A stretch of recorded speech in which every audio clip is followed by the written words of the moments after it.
Usually when transmigrating into a villain's body, people would avoid the female lead. But this person is different. She contemptuously poured the red wine from her glass onto the female lead's head. In front of everyone, she said, "You knew I'm the Duke's daughter, yet you dare call my dress vulgar. You're just a mere commoner's daughter. How dare you say such things?" This girl who was publicly humiliated is Alice, with pink, long, curly hair, flawless white skin, and innocent big eyes. Anyone who sees her would be mesmerized. At this moment, Alice said grievously, "I only said your dress was special, like a dancer's." As the only daughter of Duke Candlehaven, how could Leyland tolerate such comments? Leyland arrogantly said, "Do you think you're qualified to judge the Duke family's taste? Insulting me is equivalent to insulting the Duke's family. In social circles, every word and action of ladies affects how others view them. But who is Leyland? Her father is one of the Empire's two pillars, Duke Candlehaven, who holds the golden branch symbolizing financial power. In the novel, Leyland was extremely spoiled and willful, but she had many followers. As someone who had read the original story, Leyland felt satisfied. You've been manipulating Leyland all this time, right? Today your female lead's halo ends here. Just then, a cold voice broke the awkward atmosphere. It was the male lead, the Crown Prince, the one who publicly humiliated his fiancée Leyland and secretly cheated with Alice, that scumbag. He was also the person Leyland was madly infatuated with. After exchanging glances with Alice, the Crown Prince coldly spoke. "You've become unbearably arrogant." Leyland angrily retorted, "Arrogance and confidence are different things. I hope you understand that," then smiled and said, "I'm just teaching this lady noble etiquette." The Crown Prince frowned and asked, "Teaching etiquette with wine?" Leyland deliberately raised her voice. "This way, she'll understand her position. I think she's very clear about it now." Alice gritted her teeth and endured, then curtsied to Leyland and said, "Thank you for your guidance." The Crown Prince embraced Alice and said, "You don't need to listen to her. Let's go." As they turned to leave, Leyland smiled contemptuously and said, "Oh right,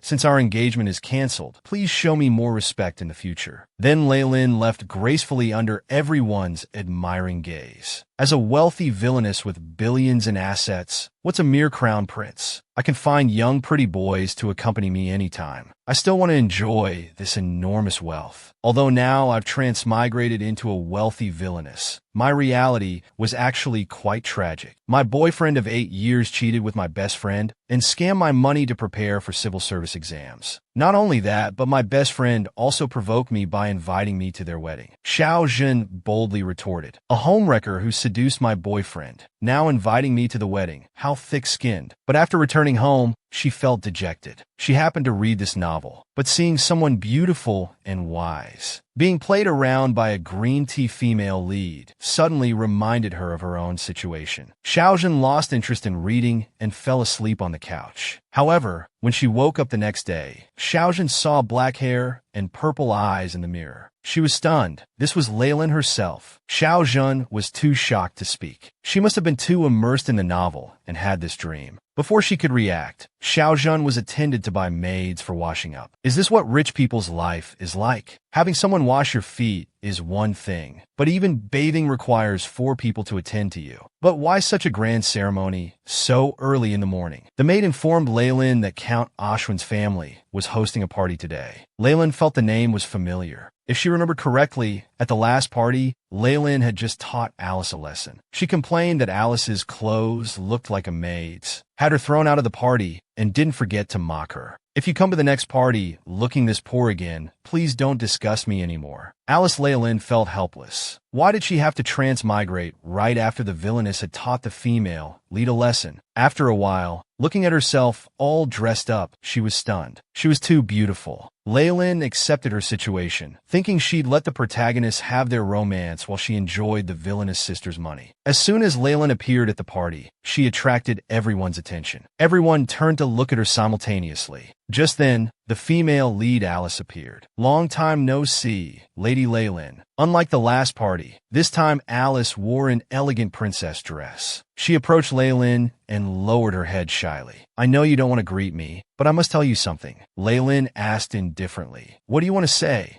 Alice said pitifully, "I wonder if my dress today will displease you." At this moment, Leyland remembered. According to the book's plot, Leyland would curse at Alice because of this dress, saying, how dare you steal my dress through a man, and then slap her. I can't fall for her trap. To maintain my image, Leen smiled slightly and praised the dress as beautiful. Alice was stunned, not expecting Leen to refrain from hitting or scolding her. Leen knew clearly that she wanted revenge, but she only wanted to have fun. Walking towards Alice, Leen said, "This dress seems to be Rosemary's. It suits you well. Have fun." After Alice's provocation failed, she suppressed her hatred and smiled at Leen. "After not seeing you for a while, your mind has become much broader." Leen turned and asked what she meant. Alice immediately played innocent, saying, "Many noble ladies get upset when others wear dresses from the same designer. After all, dresses are a lady's dignity. I thought you'd be very sensitive about this, though I don't know much about these things. Lady Leen, do you think I'm right?" Facing Alice's provocation, Leen just smiled slightly. How thick-skinned, Leen secretly mocked. What's so great about being the female lead? What right does a homewrecker have to be so righteous? She smiled generously at Alice. "I'm not as narrow-minded as you think." At this moment, Leen took a glass of champagne from the waiter. Raising her glass high, she said,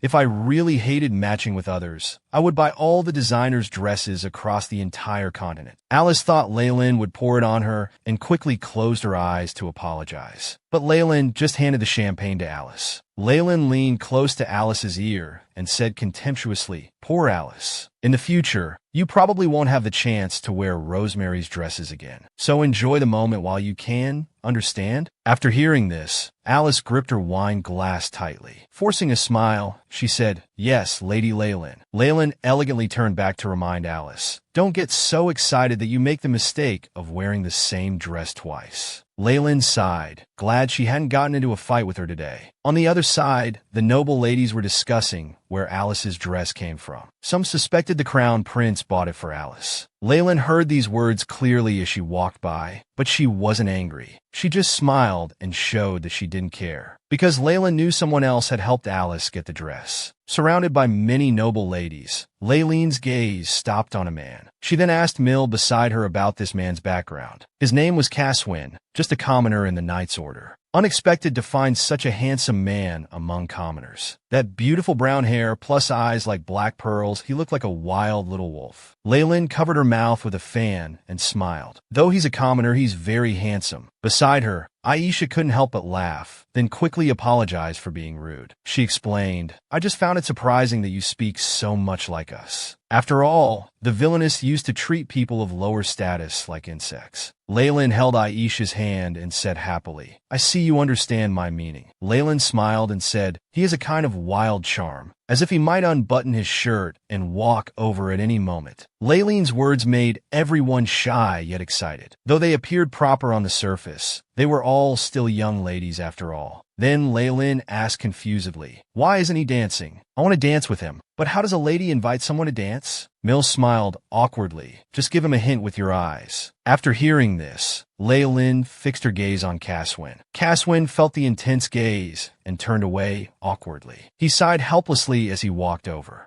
Though Leen had seen many handsome men before, this little wolf was too handsome. He even seemed a bit shy. Looking at Caswin in front of her, Leen was too nervous to speak. Then Caswin slowly spoke. "Why do you keep staring at me?" What a straightforward man. He was arrogant and willful. But now looking at the man approaching, he was too shy to speak. Caswin asked Leen why she was staring at him. Leen turned her head, avoiding his gaze. "I wasn't looking at you." Caswin continued asking, "Are you saying I was mistaken?" Leen firmly denied, "I really wasn't looking at you." Caswin sighed helplessly. He turned to the other noble ladies and said, "Were others not looking either?" Leen had no choice but to admit she had been looking. Leen frankly said, "I looked because you're handsome, so I looked a few more times." The next second, she moved closer to Caswin. "Can we dance together?" This surprised Caswin. Then his face turned red. Leen thought he was cold and expressionless, but his emotions were written all over his face. Caswin bowed to Leen. "Please forgive my rudeness. I misunderstood." Leen felt awkward and said, "It's all right. I see this seems to be your first time here. It's normal not to understand." Caswin raised his head, smiling. "It was my fault. I hope you enjoy your time." While Leen was still immersed in Caswin's smile, Unexpectedly, Caswin turned and left. Leen was stunned. What about our dance? How could he just leave? Then Leen continued enjoying the party, surrounded by others. By evening, Leen lay in bed thinking, attending a party is so tiring. Good thing I came back early. At this moment, Betty the maid stepped forward and said, Miss, let me help you brush your hair. Then Leen asked Betty, if I want to spend money, who should I talk to? Betty said she could just take whatever she wanted from the stores. That sounds like stealing, Leen explained. I want to investigate something at the Information Guild. It will definitely cost money, and Father can't know about it. Leen wanted to know how much pocket money she had. Betty said she would prepare everything tomorrow. The next day, Leen was stunned looking at the account statement. This number was ridiculous. It was 50 billion, and that was just pocket money. Seeing Leileen's expression, Betty thought it wasn't enough. The Duke said that Miss can spend the house's money freely as needed. This 50 billion was just small change for the Duke's household. Leen was overjoyed inside. Long live the Villainess. Long live being super rich. Then Leen said, even if I spend 2 billion today, it won't be noticeable, right? Maid Betty asked if Leen wanted to buy a house. Leen smiled and said, no, I just want to help the poor. After disguising herself, Leen came to a cake shop. Leen gave the password to the server. I want a steak cake to go. The server asked how many portions. Leen said she wanted it well done and crispy if possible. The server then led her upstairs. A man wearing glasses asked Leen what information she wanted and mentioned their guild required payment in advance. Before the man could finish, Leen slowly walked forward. She threw a large bag of gold coins on the table. This is 100 million guineas as deposit. Call your boss here immediately. So this is how Villainnesses act so dominantly. Just to see someone, this woman spent 2 billion in just minutes. Facing the man's silence, Leen asked, is this not enough? The man nervously asked why she wanted to see their boss. Without answering, Leen threw another bag of gold coins. Bring him here first. The man still hesitated, saying, please tell me the request content first. Then I'll go find our boss. As soon as he finished speaking, more bags of gold coins fell. The man was dumbfounded. Holding gold coins, Leen looked down at him and asked, will you bring him here or not? Then the man, hugging the money bags, immediately stood up and asked Leen to wait a moment. Leen sighed, having money feels so good. I've always wanted to experience spending lavishly. Just as she was wondering if the man would run away with the money, he hurriedly ran back, saying he had contacted the boss by phone and it would take an hour. Hearing this, Leen took out another bag of gold coins and said, for every 5 minutes reduced, I'll give one more bag. The man jumped up and ran outside like the wind to make a phone call. Leen was so eager to find this Information Guild's boss because the dress that almost caused her to fight with Alice on the first day was given by this boss. So, I want to see what he looks like. Leen held up the fragrant tea. Just as she was about to taste it carefully, someone arrived at the door. It was a man with striking blue hair. Moreover, he had deep blue eyes. With such an otherworldly face, how could he be just a supporting character? Leen felt somewhat envious of Alice. He had both looks and ability. He was not only the boss of the Information Guild, but also the Assassination Guild. Then Lucas spoke. What did you come to see me for? Leen calmly replied, I just wanted to see what kind of person would be so bewitched by a woman that he'd resort to sneaking around and coercing others. I have nothing to request. Lucas became somewhat flustered. Leen picked up her cloak and stood up, placing the teacup on the pile of shining gold coins. You heard right. That's all I wanted to say. Lucas was even more shocked. Spending so much money just to see me? Leen tossed the coins to him. What else did you think I wanted? All right, you must have earned quite a bit today. Remember to return the dress money to Rosemary. She left with a casual wave. Lucas could hardly believe it. Laban walked in from outside, saying in disbelief, in just a few minutes, she spent 2 billion guineas. This is too extravagant. Then Laban asked, what important request did Leen make? Lucas said she didn't request anything, then gazed at the teacup Leen had used. He recalled that day with Alice, when she looked at the dress in the window with envious eyes. The Duke's daughter loves Rosemary's dresses. That's why she thought my dress looked like sleepwear. Can't be helped. After all, she never befriends people of lower status. At this moment, Lucas felt foolish for believing Alice's one-sided story. Today, he discovered the Duke's daughter was very different from the rumors. If she really looked down on people of lower status, there would be no need to ask him to return money for others. Lucas decided it was time to buy a noble title, as he had fallen in love at first sight. Someone with both money and ability like this. How handsome. After Leen left the cake shop, maid Betty asked with a smile, "Did your business go smoothly?" Leen acted mysterious. "It's better you don't know. You might get hurt." On the way home, sitting in the bumpy carriage, Leen felt nauseous. She suddenly thought she could perhaps start a carriage business. However, Betty's expression upon hearing this made Leen confused. But it made sense. The previous villainous Leen was always enthusiastic before starting businesses. She opened a perfume company, but lost business to Alice's boutique perfumes. Then she predicted chiffon velvet would be trendy that year, but the princess wore Alice's cotton gloves instead. It was a complete loss. Recalling the novel's plot, Leen sighed at the power of the protagonist's halo. At this moment, Leen happened to glance outside. She saw Caswin and Alice together. Leen thought he was just a handsome extra, but he turned out to be a male supporting character. However, they didn't look happy together. Caswin seemed forced. But speaking of which, Alice was really something. First the crown prince, then Lucas, and now Caswin. How many fish does she need to catch? So stingy, couldn't she share one with me? That night, Leen had a dream where she returned to the real world. Before her was teacher Xiaoi, who suspected Xiaojin was anemic when she fainted. He suggested she go home early and visit the hospital. Just as she reached her doorstep, Xiaojin heard shouting from inside. It was her father's angry voice. Xiaojin took out her phone and found a hidden spot.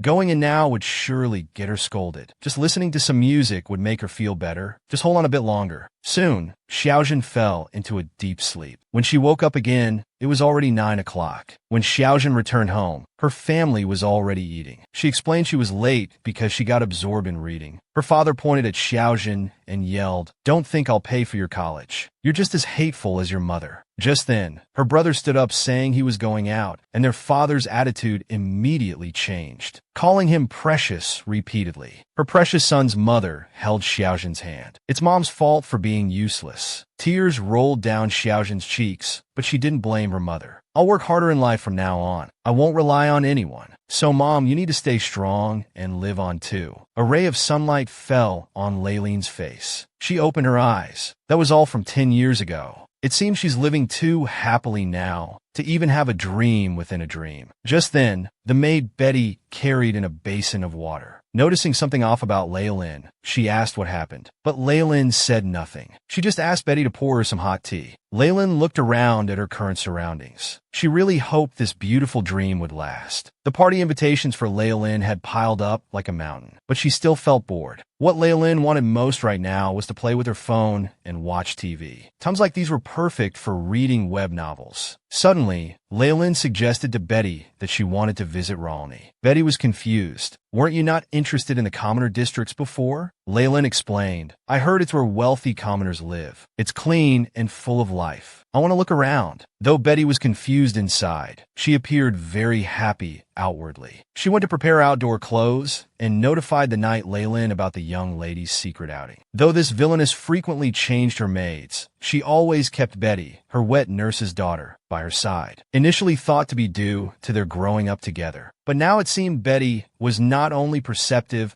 but also understood the villainess's preferences. Her adaptability was quite good. Leen smiled at Betty and said, "Betty, even if you went to modern times, you'd definitely do well." Sitting in the carriage, Leen looked outside. This area seemed less prosperous. Betty explained that the commoners here were all driven out after the Raleigh district's development. Leen felt sad. The wealth gap here was so large. Why hadn't she seen such realistic things in other novels? Before she could finish thinking, the carriage gave a big bump. After reaching the Raleigh district, Leen felt carsick. Betty went to buy motion sickness medicine. Leen sat on a bench to rest. Looking at the puppies on the ground, Leen found them cute. She picked up a puppy and joked, "Should I take one home? Isn't it said I can take whatever I want?" Just then, someone called out to her from behind. Leen looked toward the voice. It was Caswin. Why was he here? Caswin explained he was temporarily assigned here. Leen thought to herself, being from a poor background, he's always being ordered around. Caswin asked why Leen was here. Someone was looking for the dog. He said she should return it. Leen held the struggling puppy lovingly. "Of course I'm here, because I'm bored. The puppy kept struggling.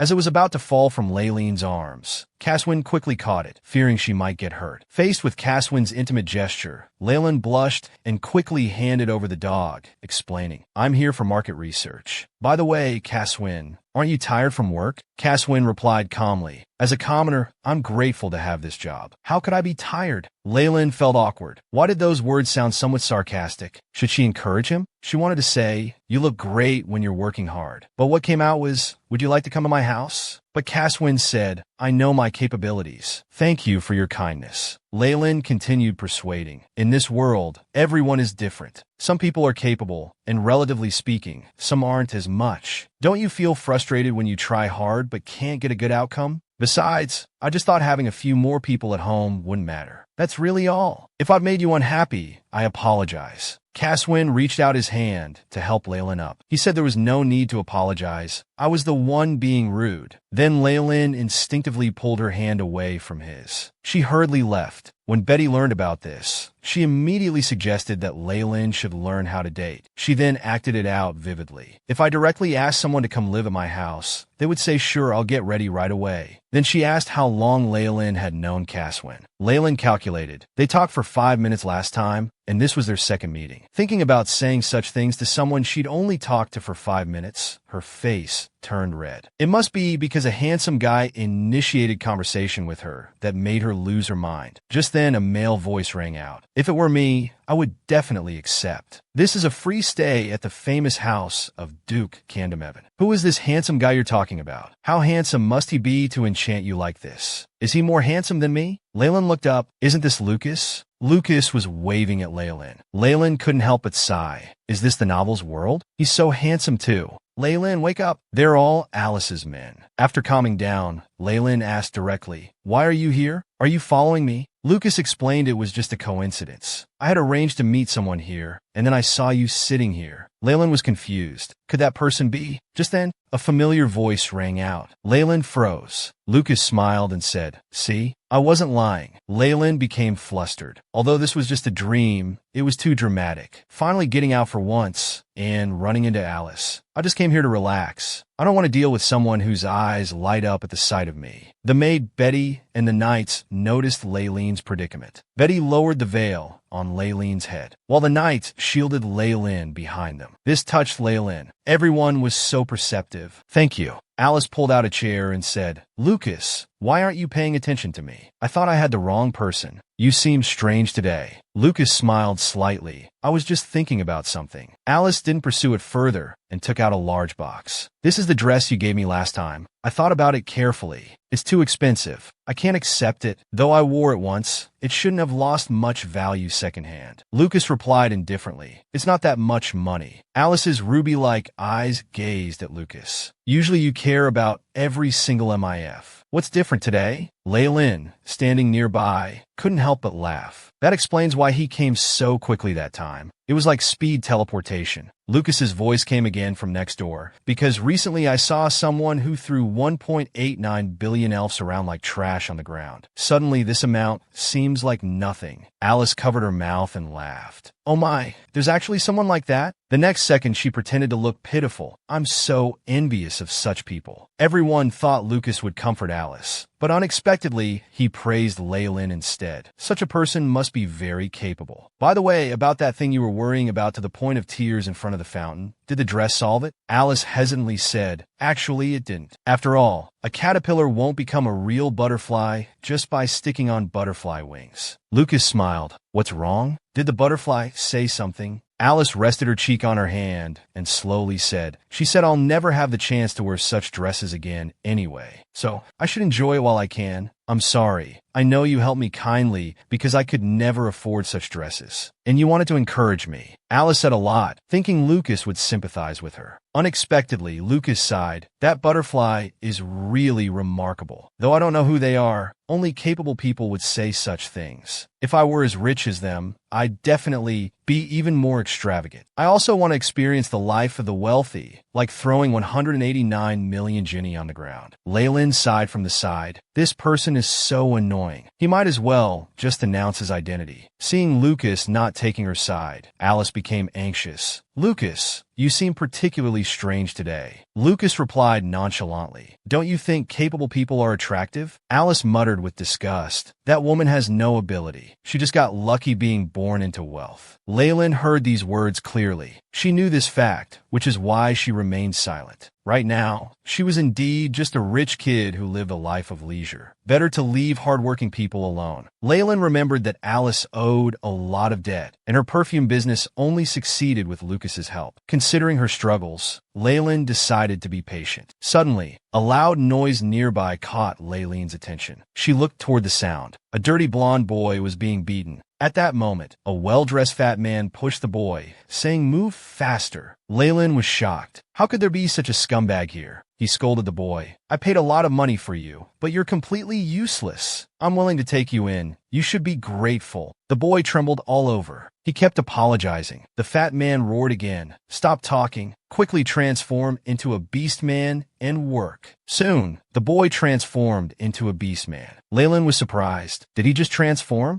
Lucas came over. What are you looking at? You didn't even hear me calling you. This startled Leen. Leen looked around, asking where Alice went. Lucas told her she had already left. Following Leen's gaze, Lucas said, "That's from the Beastman tribe. They supposedly vanished hundreds of years ago. Seems they didn't completely disappear. Some people buy Beastmen as slaves because they're very strong." Leen pondered. Hasn't slavery been abolished for a long time? Lucas explained. Because Beastmen don't pay taxes, they aren't protected. People can make up any excuse to use them as slaves. Looking at the injured boy, Leen asked, "What's this about? Do Beastmen naturally look like that?" Lucas told Leen, probably because he was good-looking. Rich people fought over him. That's why he was burned to look like this. At this moment, Leen and the boy made eye contact. She became indignant. He's already too scared to resist, yet they still chain him up. Leen asked Betty how much money they brought. Betty replied they only had 10 million. Leen removed her ring and asked Betty to borrow money in the family's name. Lucas was surprised. You're just giving away something so valuable? Leen calmly said, I trust her, and it's urgent now. Is this the time to be calculating? Lucas asked again, why do you need money so urgently? Leen stood up and said, let me tell you, at times like this, it's time to show off wealth, of course. Seeing the handsome puppy being bullied, Leen chose to stand up. After all, saving handsome guys is everyone's duty. The blonde boy changed back to human form because he was too tired. The angry fat man grabbed him, about to teach him a lesson. At this moment, Leen walked over elegantly. I have something important to ask you. The fat man asked confusedly. You look like a noble lady. What can I do for you? Leen smiled and said, this is absolutely perfect. I saw something shining from across the street, so I came over to ask. Where did you buy that gorgeous dress you're wearing? I've been struggling to decide what style of dress to make. The one you're wearing is exactly what I want, luxurious and fancy. I love it. The fat man's face turned red. You're being ridiculous. I'm a man. Leen responded indifferently. Men can like wearing dresses too. I didn't know your prejudice ran so deep. The fat man angrily threw the boy aside and roared. Which noble family are you from? How dare you speak such nonsense? Do you understand anything about noble honor? Leen's eyes narrowed as she arrogantly replied, Tandemuin. The fat man froze, stepping back several paces in fear. Leen repeated, why are you so surprised? Weren't you just about to teach me about noble honor? Let me hear about your outdated notion of honor. Now the fat man was displeased. You're going too far. Leen helped the boy up and glared at the fat man. What you did to him is what's going too far. The fat man, thinking Leen was like other noble ladies, arrogantly said, he's my subordinate. I don't want to sell him to you as a plaything. Please leave. This completely enraged Leen. What plaything? You despicable person. The Empire doesn't allow slavery. His Majesty Emperor Tadrian abolished slavery for everyone's benefit. Everyone should receive His Majesty's protection. The great hero ended the century-long war and raised his sword a second time to liberate the innocent. He didn't do it to see things like this happen. After saying this, Leen was shocked. These words seem to have been spoken through me by someone else. Could these be the Villainess's memories? The fat man remained obstinate. He sneered. I took him in, protected him, and helped treat his illness. I did good deeds. This is so unfair. Leen burned with anger. You're abusing him under the guise of protection. Saving innocent people from scum like you is what any decent person should do. The fat man became nervous. What do you want to do? Leen pointed and said, I'll buy this child. Name your price. How much do you want? This is what it means to be rich and willful. Just look at Leen. Seeing Leen's attitude, the fat man sneered. Is this the noble honor of a duke's daughter? Leen took the gold coins from her maid. I hate complications, and I have lots of money. Saying this, she suddenly threw 100 million gold coins into the fat man's hands. Seeing the fat man's dissatisfaction, the extravagant Leen threw several more bags of money. Watching Ginny being thrown around like trash by Leen, the merchant was stunned. Leen asked, How much more do you need? The fat man nervously replied, This is enough. Leen tilted her head and smiled, then hand over the key to the shackles. The merchant trembled as he prepared to hand over the key. Leen's guards drew their swords and pointed them at the merchant. He was so scared he dropped all the money. Leen remarked that this show of force was perfect. Then the maid promptly caught the key with a handkerchief. After cleaning it, she handed it over. Leen unlocked the shackles. Seeing the blonde boy could barely stand, Leen asked a nearby guard to support him. The boy stole glances at Leen. Leen asked Betty where the nearest magic shop was. Betty immediately led the way, and everyone hurried there. Lucas stared dumbfounded at the efficient Leen. The scene changed to Leen opening the magic shop's door. She shouted, I need the highest grade potions. Leen kept using potions on the boy. She also asked Betty to find out what that man did for a living. Although Leen didn't mind spending the money, who knew what evil he might do with it? Leen poured the last magic potion on the boy's head. Leen asked Betty if they needed another potion, but Betty remained silent. Leen followed his line of sight. What divine beauty! The once hideous scars on the boy's face had completely vanished. His golden hair was radiating light. Leen and Betty were amazed. Did I just encounter an angel? The boy lowered his head with tears in his eyes. Clutching Leen's dress, he whispered, Thank you so much, and began to sob quietly. Betty was about to stop the boy's improper behavior, but Leen held her back. She stroked the boy's head, lost in thought. You must have felt the same way I did before. In that hellish life, desperately hoping someone would reach out to help. At that moment, Kashiwin watched everything from outside the window. He marveled at how amazing it was, never expecting to see such a kind and gentle side. Kashiwin recalled meeting Alice. Everything Alice said had resonated with him. His situation was similar to his own, yet he still faced difficulties with a smile and firmly spoke of his dreams. Today's events reminded Kashiwin of Leen's previous words. He was surprised to hear a noble lady speak about the value of hard work. Kashiwin found it astonishing, because all the nobles he had seen would gnash their teeth and insult commoner knights who entered noble society. They would viciously insult them. He had thought Leen would insult him for being a commoner. At the banquet, Leen had shyly said, I think you're handsome, so I wanted to ask if you'd dance with me. Only now did Kashiwin realize those words had been sincere. Kashiwin watched Leen in the room, gently stroking the blonde boy's head. His expression was so gentle and peaceful. Kashiwin suddenly blushed and stepped back. Oh no, this is the feeling of falling in love. Another supporting character successfully conquered. The boy opened his eyes groggily. He found himself lying on a soft, large bed. Leen gently asked if anything was uncomfortable. The boy quickly sat up, saying he felt much better. Leen sighed in relief. They were just about to leave the shop when, unexpectedly, the boy had fainted. Fortunately, they brought him back. His face was simply unfair. Leen asked the boy if he had any family she could send him home to. The boy's heart jumped. Then he looked at Leen and innocently shook his head, appearing pitiful. The light radiating from him shone on Leen and her maid. The boy asked Leen confusedly, Have I just changed masters? Thank you, master. Leen's heart ached. This child, how long had he lived such a hellish life as a slave? Even his smile depended on her mood. Leen gently stroked his cheek, softly telling him, I'm not your master. You can live freely now. Go wherever you want to go. I only saved you. I'm not your master. The boy felt unprecedented warmth. Leen helped him see sunlight again. The boy lowered his head, saying dejectedly, I have nowhere to go, no home to return to. Then he stood up and knelt down, begging Leen, Please let me stay by your side. Leen immediately stood up. What are you doing? Get up quickly. The boy trembled and continued, Let me serve you.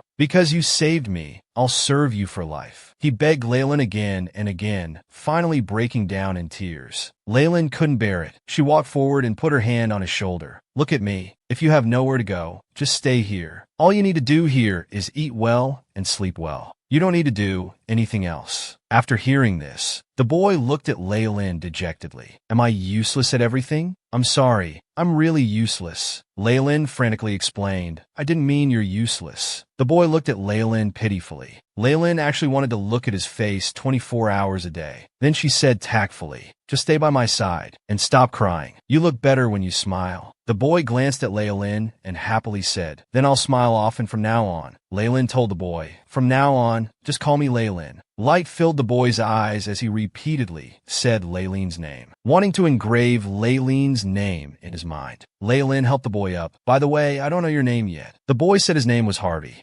Leen smiled and said, "Please take care of me from now on, Harvey." Harvey stared at the beautiful Leen, completely mesmerized. Because he was too shy to maintain his human form, he suddenly transformed into a shy leopard. Leen covered her face in shock. "So, I save a leopard? He's too cute." The maid trembled in fear, but Leen asked Harvey if she could hug him. Harvey nodded, and Leen gave him a big bear hug. "I like you so much. How can you be this cute?" The next day, a well-dressed Leen stood at the doorway, hesitating to enter. Although Leen had been here for a week, this would be her first time meeting her father. Leen thought, "Is father angry because I've been spending money like water these past few days?" The maid opened the door, and Leen walked in nervously. Inside was a bright meeting room. Her father stood straight in the middle, formally dressed. Leen gracefully curtsied. Her father seemed hesitant to speak, making Leen feel even more uneasy. The next moment, this handsome and serious man looked pitifully at Leen and said, "Are you angry with Daddy? Daddy is so sad." Leen instantly understood. This master of the Kandamevan family, though the leader of the country's wealthiest merchant group, was completely devoted to his daughter. He rushed forward to give Leen a bear hug. Leen embarrassedly pushed her father away. Then she sat awkwardly on the sofa and asked, "Did you need something from me?" The Duke smiled and said, "You haven't come to see me for over a week. Daddy is really sad." Leen explained, "Father, weren't you very busy?" The Duke widened his eyes and said, "You called me father. How did you become so formal after just a few days? You should call me Daddy." Leen had to explain again, "I was afraid of disturbing you."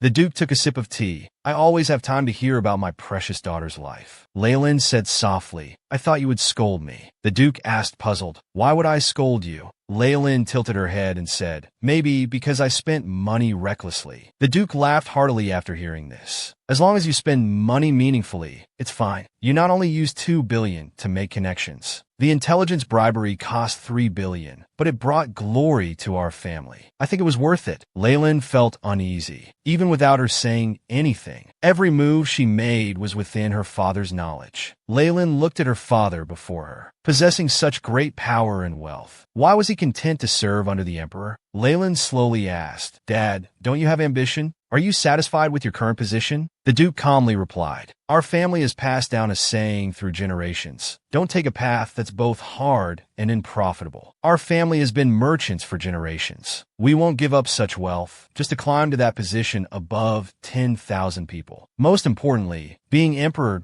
doesn't make money." Then Leen asked, "Then why did you agree to my engagement with the crown prince?" The Duke said innocently, "Weren't you the one who cried and insisted that only the crown prince was worthy of you?" At that moment, Leen remembered that this engagement was requested by the Villainess herself. If she married the crown prince, as an empress, she would have to do a lot of work. When she could live a life of leisure, why should she do hard labor? Leen firmly told her father she wanted to cancel the engagement. The Duke was stunned. He stood up abruptly and asked why. Leen said playfully, "How could there possibly be anyone worthy of being my partner in this world? Since there isn't one, I should find someone who is devoted to me, clever and smart, to help me manage the family business." The Duke hurriedly asked if her sudden change of heart was due to the crown prince's recent actions. "If you want, I can take care of Alice." Leen said angrily, "Dad, do you think I'm running away? I only now realize how powerful the Kandamevan family is. To abandon such a great family to become an empress who lives for the people would be such a waste. Most importantly, I don't want to do something that's both hard work and unprofitable. The family's power was originally used to satisfy Lanling's desires. Now, even breaking off the engagement wouldn't bring losses to the Duke's family. Moreover, Lanling doesn't love the Crown Prince and wants to stay away from the female lead. She just wants to enjoy life. Leen curtsied to the Duke. As she left, her father watched her back, deep in thought. After leaving, Leen sighed deeply. Finally, it was over. When she turned her head, she was surprised to see Harvey sitting by the door, waiting. Seeing Leen come out, Harvey quickly stood up and said, "Leen, I missed you so much." This dazzling radiance almost blinded Leen's eyes. Leen asked Harvey why he wasn't in his room. Harvey replied that this was what he should do, as it was his job. Leen stroked Harvey's head, thinking how cute he was. Harvey said shyly,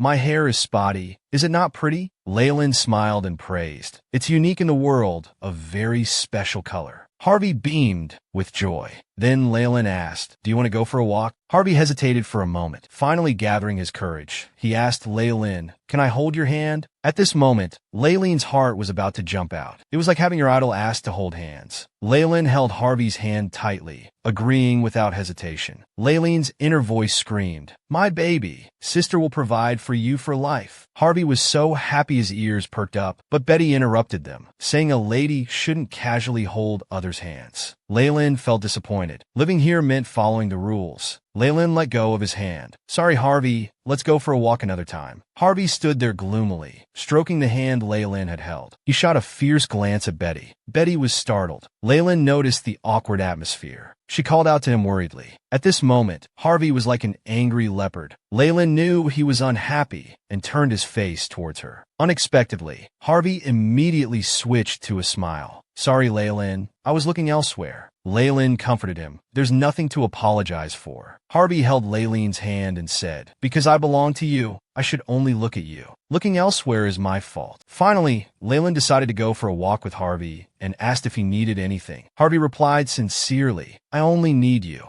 After a while in the garden, Leen thought she must have been seeing things earlier. How could someone's expression change so quickly? It was like he became a different person. It's strange how he described himself as my possession. The sense of inconsistency Leen felt from Harvey was because he blindly treated following and pleasing me as his duty. He was like a game character, moving according to predetermined settings. Leen patted the chair beside her, asking Harvey to sit together. Harvey ran over energetically. After some contemplation, Leen told Harvey, "You don't need to accommodate me so much. Although I say you should be by my side, you don't have to be here all the time." Harvey's face turned cold after hearing this. He asked why. Seeing Harvey's low spirits, Leen quickly explained, "I saved you, but not to possess you. I don't want to force you with the debt of saving your life. So you don't need to always follow me. Also, just tell me what you want." After listening, Harvey said, "No one has ever been so kind to me. Only you understand me. What I want is to stay by your side." Harvey let tears roll down his beautiful face, his clenched hands trembling slightly. He said, "Did I do something wrong? Or do you find me annoying? You promised I could smile in front of you."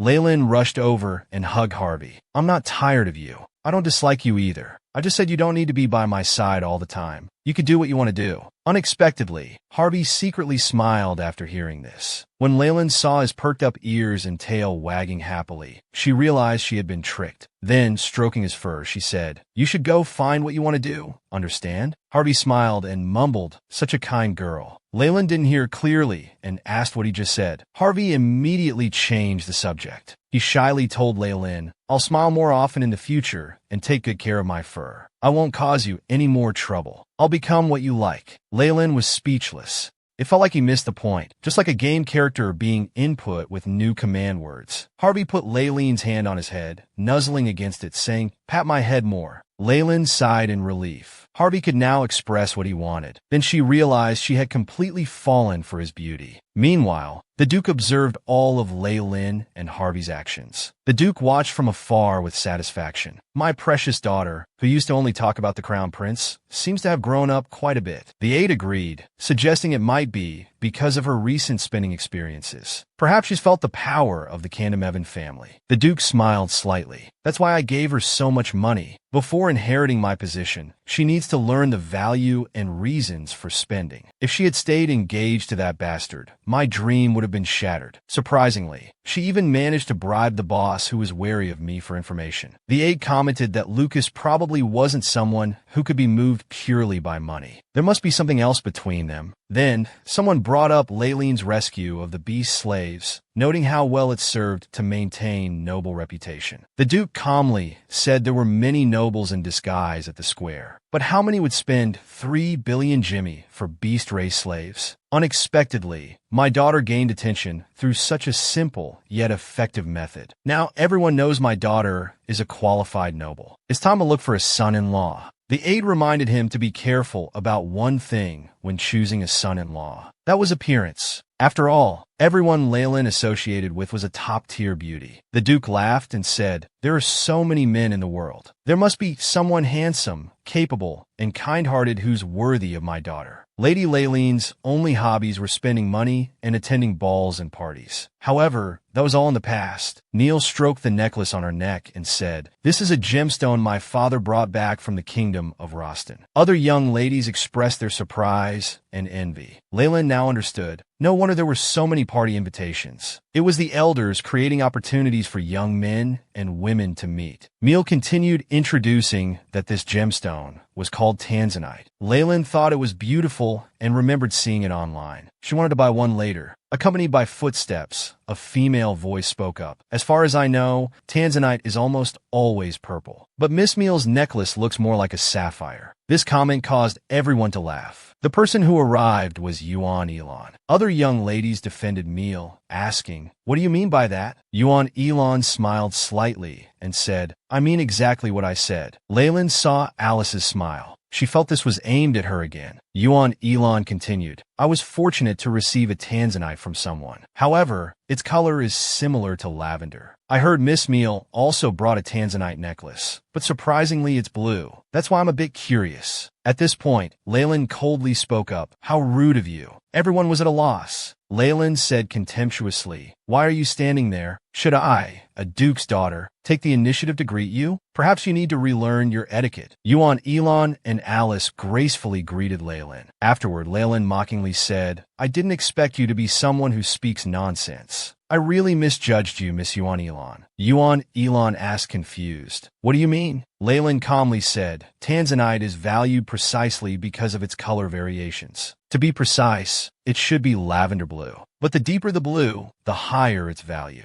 Leen smiled slightly. "Miss Yuan Elon, it seems the gift you received isn't worth much." At this moment, Leen remembered that Yuan Elon was the one who helped Alice deal with Leen. After being left speechless by Leen's retort, she apologized. Leen looked at Yuan Elon provocatively. "I'm not the one who should apologize, am I?" Yuan Elon apologized to Meal again. Meal sighed in relief. "It's all right." Leen leisurely sipped her tea while thinking to herself, "Can they leave already? I just want to rest quietly today." Just then, Alice patted Yuan Elon's arm and gave her a meaningful look. Yuan Elon started provoking Leen again. "For a duke's daughter who knows and cares so much about jewels, why are you wearing the same accessories as last time?" Hearing this, Leen froze. No wonder Betty had asked her to buy new accessories, but she had been too lazy to do so. Leen touched her earrings and said, "Because I like them." Yuan Elon continued, "Wearing the same accessories twice is a disgrace for a lady. Weren't those your words?" Leen covered her mouth in surprise and said, "The Candamevan family's wealth is indeed impressive. I attended so many parties and never wore the same accessories twice." At this moment, Leen truly admired her villain sister. What a magnificent woman, wearing different jewels to every party. That's so cool. So amazing. Elon looked at Leen and began questioning. "The Duke's family is indeed impressive. Impressive enough to warn Miss Alice not to make the mistake of wearing the same dress twice. But strangely, you yourself wore the same accessories twice?" Leen didn't get angry, but smiled at them instead. "Thank you for reminding me, Miss Yuan Elon.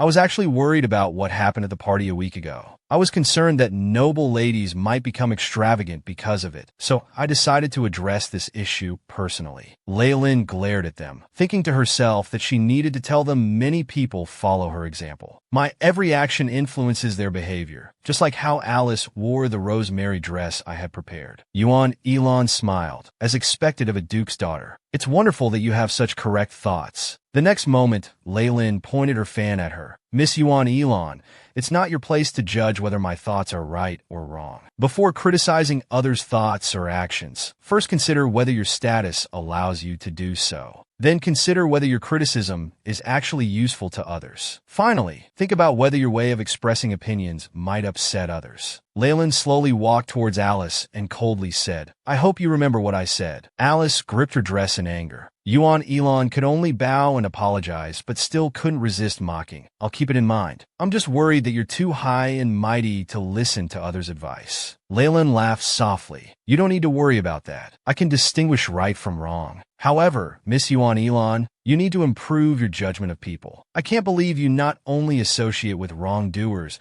but also believe their one-sided stories. I had high hopes for you. What a pity." Leen showed a smug smile. Then she waved her hand, signaling them to leave and not disturb her pleasure. After they left, the young ladies at Leen's table began criticizing Alice's impropriety. Actually, Leen had indeed bullied Alice terribly before, though it was because Alice had seduced her fiancé. Since then, Alice had become a thorn in Leen's side, constantly being bullied by her. Leen sat in her seat, lost in thought. I can understand both their behaviors. What I don't understand is, what's the point of fighting like this over a man? Leen complained helplessly, "I really don't get it." Just then, a man appeared behind her and slowly said, "Duke's daughter, what do you mean by that?" Leen looked back and was surprised to see it was Lucas. Seeing Lucas, Leen was confused about when he had become a noble. The next moment, Lucas bowed to Leen. "I am Lucas, fortunate to have been granted the title of Baron by His Majesty." Leen was surprised. "Baron Hales?" Lucas flirted with Leen. "You may call me whatever you like." Leen asked curiously, "Why are you here?" Lucas shrugged, glancing at Alice in the distance, saying, "I discovered some suspicious characters and followed them here." Lucas suddenly moved closer to Leen. "I'd like to talk to you about him."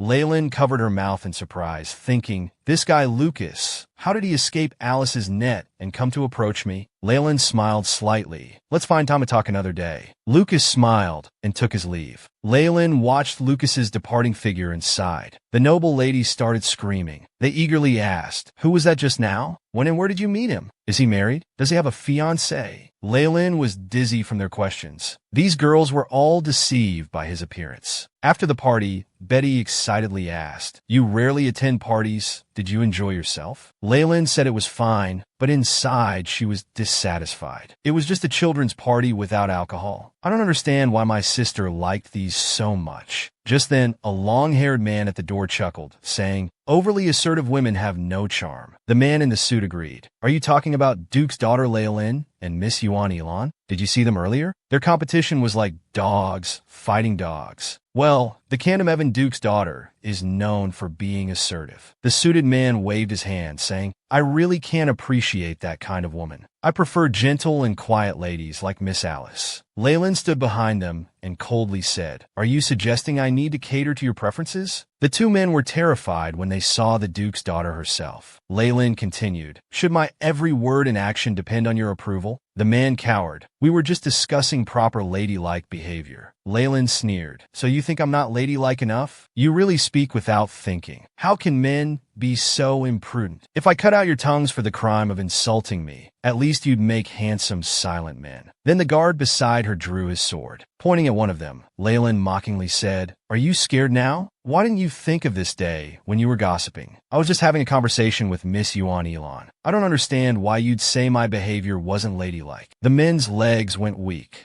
They kept apologizing and begging for mercy. Leen walked past them, saying contemptuously, "I don't fancy you either, so I'll spare you this time. But if you speak nonsense again, you won't keep your tongues." Leen returned to the Duke's mansion by carriage. Just as she got off, a leopard suddenly rushed toward her. The leopard smiled happily. Leen smiled and asked, "Harvey, were you waiting for me? Let's take a walk before going inside." Betty noticed Leen walking awkwardly and said, "Let me get you a comfortable pair of shoes." As Leen walked with Harvey toward the garden, she thought, "Even though I was born into a wealthy and powerful family, I still can't avoid being criticized like just now." Even if I struggle to protect myself, this world still belongs to the Crown Prince and Alice. A sharp pain in her feet brought Leen back to reality. So they sat in the pavilion, enjoying the cool evening breeze. Leen stroked Harvey's head. She said, I really want to do what I like just like now. Why do people always hurt each other? Hearing this, Harvey suddenly sat up, as if asking if someone had bullied Leen. Leen hugged Harvey and smiled, saying, if I don't cause them trouble, would they leave me alone? But thinking of Alice's contemptuous smile made her blood boil. Hell no. She's still talking about revenge today. Since this is all a dream, who cares about help or not? It's decided. I'll destroy them both. Nobles care about reputation, right? Then I'll nail you two cheaters to the pillar of shame. Let you never be able to hold your heads up again. I remember I had a chance to deliver a fatal blow before Leen canceled the engagement. When did they openly show their affection? Leen muttered, I can't remember. Just then, Betty gently draped a cloak over Leen and changed her shoes. Leen sincerely said thank you.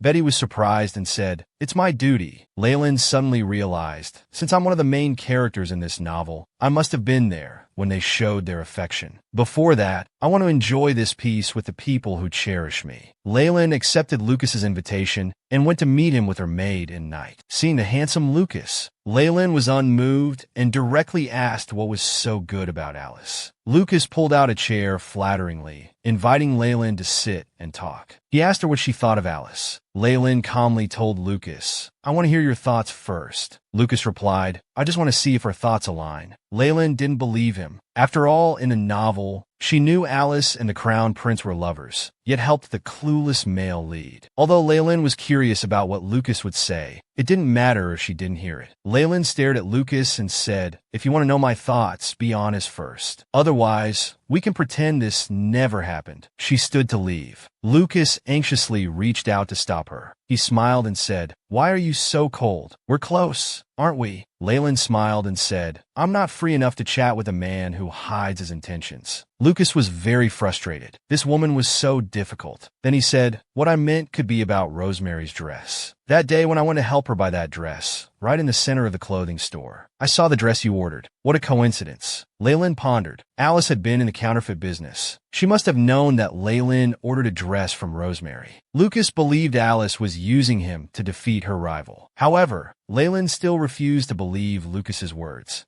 This frustrated Lucas. He had been so sincere, yet she still doubted his sincerity. It seemed he had to use his trump card. Lucas suddenly stood up. He seriously told Leen, then let me show you my sincerity. After a while, the waiter brought a bowl of strawberry shaved ice. Leen asked if it was complimentary. The waiter told her Lucas had specifically paid for it. Leen said contemptuously, is this what you call sincerity? Lucas cried out in pain. This is made with expensive ice. And look at all those strawberries on top. Do you know how much this cost me? As expected of Duke Candom Evans' daughter, even strawberry shaved ice doesn't move her. The next moment, Lucas whined. Just tell me, what do you really think about Alice? Leen slowly said, I don't understand why Alice would choose the Crown Prince. I'm so famous. Isn't she afraid of me? Lucas seemed to understand something. If Alice hadn't chosen to be with the Crown Prince, they might not have had any conflict. This was indeed strange. Anyone else, even just to avoid being bullied by the Duke's daughter, would have chosen to stay away from the Crown Prince. But Alice not only provoked Leen, she also used him to win. Leen looked at Lucas and asked, don't you like her? Lucas shrugged and said, if I liked her, I wouldn't care about these things. Leen stared at Lucas. This guy really seemed to not like Alice. Leen put on her veil hat, preparing to leave. Seeing Leen about to leave, Lucas immediately stepped forward to stop her. Leen covered her mouth, wondering internally if after transmigrating, she had also gained the superpower to make everyone fall in love with her. What's next in the plot? Will I steal all the female lead's men? However, Lucas held the strawberry smoothie, pitifully begging, won't you finish this before leaving? It was very expensive. Leen was completely speechless. What kind of weird man was this? He stormed off angrily. It would have been better if he had fallen for me. At least I'd have the pleasure of choosing a consort. However, Lucas watched Leen leave with a happy expression. As the saying goes, meeting 3 times is fate. Leen asked Betty what she thought about this saying. Betty thought for a moment and said, does that mean you're fated with all the nobles you met at parties? Leen felt embarrassed. Apparently not all sayings were true. Just a few steps after Leen left, shouting and cursing came from another direction. A man pointed at Caswin, yelling, "You think because I'm dressed like this, I'm a commoner like you? Do you know who I am?" Caswin looked at him and calmly said, "I know you're Baron England. For the investigation, I need you to come to the security office." He reached out his hand to take Baron England away, but England violently swatted Caswin's hand away. "How dare you order me around? Who do you think you are?" Leen watched the scene with feeling. Sometimes certain nobles do whatever they want just to show their status. That actually makes them seem less noble. Betty thought Leen would step in to help, but Leen turned away, saying, "Caswin is performing his duties, and we're not close." This wasn't something she should interfere with. Leen decided to ignore it and go buy Harvey a gift before heading home. However, at that moment, England suddenly became violent. He slapped Caswin across the face. His cheek instantly turned red. Leen was furious at this bastard. Caswin clenched his fists, controlling his emotions. England was about to throw another punch. Leen arrived just in time and grabbed his wrist. Leen shouted, "Take your hand away," and stood in front of Caswin. England disgustedly pulled his hand away, saying, "Who told you to touch me?" Leen glared at him. "Who are you?" The guards drew their swords, frightening England. England roared, "How dare you be so rude to someone of noble status?" Leen mocked, "Oh, so you're a noble? I couldn't tell from your behavior at all." The man tried to maintain composure. "I am Baron England. Nobles usually don't interfere in each other's affairs. I advise you not to get involved." Leen pointed at herself and asked, "Don't you recognize me? Since you're a baron, you should know who I am. Or perhaps you're not worthy of knowing me. In the entire empire, only one noble has mysterious purple eyes and hair as black as the night sky." The man was stunned. "Could you be Duke Candom Evan's daughter?" Baron England's arrogant flame was instantly extinguished upon seeing Leen. He claimed it was just a small misunderstanding. Leen stared at him, demanding, "The royal family's angry knight thinks you're suspicious. Shouldn't you cooperate with the investigation? Don't let one bad apple spoil the reputation of all nobles. If you believe you're innocent, you should cooperate with the security team's investigation to prove your innocence." Caswin bowed to Leen in gratitude. Leen thought to herself, "It's great to be able to help a handsome guy. But what's the deal with this baron?" Caswin explained that the man had dined and dashed. England was furious. "A noble willing to eat commoner food. You should be grateful." Leen looked at Caswin, expressing hope that this person would receive appropriate punishment, adding that today's help needed no thanks. But Caswin bowed again anyway. Leen turned and walked to Betty's side, deeply regretting having helped. Although she didn't know Caswin well, if he was the type who took pride in his work, he would surely be upset by her sudden interference. Besides, he might never handle problems the way she did. Though Caswin became a knight despite his commoner background, he wasn't nobility. No matter how hard he tried, he would always be just a commoner knight looked down upon by nobles. So when Leen used her noble status to help him in front of him, it was like saying, "I can easily do what you'll never be able to achieve in your lifetime." Betty, who grew up in this class system, asked, "But you're a duke's daughter. Shouldn't that knight be grateful for your help?" Leen sighed internally. If that person hadn't struck first, she wouldn't have intervened. How dare he touch that face? A cultural heritage.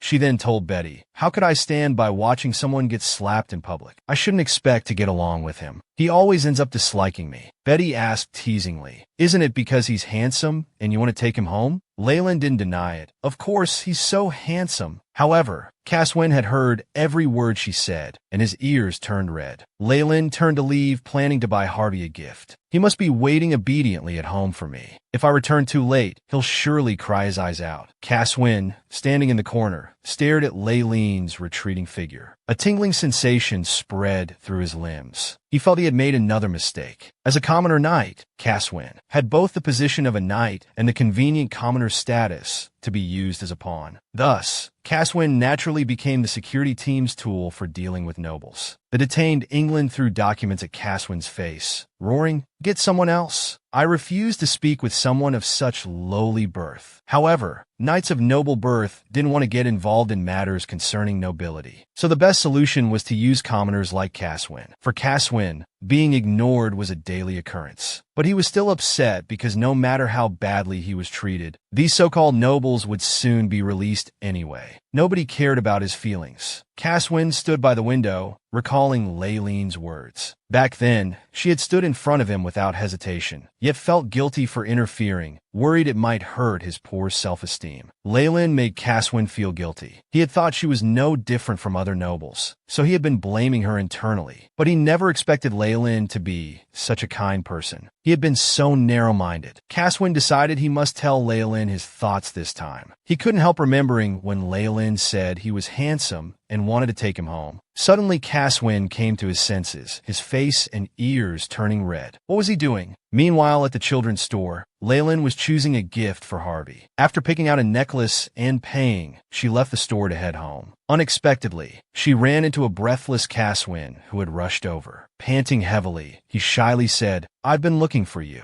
When I saw you here, I ran over. I have something to tell you." Leen happily replied, "Go ahead and say it." Caswin hesitated, unable to get the words out. Finally, after a while, Caswin asked, "Aren't you upset?" Leen was confused. "Upset about what?" "Oh, right. Is your face okay?" Caswin shyly covered his face with his hand, saying he was fine. Leen stole several glances. "It must hurt being so red." Caswin gathered his courage and spoke again. "I'm sorry. You helped me earlier, but instead of being grateful, I was disrespectful." Leen blushed and waved her hands, saying, "It's my fault for interfering while you were on duty." Just seeing Caswin's face made her heart race. She should be the one apologizing. What was wrong with Caswin? He kept frowning and hesitating. Was he angry about being slapped? Understandably, getting hit for no reason would be upsetting. Thinking this, Leen moved closer and encouraged Caswin. "Though it might sound strange coming from me, life isn't always smooth. There will be times of frustration and trouble. If you keep living earnestly, you'll meet people who understand you.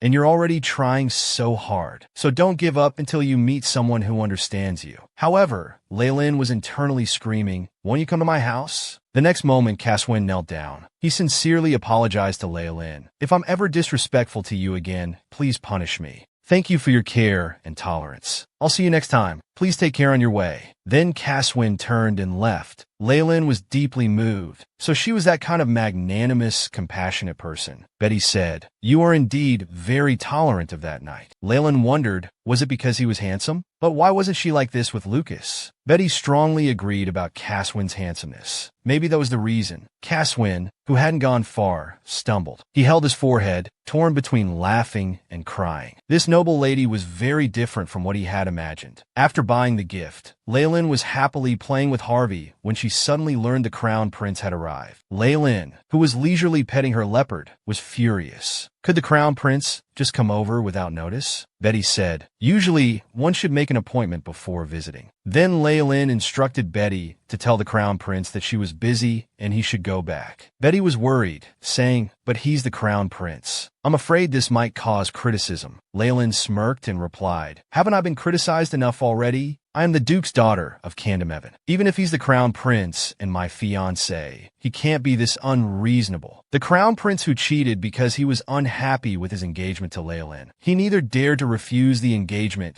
nor wanted to be the first to break it off, yet always acted arrogantly, thinking he was something special. Leen had no need to cater to such a person. After hearing this, Betty recalled the crown prince's past behavior towards her lady and became angry too. Leen pondered for a moment. This scene wasn't in the novel. Why would he come now? Suddenly, Leen realized why the crown prince might be looking for her. She called Betty back, saying she would see the crown prince. Leen asked Betty to tell him she needed to prepare. The scene changed. The crown prince, waiting alone, heard footsteps and muttered, "You're late." Leen appeared with ink-black long hair, wearing a blood-red evening gown, looking magnificent. While petting Harvey, she casually said, "Didn't I inform you in advance?" The crown prince, who despised beast folk, asked, "Where did this beast come from?" Then he slowly turned around, with his blood-red eyes and snow-white hair. For a moment, Leen was stunned. Before meeting the crown prince, Leen had wondered, what if he was a good person? What if he treated Leen well? What if he fulfilled his duties as a fiancé, and she, as a transmigrator, ruined their relationship? While Leen was lost in thought, the crown prince leaned close to Leen's ear. He lifted her chin and said viciously, "You dare ignore me?" Leen's expression immediately changed. How dare he treat her like this? Such thick skin. Leen angrily slapped away the crown prince's hand and shouted, "What are you doing?" The crown prince looked at his hand and smirked. Leen was disgusted. What was this man doing? How annoying. Leen sat down at the table, took out a handkerchief to wipe herself, and said, "You should feel fortunate. If you weren't the crown prince, I wouldn't let you off so easily." The crown prince showed a puzzled expression. Leen said domineeringly, "You touched me without my permission. I should have your hand chopped off." She then threw the handkerchief to the ground like trash. The crown prince laughed mockingly. "You're quite something, daring to speak like this before the crown prince." Leen replied contemptuously, "I'm the only one who can speak to you like this." Then she got straight to the point. "So why are you here to see me?" The crown prince smiled. "Weren't you desperately begging to see me before? Why so direct now? How impolite." Before Leen could get angry, Harvey had already started growling. He wouldn't allow anyone to bully Leen. Leen continued, "Do I need to be polite to someone who rudely barges into my home?" The crown prince stared at Harvey, daring to bare teeth at me, just as ill-mannered as its owner. This time, to the crown prince's surprise, Leen didn't immediately apologize like before. Leen coldly spoke. "Crown Prince Pryderi, what business is my manners to you? Or do you think you have the right to manage me?" The crown prince suddenly laughed, muttering, "Is this your new tactic to get my attention? Quite interesting." The crown prince had expected Leen to unconditionally please him like before. He didn't expect this Leen to be so assertive. Leen spoke frankly, "Your Highness, if you have no business here, I'll take my leave." Crown Prince Pryderi stopped her and arrogantly announced that he wouldn't attend the National Day celebration with Leen. Then he smirked contemptuously. Leen glared at him. Was he expecting me to kneel and beg him? Leen said indifferently, "Fine, do as you please. It's none of my concern." Then she picked up the teacup. She poured out the tea, then said, "Now the cup is empty. If you have no other business, you may leave. Drinking tea with certain people is just a waste of my time." She was about to stand up. Pryderi ordered Leen to sit down through gritted teeth. However, Leen simply ignored him and walked straight to the door. Before leaving, Leen left some advice. "If you want others' respect, learn to respect others first." Leen patted Harvey's head and said, "Harvey, let's go." She thought to herself, finally this torturous scene was over. However, the next second Pryderi cornered her against the wall, standing behind her. He whispered, "You're really pushing your luck. You have no right to refuse." For the crown prince, Alice and Leen were different. Leen could stand as an equal to the crown prince, even with higher status. But Alice's status was far below the crown prince. Therefore, the arrogant crown prince didn't want to stay by Leen's side. That's why he looked down on Leen so much. Leen spoke coldly. "Why are you stealing my lines? You're the one pushing your luck, daring to act wild in my house. Are you really this ill-mannered?" Looking at the haughty Leen, Pryderi felt so humiliated for the first time. He glared at Leen through gritted teeth. Just then, there was a knock on the door. The door slowly opened. A group of knights and guards stood behind Leen. Leen looked at Pryderi provocatively and said, "Please continue." Leen smiled, wondering what he would do now. Pryderi held back, straightened his clothes, then spoke arrogantly. "If this is your new way of trying to get my attention, I admit." He moved closer to Leen again, saying, "It's quite refreshing." Then he left carelessly. Leen stood there stunned. What was that expression just now? Could he think that I was using new tactics to seduce him? How could someone be so narcissistic? Leen was burning with anger, almost fainting from rage. Leen held her forehead and told Betty she needed to go out. Betty thought she was going to cause trouble. As she was about to prepare gloves, Leen said she was just going shopping. Besides, National Day was coming up, so she needed to prepare. Betty was somewhat worried about Leen. Leen assured her, saying everything must be done properly. The crown prince would soon stumble at my hands, and then I'll settle accounts with him. Then she instructed Betty to make an appointment at the clothing store. At this moment, Leen remembered the apology letter from Rosemary's boutique because Alice had worn the dress she had reserved. So today she would go to Rosemary's boutique. At that time, Rosemary was discussing something with Alice. Rosemary was very surprised to see Leen arrive. She hurried to greet her. Leen smiled and said to the shop owner, "Long time no see." But Rosemary thought bitterly to herself, "Why do I always run into people I dislike?" Alice muttered quietly, "Why does she look so calm?" Rosemary greeted warmly, "You haven't visited our shop much lately. We thought you might be ill." Then invited Leen into the shop. Faced with Alice's curtsy, Leen didn't even look at her and walked straight past. Alice's face instantly darkened. She gritted her teeth but dared not show her anger. Leen smiled slightly, feeling quite satisfied inside, looking at the visibly displeased Alice. Entering the shop, Leen asked knowingly, "Has my stolen dress been found?" Rosemary apologized repeatedly. Leen comforted her, "Don't worry, I'm not that petty. Besides, I can see you've been trying hard to investigate, but I'm a bit worried this might happen again." Rosemary promised earnestly that she would never let such a thing happen a second time. Leen looked at a certain someone. "That's reassuring to hear,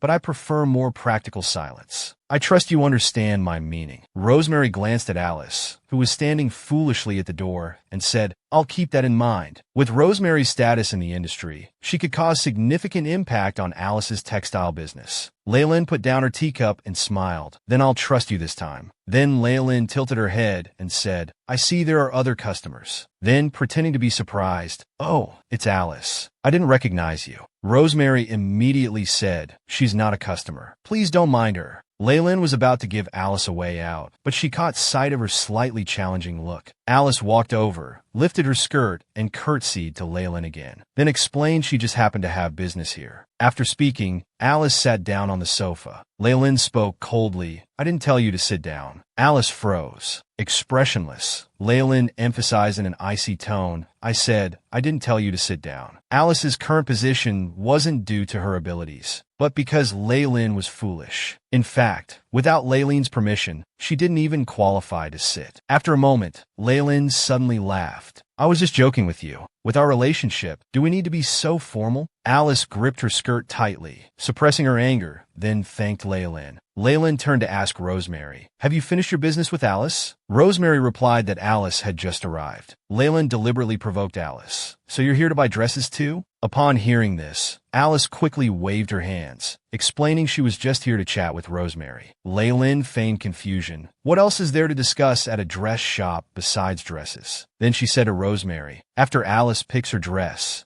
send all the remaining ones to the Duke's mansion." Rosemary asked in surprise, "So many dresses? You want to buy them all?" Leen spoke casually. "You know, I could buy all the dresses on the continent, so I won't fuss over this one with Alice." These words made the poor Alice feel utterly mortified. After a moment of silence, Alice raised her head with a bright smile, stating that today she really just came to chat with Rosemary. "I've already made arrangements to have a dress made elsewhere," she said with sweetness and shyness. Leen's expression didn't change at all. Then she said, "There are many beautiful and valuable things in this world. I'm fortunate to have been born with all of these. But human desire is endless. They'll keep pursuing more valuable things. What's trash to some might be treasure to others. So someone will surely pick it up. I'm grateful to those who help me dispose of garbage." Alice was emotional, her body trembling. Then she stood up and said, "I know which jewel is most important and precious to you. And I know you're always worried that jewel will be taken by others. I'm looking forward to the National Day celebration party. Hope to see you there." Leen suddenly burst into laughter. "Does she think she can steal my spotlight at the party? Just with a crown prince? How naive." Leen suddenly grabbed Alice and whispered in her ear, "You're so adorable. Thinking you can compete with me. You really believe you can do whatever you want in front of me. I'm also looking forward to this National Day celebration party. Today was the Empire's National Day." He made a grand entrance with his father. Looking at this magnificent palace, it felt quite nice. Due to gender separation, father left first. Looking at the stunningly beautiful Leen, several noble ladies who were close to her remarked, "You look absolutely gorgeous today." Everyone gathered harmoniously, chatting and laughing. Suddenly, a commotion caught Leen's attention. The crown prince entered grandly, holding Alice's hand. This sparked widespread discussion. Even as crown prince, he shouldn't behave this way when he has a fiancée. Then the two began dancing, ignoring everyone else. The noble ladies were furious. "The Duke's daughter is right here. This is too much." Leen just stared at them silently. This scene of Alice dancing with the crown prince. According to the original story, Leen would stop those who wanted to intervene and would tell the crown prince how much she loved him, while others would mockingly laugh, with no one sympathizing with Leen.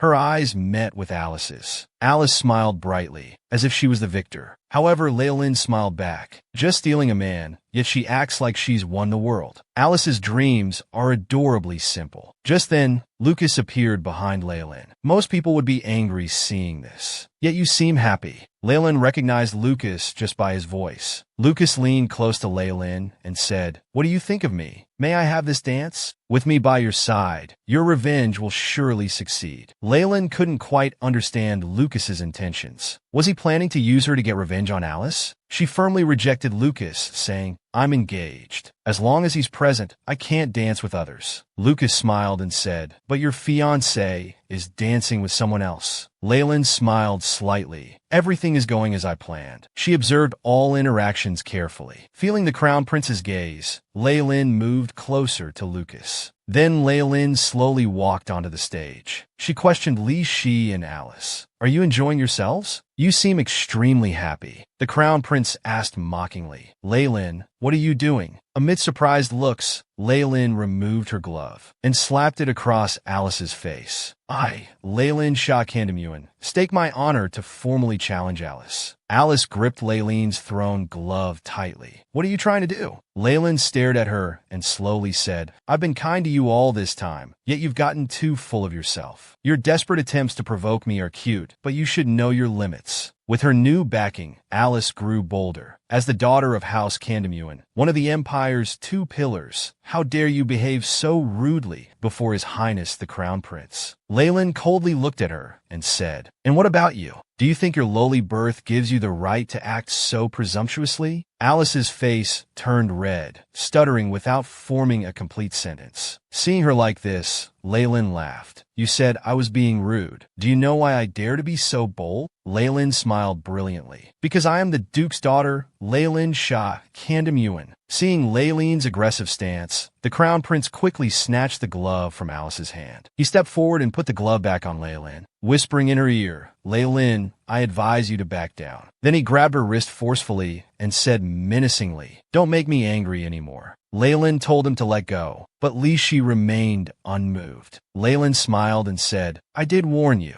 People below had started gossiping. "The Crown Prince is so violent. He's so disrespectful to women." In this situation, I wouldn't be surprised if the Kandamuan family called off the engagement. Leen pulled her hand back and mockingly said, "You're really stupid." Then Leen looked at Alice again. "As the daughter of Duke Kandamuan and the Crown Prince's fiancé, I have something to tell you. You've been slandering my reputation. How do you plan to make amends? But I'm generous. I'm willing to respect your noble status, so I'm giving you a chance to prove your innocence. You'll accept, won't you?" Leen had already calculated everything. Training knights requires a lot of money, but Alice's family would never spend a fortune on a knight for dueling. "Alice, I'll destroy your reputation." Seeing Alice's silence, Leen stroked her hair and slowly said, "If you lose the duel and become a noble who can't defend her honor, you probably won't dare prance around in front of me anymore." Alice turned away, refusing Leen's duel. Leen leaned close to Alice's ear and said, "Accepting the duel is better than losing everything. From today on, I won't go easy on you anymore." Li Shi finally understood Leen's intentions and said, "So that's why you agreed so easily that day." Leen smiled contemptuously. "You've finally figured it out? There are more interesting things to come. Should I ruin the Conrad family today? Or would you rather watch me chop off her beautiful limbs?" These words angered Li Shi again. He quickly pulled Leen away, standing between the two.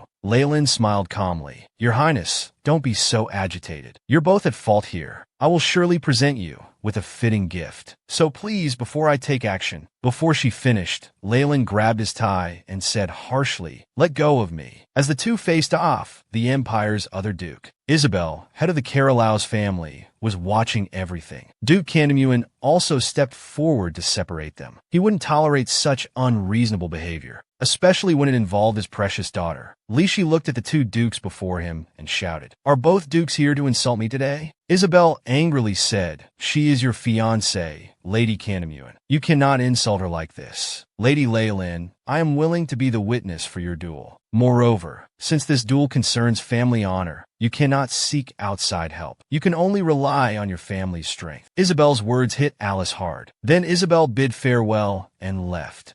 She looked at Leen and said, "Now your wish has come true. Are you happy?" Leen retorted, "Aren't I being kind? With my status, I could have done much worse, but I chose to be merciful. So please don't provoke me anymore." After saying this, she left with her father. Her father looked at the crown prince and Alice, declaring to his daughter, "The Candynuan family won't let this matter rest." This warmed Leen's heart. It's good to have a caring father. Meanwhile, Lucas below was once again captivated by Leen's powerful charm. Leen sat alone, lost in thought on the empty terrace. Just then, a voice came. "Why are you here alone, looking all melancholic?" Leen was startled, thinking it might be some ghost or monster. But in the next second, a hand reached in from outside the railing. Leen fell to the ground, scared out of her wits. Lucas poked his head out and said, "You always get scared by me. But sorry, I wanted to chat with you, but had no way to knock and come in." Leen understood. If a man entered normally, it would be easily misunderstood. Seeing Leen's silence, Lucas pretended to be hurt and said, "If you want to be alone, I'll leave." His beauty was irresistible. Leen blurted out, "It's fine for you to stay here." Leen looked down and asked, "How did you get up here?" "It's several stories high." Lucas helped Leen up. No offense, but that was dangerous. The atmosphere suddenly became intimate. Music started playing around them. Lucas held Leen's arm. Leen, captivated by his beauty,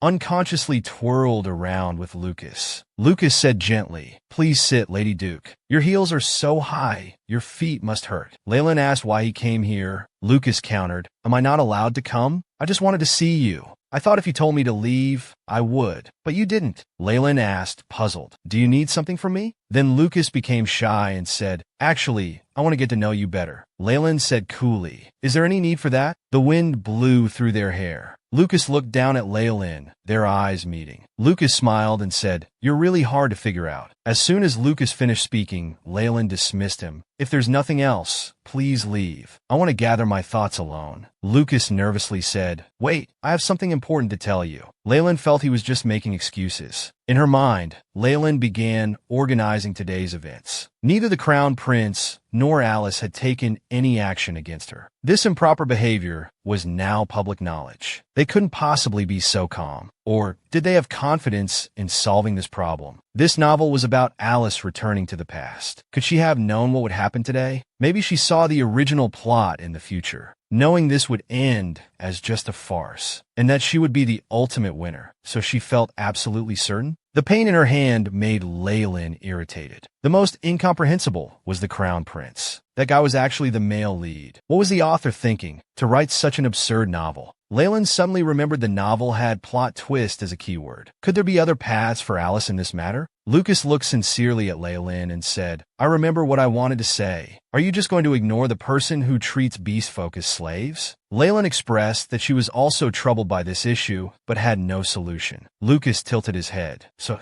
you're someone who follows plans? Why not be spontaneous like before?" Leen said contemptuously that even with her wealth, she didn't want to waste it on that scoundrel. Lucas suggested using power to suppress such villains. Leen asked, "How should I do it?" Lucas replied, "I can help you, but I want 10% of whatever we take from him." Leen was curious and asked how he would help, but Lucas just hummed and said mysteriously, "You'll know soon." Leen muttered, "I was thinking about how to deal with that person. Since you want to help, I'll accept." Lucas looked at the contemplative Leen and said tenderly, "You know you give off very contrasting impressions. You look very cute right now, like an innocent little sister who knows nothing of the world. But sometimes you're like a real Duke's daughter. These two sides of you are really special." Just then, the music started playing again. Lucas stood up from the sofa, adjusted his clothes, and said to Leen, "May I have this dance?" Leen asked, "Why are you so insistent on dancing?" Lucas looked at Leen sincerely and said, "I want to know if my feelings will change after dancing with you." However, Leen walked past Lucas, heading straight forward. "Are you going to dance here?" Lucas replied, "Well, we can hear the music here." Leyland said if others saw them, they might think they were secretly dating. Lucas grabbed Leileen's hand. So what? The Canam lady was angry about her fiancé's affair. So what's wrong with her being with the handsome Viscount? Leyland looked up at Lucas. Their eyes met, and the atmosphere became intimate again. As the music played, and they began to dance, Leyland suddenly stopped. Lucas anxiously asked, "What's wrong?" Leileen's eyes wandered as she said it was nothing. She was just tired. Lucas keenly noticed something. He grabbed Leileen's hand. He asked worriedly, "Why didn't you say anything earlier? It must hurt so much with such an injury." Lucas realized. "Is this why you're hiding here alone?" Leyland turned around and said coldly, "I'm not in pain, and I'm not hiding. I just want to be alone." She turned to leave. Leyland didn't want Friedrich to notice. She was afraid. But after just 2 steps, a warm coat was draped over her shoulders. Leyland turned to see Lucas had already jumped onto the railing. Lucas playfully said, "You just don't want others to see your vulnerability, right? Why are you so proud? Is it because you're the Duke's daughter? Whether you're being naive or proud and stubborn, I like both sides of you." After saying this, he jumped down. Leyland nervously looked down. He had vanished. Leyland was stunned. "What does he like about me?" Meanwhile, Lucas, who had jumped down, was hiding in the garden, embarrassed by what he had just said. This man who only cared about money had now fallen in love. Lucas recalled the scene on the balcony when he invited Leyland to dance. Leileen's sweet smile made Lucas blush. He muttered to himself, "I'm not a child anymore. Holding hands isn't a big deal." Coming to his senses, Lucas realized he had taken Leileen's glove. He said worriedly, "Her wrist must be hurting. I want to escort her home, but what do I mean to Leilin right now? We're not even that close." Lucas felt a pain in his heart. "Next time we meet, our relationship must progress further." Lucas was determined to cross the line Leilin had drawn. To make Leilin show her vulnerable side to him, rely only on him, and think only of him. But since Leilin always asks what business he has, he shouldn't expect too much. Lucas tightly gripped Leileen's glove. He could hear his heart beating clearly, then gently kissed the other side of the glove. Friedrich was summoned to the meeting room by His Majesty. Just as he reached the door, he saw the Duke. After Tandem Duke's brief bow, he shot an angry glance at him, which made Friedrich somewhat displeased. Friedrich entered the meeting room. A glass full of red wine smashed against the wall behind him. Emperor Edwin was furious. "Do you know what you've done? Your fiancé's family controls the Empire's lifeline. You have no right to insult them like that." Friedrich retorted, "Why should the royal family care about their family's face? We are royalty," Edwin countered. "You think being royalty makes you superior to them? The Carolaus and Tandem families built the foundation of this empire. They possess military might and wealth, yet still loyally serve the empire. To think I made such an ungrateful person the crown prince, one who dares to disregard these 2 great families. You only defeated others because Lady Canam chose you." He froze, as if hearing Leileen's voice beside his ear. "Your position as crown prince is entirely thanks to Canam. Without me, you would never have become crown prince. You neither have the royal purple eyes and blonde hair like His Majesty, nor are you as capable as your brothers. The only thing you possess is that useless pride." Edwin sat down and said, "The partner you need to respect is the Canam child. You must take responsibility for your choice." Friedrich walked out in a daze, Leileen's mockery still echoing in his mind. "You heard what His Majesty said? I advise you not to provoke me further. Otherwise, even this nominal position of crown prince, you won't be able to keep it." Leileen's mocking laughter echoed in Friedrich's mind, leaving him unsettled for a long time. Leilin attended the public festival with Betty and Harvey. There were street performances along the way. Suddenly, Leilin noticed something bright nearby.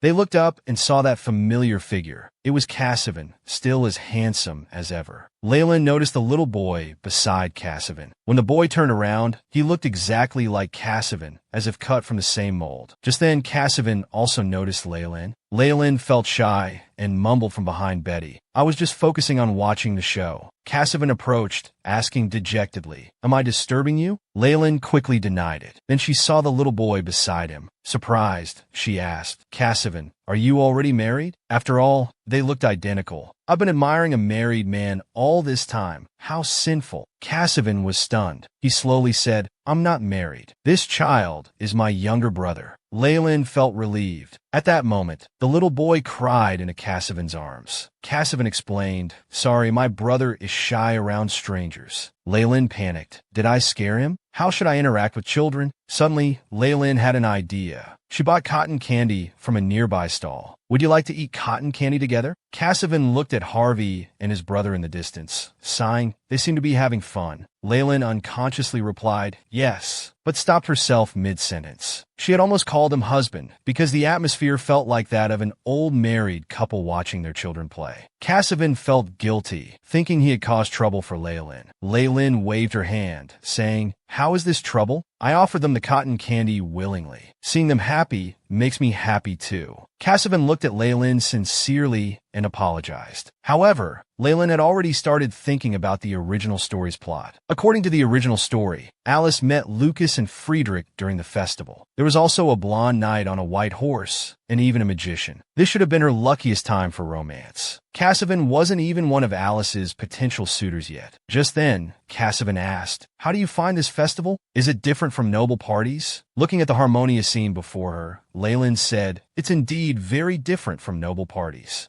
There's no ballroom here, yet they can dance freely in the square. They look really happy and free." After saying this, Leen froze. Had she ever been free herself? Leen suddenly realized that whether in dreams or in novels, she had never lived according to her own will. She could remember bits and pieces of other things, but memories related to the crown prince remained elusive. Leen felt there must be a huge secret hidden within. Although she could act freely now, perhaps I'm just a puppet on strings. Seeing Leen's serious expression, Cassivan extended his hand, saying, "Would you like to dance with me? Just follow the atmosphere. Don't worry about specific moves. I'm here with you. There's nothing to worry about." Leen reached for Cassivan's hand, smiling and saying, "That sounds reliable." As the music started, she began dancing lightly under Cassivan's lead. Leen felt like she could fly. A gentle breeze passed by, making Cassivan look like an angel descended from heaven. Captivated by his beauty, Leen blurted out, "Who are you really?" Cassivan smiled slightly. "I'm Cassivan, a commoner knight from the 12th Knight's Order." At the square, Leen's glossy black hair attracted everyone's attention. People thought she was from the Carolow's family and kept inviting her to dance. Leen didn't refuse and happily danced with them. Worried that Leen might get too tired, Cassivan suddenly picked her up, making her scream. Her face turned red as an apple. "This is too close." She felt he could hear her heartbeat. After carrying Leen away from the festival center, Cassivan put her down. Leen softly asked, "How did you manage to get through the crowd?" Cassivan apologized, saying, "I thought this would be faster, so I took the liberty." Leen shyly brushed her hair. "If I really felt offended, I would have pushed you away already, so no need to apologize." Cassivan stared at the beautiful Leen, stunned. Then he asked, "May I ask you a question?" Leen readily replied, "What would you like to know?" After hesitating for a moment, Cassivan asked, "I heard you haven't danced with anyone except the Crown Prince. So what did it mean when you looked at me at the banquet?" Leen replied shyly, "Because I wanted to dance with you."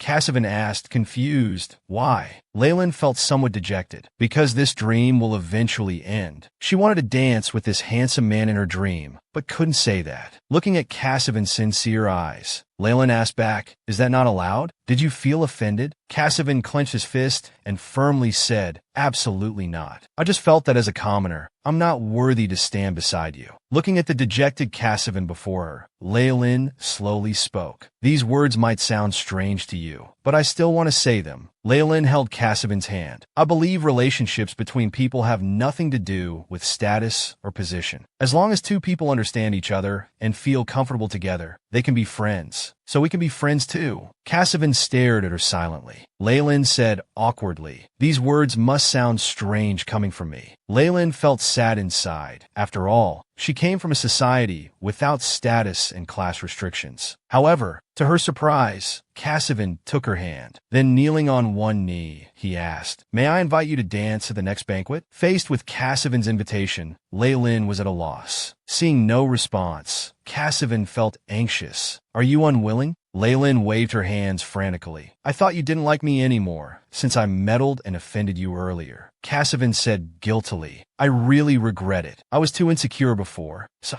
I didn't realize what a radiant person you are." Leen was amazing. Who knew she could smile so purely? But this way, Leen felt like she had become the protagonist of this novel. Meanwhile, a blonde man was also in the square. Alice smiled slightly. Holding the man's hand, she said, "Sir Knight, I have a favor to ask of you." Alice looked at the man with innocent eyes. "Can we meet the day after the festival ends?" Leen was invited to her idol Carolau's home. Just as she was about to open the door, she bumped into Carolau's. Leen hurriedly bowed, stuttering nervously. Carolaus smiled and welcomed Leen. Leen was very happy to see Carolaus in person again. Carolaus gently asked, "Who did you inherit your hair color from?" Leen replied, "I inherited my hair color from grandmother Caro." Carolaus realized, "Oh, so you inherited Aunt L.A.'s hair color. Last time when I saw Duke Candamevan, he seemed to use appearance magic." Leen was confused. "What's appearance magic?" Carolaus explained. "You were born in Candamevan, yet you have the Carolaus family's black hair and royal features. Many people would question your bloodline. Your father, fearing you'd be hurt, used appearance magic to change your looks." Leen was deeply moved. Her father had changed his appearance for her. Carolaus slowly said, "I admire your actions at the founding party." Then he asked Leen, "Do you know about a woman called a hero? Lia Elises Carlos." Leen said, "I only know she killed the tyrant Beastman and changed many systems and laws for women." Carolaus looked at Leen, asking, "Do you know why she killed Beastman?" Hundreds of years ago, a 100-year war began. It only ended when a female hero appeared. But after the war, the men who were forced to serve as soldiers returned. They felt that during their absence, women had taken all their power. The men wanted to reclaim their former rights and receive compensation for conscription, while the women worked hard to keep their positions. They respected and understood each other. The hero praised by the people was actually a woman. As the founding emperor, Beastman couldn't tolerate his power being taken by a woman. So Beastman falsely accused her of being a witch and sentenced her to burn at the stake. Afterward, he began an indiscriminate witch hunt. From then on, people never spoke of women's rights again. After some time, another hero named Lia Elise Carolaus emerged. She took up her sword and struck down Beastman, finally ending it all. Then Carolaus looked at Leen. "I saw your behavior at the banquet. It made me feel very satisfied. Only then did I realize how greatly Li Shi had wronged his fiancée. Don't women deserve honor too? Once engaged, both parties should respect each other. But the male nobles don't see it that way. They can have lovers while women must endure." Then he reminded Leen, "However, there are some things you need to understand. Although Miss Conrad did wrong and damaged your reputation, it takes two to tango." Leen smiled and said, "I know. I'll make him pay appropriately." Carolaus praised Leen. "You're so clever. I believe you can handle this well. Your actions that day surely made many noble ladies very happy. But you could only do that because of your high position." Leen lowered her head, thinking about how in this era, her actions were unthinkable to others, who would instead feel ashamed if their partners cheated. Carolaus solemnly asked Leen, "May I ask you for a favor? I will soon pass my title to my son and return to the capital. Can you stand up for the weak like I do?" Leen understood that even if she hadn't been there at that time, Duke Carolaus would have stood up anyway. He was a true noble. Leen suddenly felt ashamed. As a noble herself, she hadn't fulfilled her duties, only indulging in beautiful dreams. Leen stood up firmly and said, "I definitely will." Carolaus held Leen's hand. "Hearing you say that puts my mind at ease."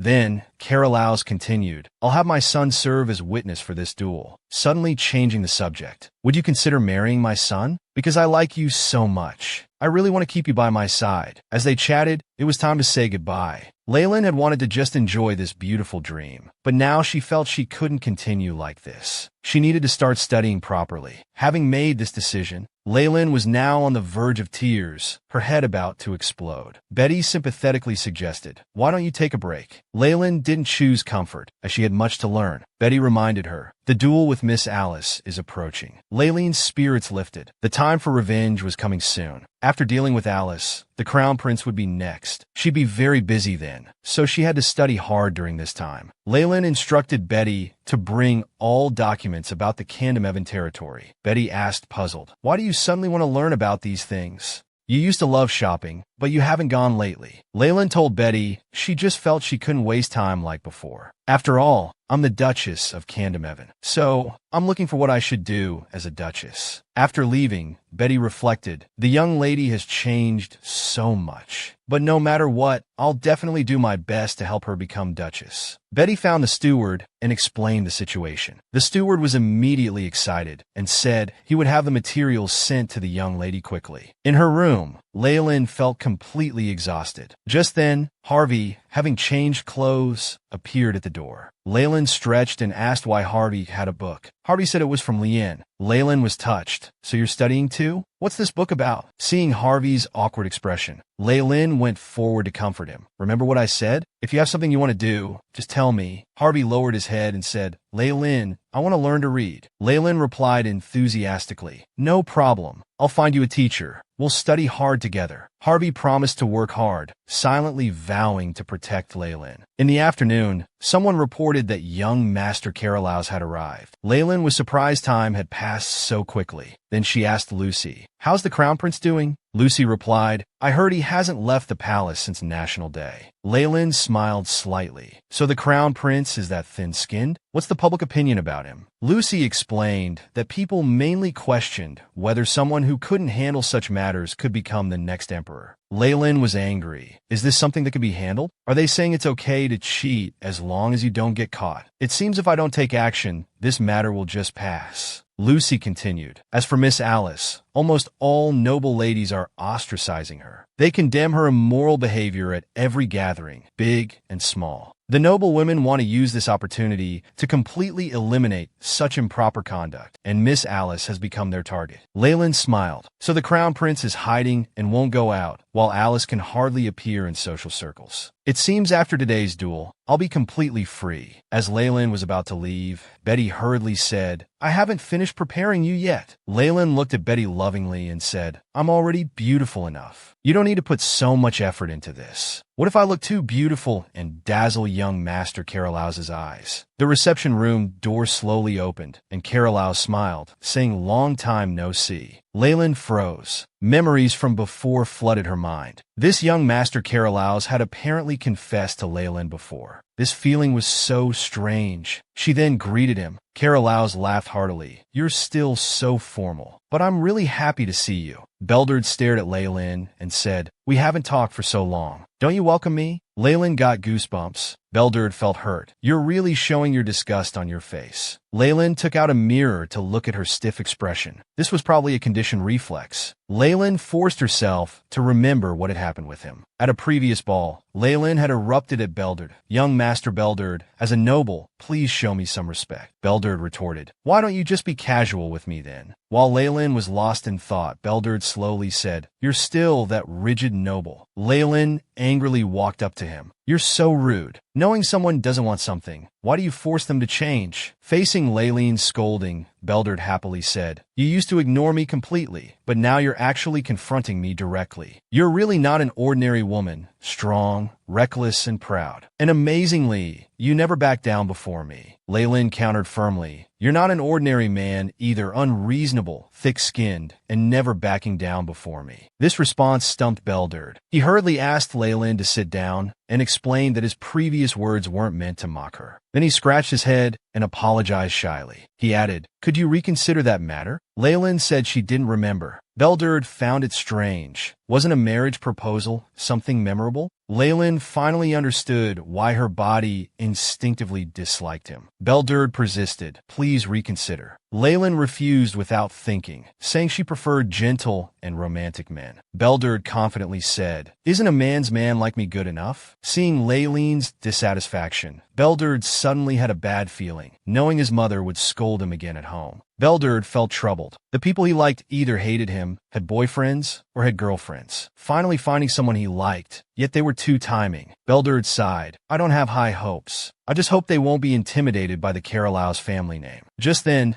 someone reported that Miss Alice had arrived at the dance hall. Beldard was excited, curious to see what someone who coveted another's fiancée looked like. Leyland smiled slightly. Then let's go see together. Belderd took Leileen's hand. Of course, that's exactly what I was waiting for. Then they went to the training ground. Seeing the orderly knight formation, Belderd joked, "Are you planning to return the humiliation you received from her with interest?" Leyland smiled slightly, saying, "I didn't plan anything so dramatic. This is all Father's arrangement." Belderd looked up to the other side. He saw a nervous-looking Alice. However, what he didn't expect was, this woman was the one who kept saying Sir Knight, and she was the mysterious noble lady who had made his heart flutter by showing her innocent side in front of him. Upon seeing Belderd, Alice said, "Sir Knight, so you're from the Carolhouse family? You had blonde hair before. Are you here to help me?" Belderd smiled slightly without saying a word. Alice expressed her gratitude. However, the next moment, Belderd coldly said, "No, I'm here as a witness and judge for this duel, to pass judgment on your improper behavior." The dialogue between Alice and Belderd surprised Leyland. She hadn't expected them to know each other. Suddenly, it dawned on Leyland. So Belderd was also one of Alice's backup plans. No wonder Alice hadn't made any moves before. Leyland thought to herself, she's really something,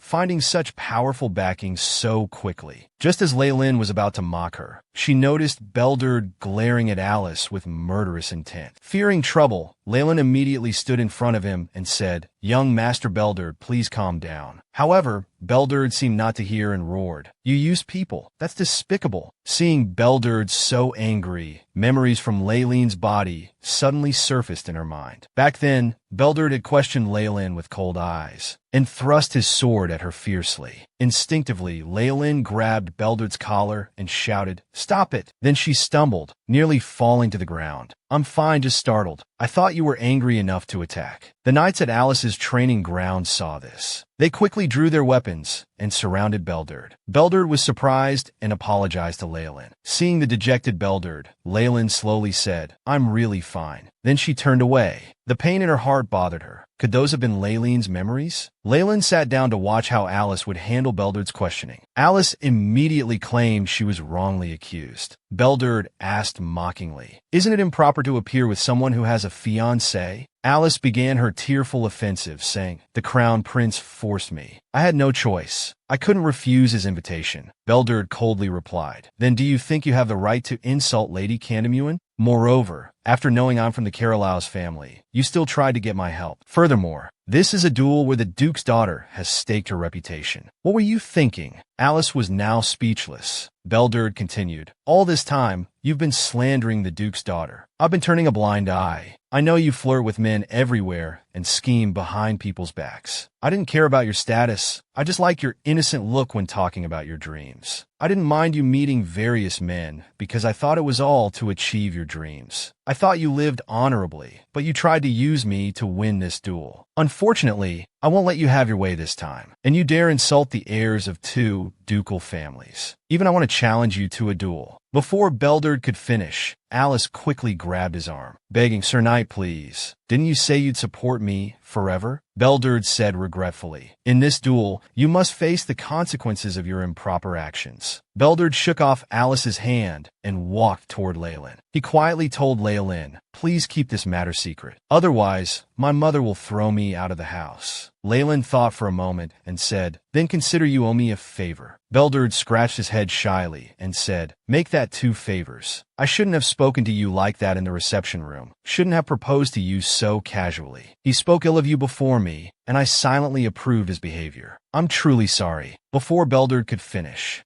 Leyland smiled slightly and said, "It seems I'll be getting a lot of help from the Carolhouse family in the future. You don't need to feel sorry, because I'll collect everything back with interest." Seeing Leyland's magnanimity, Belderd laughed. "Who would have thought that by coming here as a judge, I'd end up owing you 3 favors? I'm not needed here anymore. Honestly, I don't want to stay." Leyland replied, "Thank you for your help today." Belderd turned to leave. Alice watched as he walked away from her without any hesitation. Alice angrily clutched her dress, muttering, "How could you do this? Why are you doing this? Leyland, why are you interfering with me?" Looking at the dazed Alice, Leyland questioned, "Is there anyone left to help you now?" Alice trembled with anger. She gripped her skirt tightly. Leen approached Alice and said softly, "Let's end everything here." The next moment, Alice frantically grabbed Leen. "What scheme are you plotting? Why are you doing this? Don't you have things you want?" Two knights immediately came over to restrain the emotionally unstable Alice. Alice's sudden action nearly made Leen fall. Leen was very angry inside. How dare she be so rude to me? As for what I just want you and the crown prince to stay away from me, Betty angrily said from the side. This woman dares to be so disrespectful to the young lady. Leen was actually still thinking about how to handle this. If she just let Alice go, she wouldn't mind. But if she did that, people would surely mock her for being a pushover. Leen suddenly remembered that she was supposed to be the villainess. She then instructed Betty to notify all clothing stores in the capital to stop using Alice's fabrics. Otherwise, they would be considered enemies of Candymuin. Alice asked in surprise, "What are you doing?" Seeing Alice still being so disrespectful, Leen continued, "Also contact her perfume shop suppliers. I'll buy all their inventory." Alice struggled, calling Leen's name repeatedly. Leen approached her and coldly said, "Alice, you still don't understand the situation, do you?" However, Alice sneered, "If you dare do this, the crown prince won't let you off." Before Alice could finish, Leen continued instructing Betty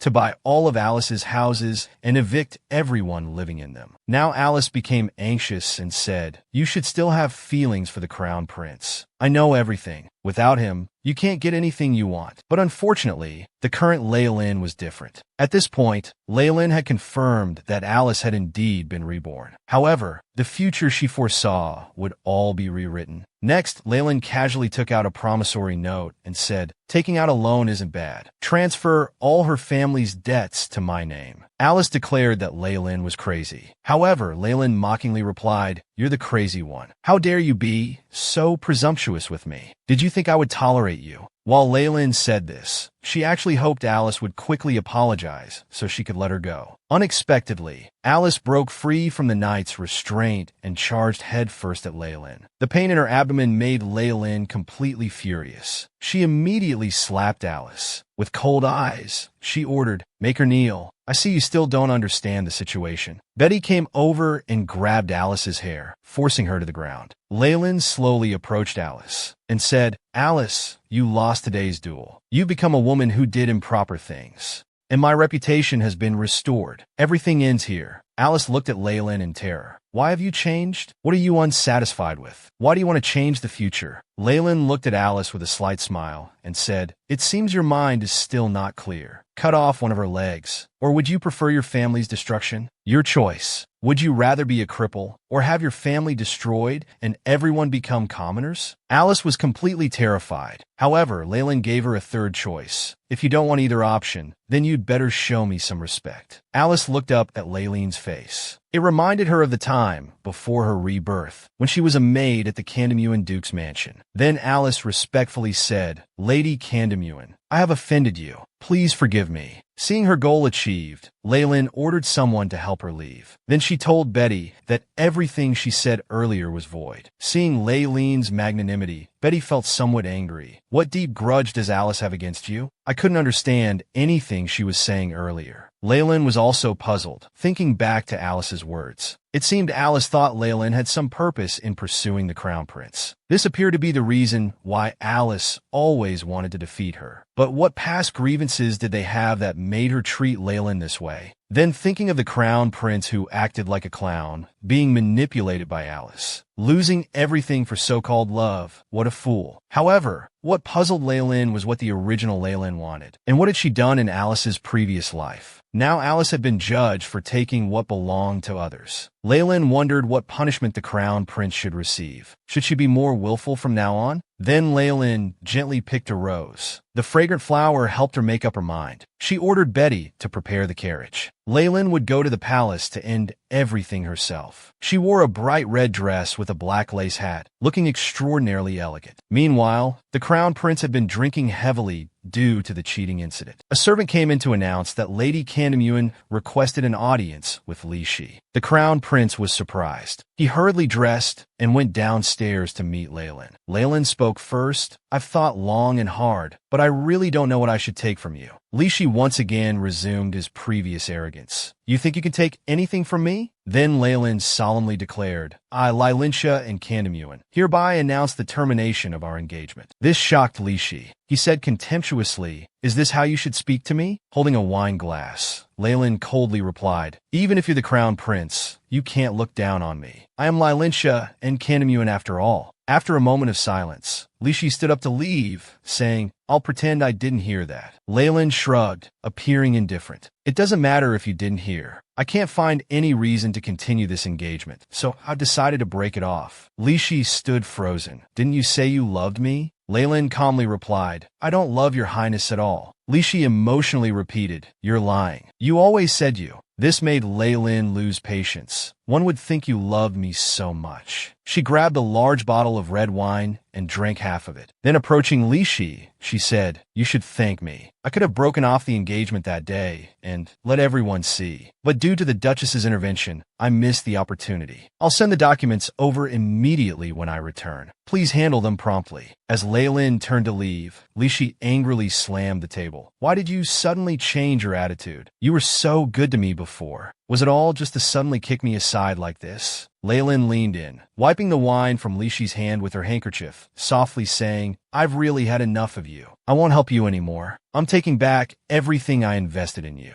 Then she suddenly leaned close to Li Shi's ear and said, The reason is, I've had a change of heart. Li Shi tightly grabbed Leen's arm, begging her not to leave. Then he pulled hard. Suddenly the atmosphere became ambiguous. This made Li Shi think Leen still had some feelings for him. However, laughably, Leen gave a cold smile and said, Don't misunderstand. I've never loved you. At this point, Li Shi had forgotten his pride and said to Leen, You must be the one who loves me. Leen, if you need respect, I can give you that. If you want me to break up with Alice, I can do that too. Do you want to hear sweet words from me? Or do you want something else? Leen reached out to caress Li Shi's face. Will you give me anything I want? Li Shi smiled and said, You can try asking. The next moment, Leen gently pressed her hand against his mouth, saying, You don't need to do anything. Just stay put. I told you not to provoke me anymore. From now on, the Candymuin family will no longer support the crown prince. So I'm calling off this marriage. After breaking off the engagement, Leen felt refreshed. She was about to leave with Betty. Li Shi tightly grabbed Leen's hat from the side. He roared, Leen, you can't leave like this. You can't leave me. The sudden outburst made Leen tremble slightly. Memories that shouldn't exist flashed through her mind. In these memories, Leen and Li Shi seemed deeply in love. Leen was shocked, unable to believe the previous response. This made her feel very uncomfortable inside. Li Shi slowly approached Leen and said coldly, Without my permission,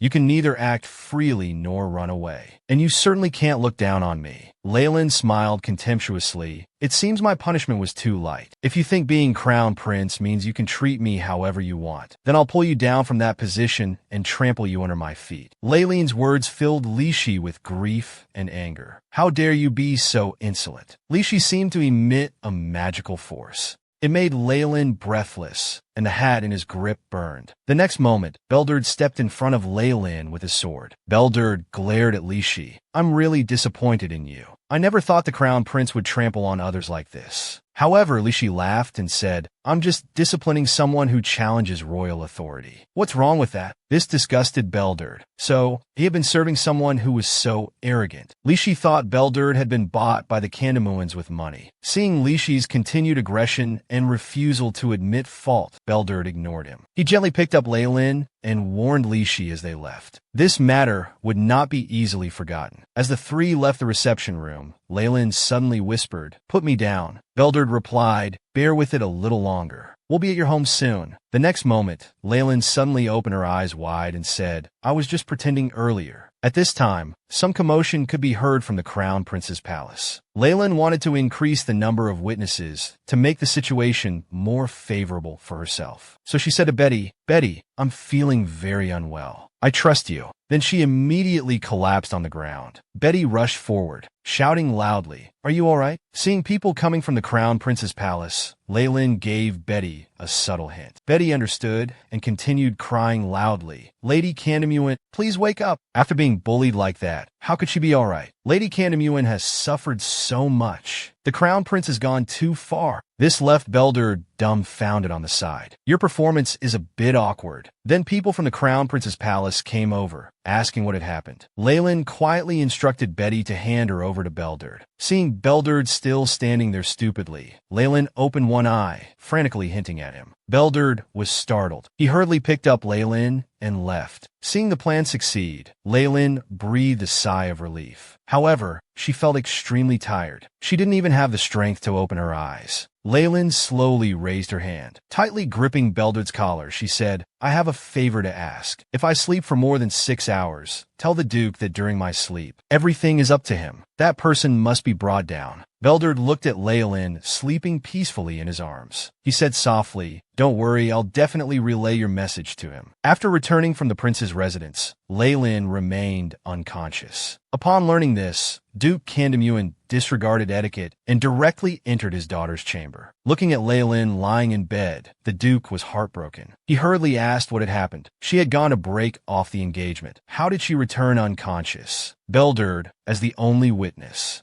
slowly spoke. The young lady was attacked. She fainted shortly after the conflict with Lishi. "I couldn't prevent it. I'm sorry." Duke Candymuin gently patted Leen's hand. Then he stood up and said, "You don't need to apologize. Tell me everything you know about what happened." After their conversation, the Duke wrung the towel forcefully and said viciously, "I really want to tear that bastard Crown Prince to pieces." Then he gently wiped the sleeping Leen's face. At this time, Belderd spoke up. "Lady Leen asked me to relay a message to you. If she doesn't wake up for more than 6 hours, she hopes you can bring that person down for her." The doctor beside them indicated that Lady Leen wouldn't wake up anytime soon. The Duke knew well that the longer this matter dragged on, the more likely it would be buried. Then he gently said to Leen, "You can rest assured. Don't be angry that you couldn't handle it personally." Just as the Duke was about to leave, Lucy stopped him. Lucy whispered in the Duke's ear, "The palace is in chaos now. Many palace servants say they saw the young lady faint after leaving the Crown Prince's reception room." Leen's move surprised the Duke. He hadn't expected that even when barely able to move, she still managed to faint in front of people. Duke Candymuin swore in his heart, "If I can't bring that fellow down as my daughter wishes, I'll renounce the Candymuin name." Meanwhile, Leen slowly opened her eyes. However, she found herself in unfamiliar surroundings. Just as she was about to get up and leave, a pair of warm hands embraced her and held her in their arms. While gently patting her shoulder, they softly said, "Yes, I'm sorry I couldn't protect you. I was too weak." Leen felt an unprecedented warmth. She put everything else aside, planning to just sleep like this. Just then, a pair of fists broke through the space. Then someone emerged and said fiercely, "You think I gave you this body just so you could sleep?" Leen was startled when she saw her true self. The original Leen raised her arm and said, "Get yourself together." Then she slapped the transmigrated Leen. This made Leen in the real world sit up immediately. Feeling the stinging pain on her face, she realized it wasn't a dream. She had actually been slapped. Then she discovered that Harvey was by her side, keeping her company. Looking at the sleeping, little milk leopard Leen, she felt very warm inside. So she hugged Harvey tightly and went back to sleep. The next day when Leen woke up, she found her body had no strength. Betty said, "You've been sleeping for 2 whole days." Leen was surprised. This was ridiculous. She still needed to personally bring down the Crown Prince. Then she hurriedly tried to get up. At this moment, a group of maids blocked Leen's way, telling her to continue resting in bed. Betty smiled eerily and said, "You absolutely cannot get out of bed before the examination is complete." Just then, the Duke arrived. However, he looked tired and disheveled. The doctor beside drew blood from Leen. The Duke said seriously, "If I let that bastard off this time, I'll renounce the Candymuin name." Leen shared her father's thoughts. Therefore, She felt she shouldn't waste time here. But everyone now only cared about the examination results. Leen emphasized again that she was fine. The doctor whispered in the Duke's ear, "The young lady's condition has improved, but it's not suitable for her to get up and move around yet." Leen became anxious hearing this. "I don't have time to lie here. I feel so embarrassed. I said I would bring her down personally, but now I can only lie in bed." The Duke gently patted Leen, comforting her. "Overwork and depression are illnesses. If you promise to rest well, I'll let you get out of bed, okay?" Seeing her father's concern, Leen felt very touched. At this time, Lucy came to report that a letter had arrived from the palace. The Duke got up to leave, reminding Leen to take good care of her health before going. Leen finally relaxed. Then, feeling hungry, she ordered Betty to prepare food. By evening, Leen lay in bed feeling depressed because she had no idea how things were progressing. So what Leen wanted to know most now was what had happened these 2 days, about the Crown Prince's deposition case, and where the people's hearts lay in this country. But as she thought about it, she got hungry. Leen had been drinking only porridge all day. Just then, she smelled something delicious. Leen got out of bed and opened the balcony window. Unexpectedly, she saw delicious food before her eyes. Leen was so moved she cried. It seemed even heaven felt sorry for her and prepared these delicacies. At this moment, a light chuckle broke Leen's fantasy. The person who came was Lucas. Lucas laughed and said, "You're still the same as ever." Then he pretended to knock on the door, saying, "Guest, your steak and cake are ready." Leen glanced at the guards below, then stepped forward shouting, "Sir Leen, there's a suspicious blue-haired person here." But when she turned back, the person was gone. This made Leen feel embarrassed, so she let Leen leave. Just as Leen was sighing that it was another dream, Lucas suddenly appeared. "You're too much." This startled Leen. Then, pointing at him, she said, "Do you want to walk out yourself or be dragged out?" Lucas smiled slightly. "Do you really want me to leave? You surely can't bear to see me go." Then he strode towards Leen's chamber. Inadvertently, he noticed Leen's handwriting. Lucas explained to Leen, "This country has never had a deposed crown prince, nor has it ever experienced a rebellion. No matter what happens, the people will trust the royal family 100%. Even when diseases spread and orphans filled the streets, the people never complained about the royal family. And now, rumors spread that the Duke's daughter is vicious and lives extravagantly. There are stories about how the crown prince tearfully broke off the engagement." Leen was very angry hearing these rumors, thinking how the rumors didn't match reality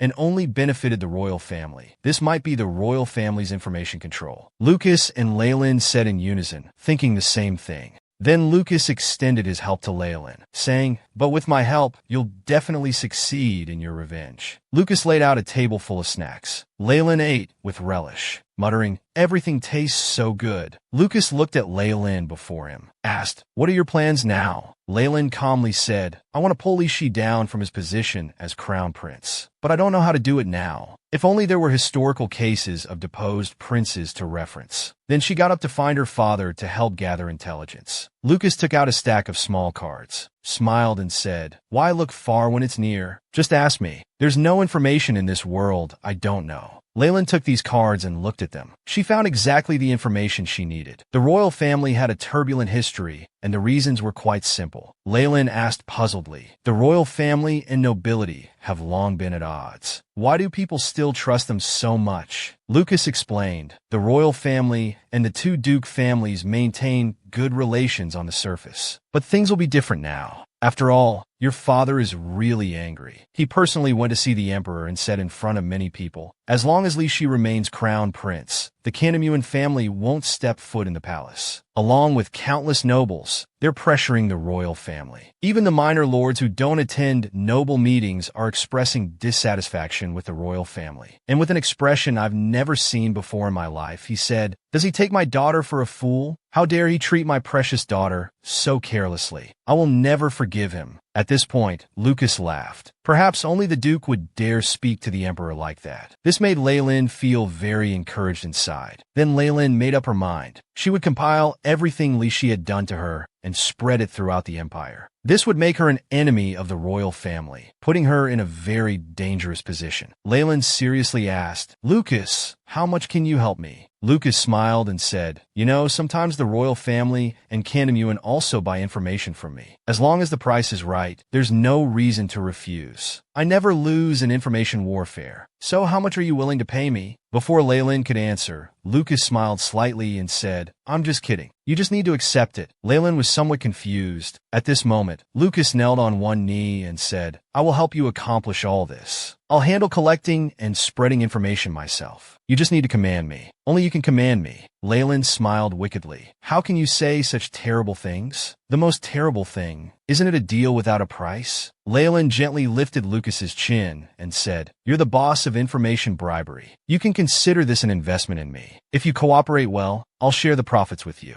Lucas smiled back. "You're so reckless. I really can't handle you." Then Leen stood up and said, "Looks like I need to prepare a deposit first. There's a bad guy who took my $3 billion and won't even pay interest. I need to catch him." Lucas offered to handle it himself, but Leen refused. She indicated she already had someone suitable in mind. This made Lucas somewhat unhappy, but he still provided Leen with free information. It was the address of Hines' illegal casino. Lucas said gently, "Whenever you need me, I'll open the balcony door. I can appear anytime. That should comfort you, right?" Just as Lucas was about to leave, Leen called out loudly, "Don't sell good information to the Emperor. After all, we're on the same side now." Lucas laughed heartily after hearing this. "Since we're on the same side, does that mean we can meet often from now on?" This response surprised Leen. However, Lucas didn't say more and jumped down from the balcony. Watching his departing figure, Leen smiled slightly. "I think he's the reckless one, isn't he?" Leen went to the 12th Knight's headquarters. She found Taswin. Taswin asked puzzledly, "Duke's daughter, why have you come?" Leen replied, "Though it's sudden, I have something to ask of you. Can we talk?" "Handsome knight?" Taswin asked. "How have you been lately? I know it might be nosy of me, but I heard rumors. They say the Crown Prince wants to break off the engagement with you. I'm worried you might be heartbroken." Leen shrugged and said indifferently, "Have you also heard about the vicious Duke's daughter who lives extravagantly and acts recklessly?" Taswin firmly said, "Those are all false. You're definitely not that kind of person." Leen smiled slightly. "Don't believe those rumors. I was the one who actively broke off the engagement with the Crown Prince." Taswin smiled back. "I only believe what you say." Afterward, Taswin changed into casual clothes and joined Leen's group. He shared his investigation of Hines. Hines not only used people as slaves and gave out high-interest loans, but those who couldn't repay would be sold illegally. Moreover, he would take any woman he fancied home, including married women and even children. Leen was surprised. With so many crimes, why hasn't the security team arrested them? Taswin was also helpless, because we can't find evidence. We've raided Hines' illegal casino before, but they escaped just as we arrived. Then he asked Leen why she wanted to catch him. Leen angrily said, "I heard he used my money to open an illegal casino. I'm furious. I want to save those who suffer because of him. If the state won't handle it, then I'll eliminate him myself." Then she had Betty bring out the documents. Inside were Hines' seals that Lucas had prepared for Leen. Leen felt somewhat apologetic inside, feeling she was always being helped by Lucas. After settling the $3 billion debt note, everyone arrived at the illegal casino's location. Leen took the lead, wanting to investigate. The guard, seeing a woman approach, immediately grabbed Leen's wrist and said, "Are you here to repay debt, or are you today's merchandise?" The next moment, Taswin took action. He slammed the disrespectful fellow hard against the wall, then asked, "Why did you entrust this matter to me?" Actually, Leen hated seeing him looked down upon for his commoner status and wanted to give him a chance to achieve merit, but she couldn't say that. After thinking for a moment, she said, "Because I believe only you can handle this task. Is that reason enough?" Taswin smiled gently. "That's enough." Inside the casino, Hines was pressuring those who couldn't repay their debts. He planned to sell their daughters as merchandise. Just then, the door was suddenly kicked open. Leen said in disgust, "What a nauseating smell." Seeing the Duke's daughter arrive, Hines was confused. Leen sat down and said, "Do you really not know?" "Pay me back right now, you bastard." As Hines tried to play dumb, Betty immediately pulled out the promissory note. Hines was dumbfounded. He didn't remember ever stamping it. Leyland said contemptuously, "The monthly interest is 50%. It's been exactly 3 months today, so pay me back with interest." Hines angrily shouted, "But you never lent me that money." Leyland roared back, "Who do you think you're yelling at?" Then she violently threw a nearby vase at Hines. "How dare you yell at me? And you dare use the Duke's money to open an illegal casino? Just wait to be arrested." Hines was completely desperate. Seeing Leyland only brought 1 attendant and 3 guards. He called for his men, planning to eliminate Leyland's group. At this moment, Taswin drew his sword. He took down all those with ill intentions. Leyland glared at Hines. "You dare raise weapons against a Candamevan lady?" Hines looked at Leyland in terror and said, "What did I do wrong? Can a duke's daughter just bully common people as she pleases?" Leyland was speechless. "Why are villains so shameless? What's wrong with me, a duke's daughter, declaring you guilty? The Empire will judge your specific crimes. Sir Taswin, I leave the aftermath to you."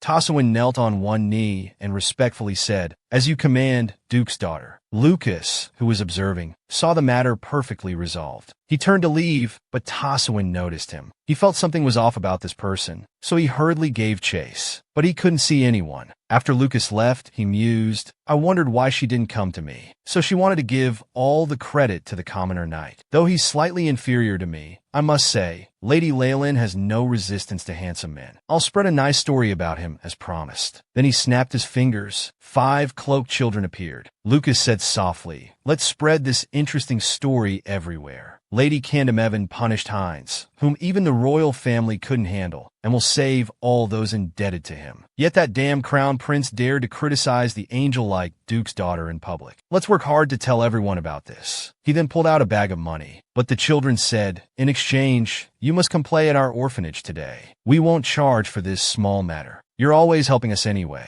This touched Lucas. Then, patting one boy's head, he said, "You don't need to think that way. Then I'll leave it to you." The children were happy and promised, "Leave it to us." After giving instructions, Lucas thought about Taswin. Could it be the Duke's daughter likes that pitiful look? After some time, all of Hines' crimes were made public. Praises for Lady Candamevan spread among the common people. At this time, Leyland was having coffee with Betty by the street, listening to people's complaints about the crown prince and the royal family. This made Leyland feel extremely satisfied. All her stress vanished. Betty was surprised at how quickly the news had spread. This made Leyland feel somewhat guilty. After all, she had been constantly receiving help from others. Even the Candamevan name was borrowed from her father. Looking at the dejected Leyland, Betty asked, "Would you like to become the Candamevan family heir?" Leyland thought for a moment, "Since I don't have to marry the crown prince anymore, if I want to stand as an equal with Rishi." Then she stood up excitedly and said, "I need to talk to father. I want to become the Candamevan family heir and face him fair and square." Betty looked at Leyland's high spirits and felt happy as well. The two left together, but neither noticed Alice nearby.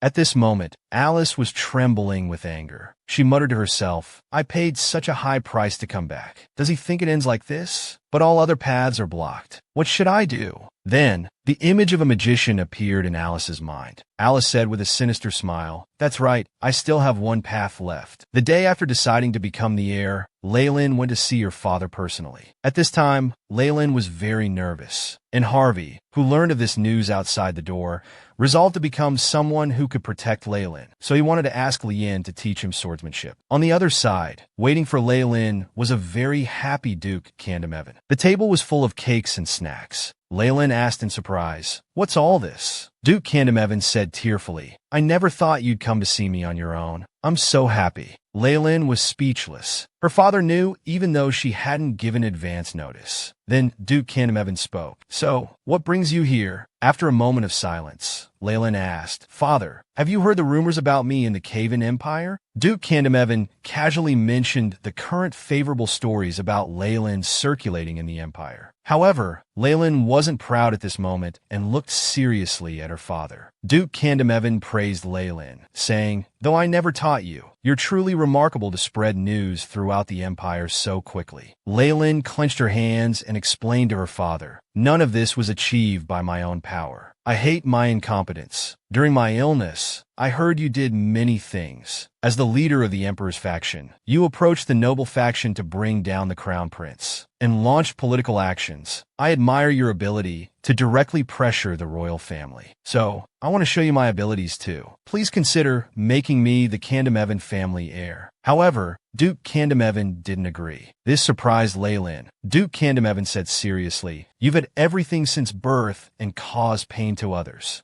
That was wrong. I covered for your actions because I love you. That doesn't mean I'll make you the Candamevan heir." At this moment, Leen was determined to change herself. She stood up and said solemnly, "I don't intend to ignore my mistakes. I want to carry this burden and change myself. I don't want to use the Candamevan name to hide my incompetence. I want to become the Candamevan heir. Please allow it." Then she bowed deeply to her father. Duke Candamevan helped Leen up and spoke earnestly. "You must first show me results that can convince me. Then we'll discuss the matter of inheritance." Leen was very happy that her father would allow her to become the heir. Duke Candamevan smiled and said, "Being able to receive help from others is also a kind of ability, so you don't need to bear the burden alone painfully. I hope you'll remember this, my proud daughter." Looking at her caring father, Leen couldn't hold back her tears and cried emotionally in her father's arms. Meanwhile, Harvey and Leen began sword practice near the park. Harvey couldn't handle Leen's fierce attacks at all. Plus, Harvey had been feeling them all over lately and couldn't use his strength. But the next moment, he lost control of himself. He transformed into a Beastman and sent Leen flying. Leen, lying on the ground, was surprised by Harvey's unusual condition. At this moment, many small animals surrounded Harvey and were all showing goodwill towards him. It seemed Harvey wasn't an ordinary Beastman. The day after Leen's negotiation with the Emperor, all Empire newspapers published news about the Crown Prince's removal. The royal family also apologized to the Candamevan family, and the new Crown Prince would be the recently of age Prince Hopad. At the coronation ceremony, the Emperor passed the royal symbol to Hopad, officially appointing him as Crown Prince. Leen asked surprisingly, "Is this all? How boring." Her father, standing beside her, agreed that it was indeed boring. Leen continued asking, "What is Prince Rishi doing?" Candamevan thought for a moment and said, "I heard he's mentally unstable, so he's been confined to his room. I plan to have a private chat with His Majesty and Carolaus before entering. What are your plans?" Leen smiled slightly and said, "I should let everyone see me looking heartbroken, as the rumors suggest, before leaving." Candamevan and Leen exchanged smiles. "As expected of my daughter. Then I'll see you at home later." After her father left, Leen showed the expression she had practiced in front of the mirror yesterday, appearing pitiful and garnering sympathy. The people at the banquet indeed started taking Leen's side, criticizing Rishi. Leen secretly laughed. Although tired, she thought she should keep up the act a bit longer before going home to see cute Harvey. Suddenly, Belred appeared before her, startling her. Belred couldn't help but laugh. "I saw you secretly laughing just now. Congratulations on your successful revenge. Seeing you like this puts me at ease." Leen remembered when Belred took her home last time. She then sincerely thanked Belred, but he dismissed it. Instead, he said it felt great to see Leen again. Leen asked, "You must be very busy today, having to protect the new Crown Prince until his inauguration." Belred said seriously, "This is the Carolaus family's duty. It's nothing special." Leen suddenly thought Belred looked quite handsome like this. Then she secretly determined to work hard and become the Candamevan family heir. Leen suddenly glimpsed Casvin leaning alone against the wall. "I heard you got a chance to join the top 10 knights. Why did you refuse? With luck, you could have become a noble family's knight. Seems you don't have such ambitions." Casvin blushed and shyly said, "Because there's someone I want to serve." Leen stared at his beautiful face and said, "Though I don't know who it is, I'm really envious. I'll cheer for your sincere feelings. I hope your wish comes true." Casvin smiled slightly and said, "Thank you for saying that. I hope to properly greet you after my wish comes true." The day Harvey had to leave Leen finally came. They both forced smiles and bid each other farewell. Leen watched as Harvey drove away into the distance. Betty sighed and said the mansion would probably become very quiet from now on. Leen put her hands on her hips and said, "Harvey is working so hard, I can't just stand here doing nothing. Betty, help me pack up. I'm going to the magic tower." I want to take this opportunity to work hard and earn more money. When she arrived at the magic tower, the mages welcomed Leen with highest honors. Igreen smiled slightly. Miss 5 billion, you're here. Leen replied helplessly. Can you please stop mentioning that cursed 5 billion? Igreen laughed and said, the amount is so shocking, it just rolls off the tongue. Leen slowly said, I came because I heard there are many new proposals for the ballpoint pen business. Igreen replied, it's still in the development phase. You didn't need to rush over. Leen clenched her fists. I want to participate too, to give you some ideas. My mind and heart are in chaos right now. That's why I want to work. I'm not here to rush you, so please don't send me away. Igreen gave her silent approval. The two sat on the sofa looking at documents. Leen suddenly asked, do you know about the Beastman? Igreen casually replied, Beastman? We mages are experts on that. Leen suddenly moved closer to Igreen and asked loudly, what do you mean by experts? Igreen explained, during the 100 Years' War, the Emperor ordered mages to eliminate the Beastmen. The mages at that time killed countless humans and Beastmen. During that process, the Beast King seems to have died too. We're now searching for the new Beast King. Leen asked skeptically. The mages killed the former Beast King. Why are you looking for a new one? Igreen slowly said, we've always carried the burden of our past sins. So, we decided to protect them. Beastmen are a race that exists around their king. We must find and protect him before the royal family discovers him. Leen didn't understand. What does this have to do with the royal family? Igreen continued explaining. Beastmen being treated as slaves was by the decree of successive emperors. The royal family feared the Beastmen's power would threaten their position, so they wanted to use mages to eliminate them and control those who were weakened. Therefore, we must find the new king and protect him. Let him become the core that unites the Beastmen.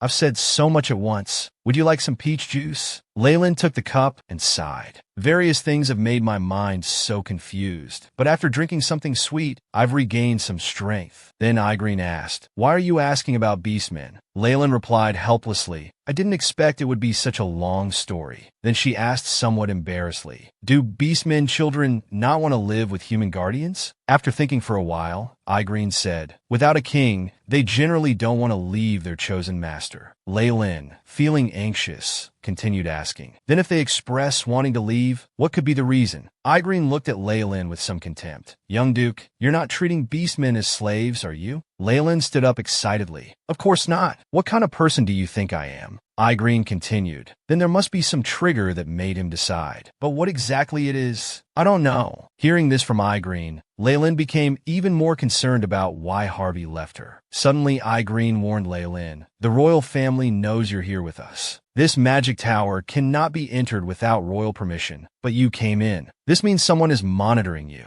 Leen sat uneasily, asking in horror, why would the royal family do such a terrible thing? Igreen didn't answer, just took out the appreciation plaque from before. If you don't want anyone to know your whereabouts, please use this to come here secretly. To provide some service to my partner, I've temporarily moved its location. I hope you'll continue to support the Magic Tower's business, Lady Tandemain. Outside the Yuan mansion, two guards stopped Alice, saying, Lady Yuan cannot be seen without a prior appointment. On the other side of the door, Yuan and many ladies watched Alice's embarrassment. How can someone be so shameless? Yes, isn't it amusing? Facing their mockery, Alice gritted her teeth and endured. This level of disregard doesn't bother me. At least Yuan knows my importance. He cares about my existence. If you had recognized me that day at that time, I wouldn't have become like this. Previously, Alice's family was poor, though they were nobles. They only had their title left, leading to increasing expenses but no income. Alice, unwilling to live like this, decided to save money and start a business. However, no proper family would accept her as a maid without an official letter of recommendation. Despite being a noble, Alice could only work as a servant in the Tandemain household. Due to her special status, she was bullied and mocked by other servants daily. Alice's attitude was firm. She knew she was different from them. She was born a noble. It didn't matter if no one recognized her. Alice, in a disheveled state, prepared to return to her room. At that moment, Leen approached and said, Your manners are quite good. Your walking posture is proper, and your gestures are very elegant, just like a noble lady. Alice was flattered. You're too kind. Leen continued praising. Amazingly, your way of speaking is also very refined. Leen leaned in and asked, What's your name? Alice carefully answered, My name is Alice. Leyland smiled and said, "That's a beautiful name too. Am I taking up your valuable work time?" Alice was excited. She couldn't believe Lady Leen recognized her noble background. "Among so many servants, she only spoke to me. If I have a chance to meet her again, I must greet her more elegantly, like a true noble. Then perhaps Lady Leen would take me as her personal maid. Then maybe I could live a better life than now. Live that glamorous life where everyone acknowledges me." Alice put on a necklace from the counter, her expression changing. "Maybe I could become like the Duchess too."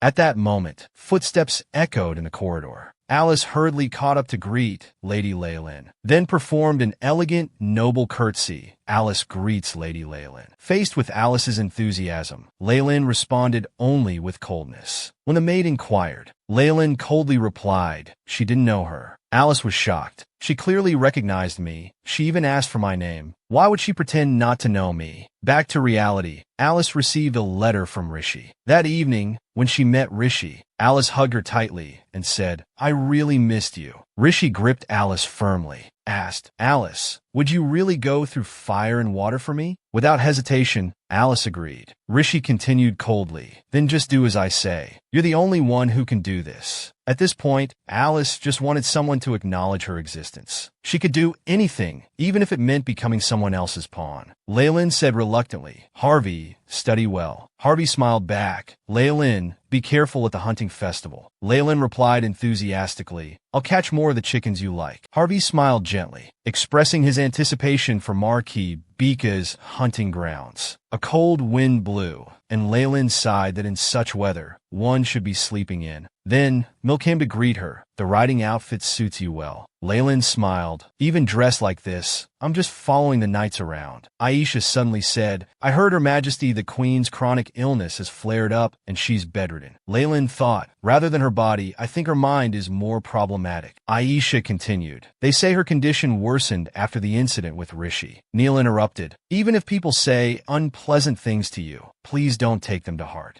Leen smiled and replied, "I see. Thank you for letting me know." Then they parted ways, returning to their respective tents. Leen knew well that the incident Aisha mentioned must refer to Rishi's broken engagement with her, and his removal from the crown prince position. Just as Leen was about to return to her tent, Ballard suddenly called out to her, "I didn't expect you to attend the hunting festival." Leen was also surprised. "Shouldn't you be busy protecting Crown Prince Hopard?" Ballard explained, "I'm only responsible for temporarily protecting His Highness during the investiture ceremony and training knights. Staying home all winter is quite dull. I'm also curious about how the hunting festival is conducted." Leen was speechless. The continent's finest knight, hailed as a reborn hero, participating in the hunting festival. "Are you planning to kill all the beasts?" Ballard laughed, saying, "I'll know when to stop." Just then, Duke Carolow's rode over on horseback. "I didn't expect to meet you here." Duke Tandemain excitedly said, "Who do we have here? If it isn't my century-old rival Duke Carolow's. You're so busy, yet you have time for this?" Leen looked at them both, puzzled. Duke Tandemain continued, "I won last time, didn't I? This is troublesome. I accidentally hurt Duke Carolow's strong pride last time."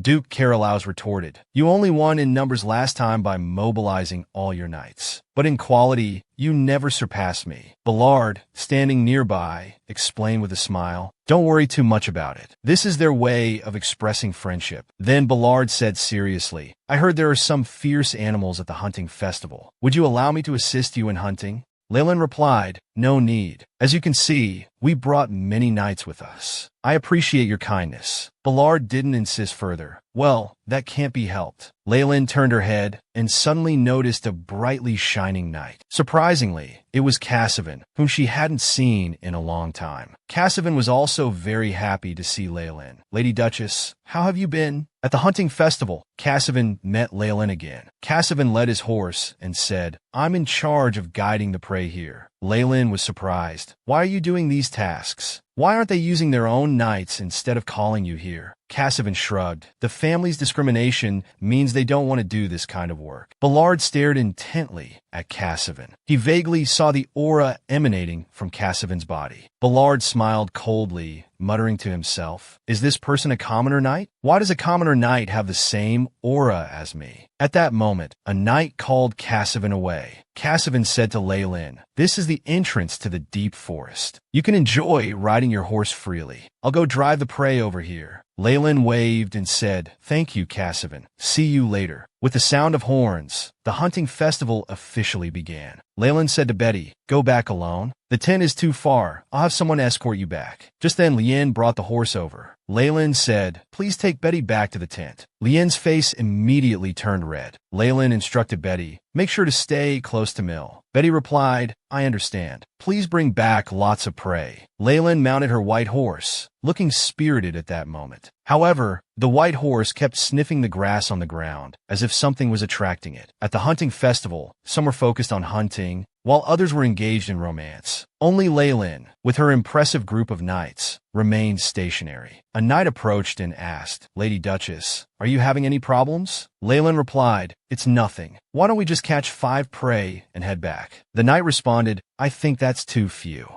Leen smiled indifferently. "They'll think I couldn't catch any anyway." The knight immediately ordered, "Everyone, hunt near the Lady Duchess." Then he seriously said to Leen, "We'll try our best not to embarrass you." Leen felt helpless. Our people really don't know when to stop. Just then, Leen's white horse inhaled some white powder substance through its nose. The white horse then went berserk and galloped forward madly. The knights immediately gave chase upon seeing this. Leen held onto the reins tightly in fear. She kept calling out to the white horse, but it couldn't hear her words. In the nearby bushes, a drawn bow was already aimed at Leen. Fortunately, the sword only pierced through her hair. But just then, the white horse suddenly stopped running. The person hiding in the bushes stood up and aimed their bow at Leen. Leen watched as the arrow flew rapidly towards her. She could only shut her eyes tightly and pray for someone to save her. Fortunately, Ballard arrived just in time and split all the arrows with one shot. At this moment, Leen's family knights also arrived. "Lady Duchess, the assassins who attacked you have escaped." Upon hearing this, Leen said anxiously, "We need to catch at least one." But thinking carefully, how did they know I would encounter such an accident? Did they deliberately lure me here? Who could have done this? Was it the Emperor who dislikes me, or the bedridden queen? Or was it Rishi, who was stripped of his crown prince status due to our broken engagement, or perhaps Alice? As Leen thought about this, her whole body began to tremble uncontrollably. Seeing this, Ballard quickly draped his coat over Leen. "Lady Duchess, are you injured? Do you have any idea who might have done this?" Leen thanked Ballard for coming and instinctively hugged herself. Ballard noticed this detail. Then he said gently, "Don't worry too much. I'll protect you."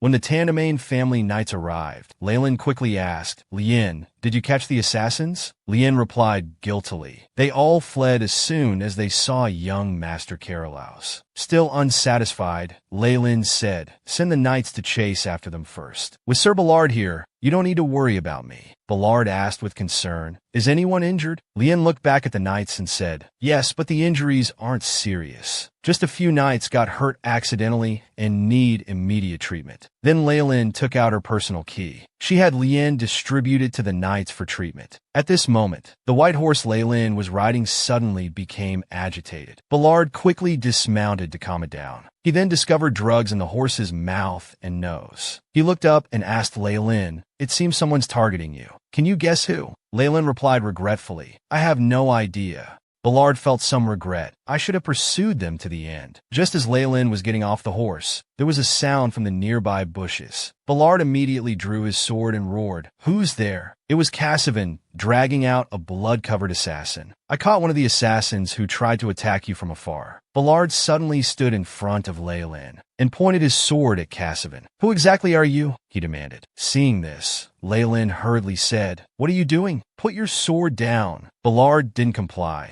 and continued seriously, "Even the Duke's knights couldn't catch the assassins, yet you caught one so easily by yourself. Isn't that strange?" Cassivan calmly replied, "I was just lucky." Ballard laughed coldly. "Even if I cut off your head, you still won't tell the truth." Ballard's sword moved closer to Cassivan's throat. Seeing the situation escalating, Leen stood in front of Cassivan. She said seriously, "Cassivan is an Imperial Knight. We knew each other before. If you have questions, you can ask them later. But now is not the time." After a moment of silence, Ballard sheathed his sword. People who heard about the assassination attempt began arriving. Leen apologetically said to Cassivan, "Things are a bit chaotic now. I'll definitely repay you for this favor later. Cassivan smiled and replied, I only did what I should. If you wish to praise me, I'll gladly accept it. After things settled down, Leen asked Leen, did anyone approach my horse while I was in the tent? Leen recalled. Several ladies came by saying she was cute and petted her. Leen continued, collect the powder from the white horse's nose in the ground. Then have Marquis beak a seal off the hunting grounds. Ballard, looking at the heavily breathing white horse, said, my lady, this horse probably won't survive. After a moment of silence, Leen said, please make its passing comfortable. Leen closed her eyes tightly, feeling scared about the incident. She might never dare to ride a horse again. The investigation revealed that among the ladies who approached the white horse, only the maid of Marchioness Shaman had the same powder. This powder was a forbidden drug that caused severe poisoning reactions. After hearing the investigation report, Leen said, the white horse started searching the ground to inhale more powder. Duke Tandemain angrily said, the ambush happened where the powder concentration was highest, so they must have deliberately lured my daughter there. Marchioness Shamans made claims she knew nothing, saying she only met an acquaintance while running errands and exchanged greetings. Tion's investigation also showed that the maid hadn't purchased any forbidden drugs. In the end, Leen and others still didn't know who the real mastermind was. Ballard impatiently said, damn it, we can't tell who's friend or foe now. Leen agreed with Ballard. The Tandemain family had always been Imperial supporters. Therefore, the culprit might be Marquis Bika, who hosted the hunting event. However, the current suspect was the Imperial supporting Marquis Shaman's household, so it was difficult to determine the true culprit. Who was it, and what was their purpose in creating such chaos? The investigation into the assassination attempt made no progress. So Leen took a carriage back to the Duke's mansion. Due to the severe shock, although the carriage was uncomfortable, but Leen still fell asleep. However, she had a very strange dream. In the dream, Leen called out loudly to Leahy. When she turned to look, she saw Leahy arm in arm with another woman walking into the banquet, facing everyone's mockery. The Leen in the dream remained unmoved. She shouted, what are you doing? Why are you standing here like an idiot? But the original Leen couldn't hear her voice, only hearing the surrounding ridicule. She was confused. Was this still the evil Leen she knew? Just then, Leahy separated from that woman and entered a room alone. Leen hurriedly followed. She stood there stunned, not understanding what was happening. Leahy asked, what do you want from me? Leen calmly asked, are you satisfied with ignoring me in front of all those nobles? Then slowly approached Leahy. No matter what you do, I'll always stay by your side. So please don't worry. Lee directly pushed away Leen's hand. Don't underestimate me. I am the future emperor, and you're just a tool I'm using to become emperor. So don't act like you know everything. Leen smiled slightly, saying, I know the throne is prepared for you, and I'm just a stepping stone for you to ascend to the throne. So Leahy, even if you humiliate or ignore me in front of others like today, it's fine. Leahy grabbed Leen tightly, asking, I can do this, right? After all, you'll always love me. Leen looked at him coldly, then pushed him away, saying, I will always stay by your side, helping you become a brilliant emperor. See you next time, my love, my everything, my Emperor Pride-Rich. Leen returned to the Duke's mansion, then dismissed all the maids. She angrily knocked everything off the table, as if wanting to tear something apart. After a moment of silence, Leen said through gritted teeth, Madman, you're just my pawn, yet you're getting ahead of yourself. Pride-Rich, something like you wants to be emperor? Then picking up a book from the floor, she sneered, if that fool wasn't so easy to manipulate, I wouldn't have chosen him. Try becoming emperor if you want. I'll just keep supporting from below. After all, I'll be the one laughing in the end. She didn't understand what the original Leen wanted to do. Just as she was about to tap Leen's shoulder, the Leen in the dream suddenly turned to look at her, asking, who will stand at the top of this country in the future? At this moment, the real Leen suddenly sat up, coughing continuously. She muttered while trembling, what's going on? Before she could finish wondering what Leen wanted to become, the original Leen appeared before her again, and said, I once wanted to become the person standing at the top, and I finally achieved it. Leahy was a good pawn, though though the ending wasn't very good. It's very easy for an empress to become regent. The original Leen smiled unusually sinisterly, emanating an aura that made the current Leen feel afraid. But seeing the words season end, I became even more afraid. Who was behind Leen's current assassination attempt? Why did the original Leen appear at this time? Let's look forward to the next season. The Villainess is happy today too. Season 3 is finally coming. In our last season, we talked about Leen being attacked at the hunting grounds, then being awakened in her dream by the original protagonist. After the original protagonist's barrage of words, Leen was at a loss. She asked in surprise, "You did all this? Your real purpose was to become regent? You don't really love Lee?" The original protagonist sneered, "I'm not foolish enough to derail for mere love. Neither are you, right?" Leen questioned, "Why don't you achieve all this yourself?" The original protagonist explained, "A person can only have one soul. If someone suddenly makes time flow backward, what would everything become? If we return to the past, the experienced future will disappear, and future experiences will remain in your subconscious. So now I advise you to only look at what I show you."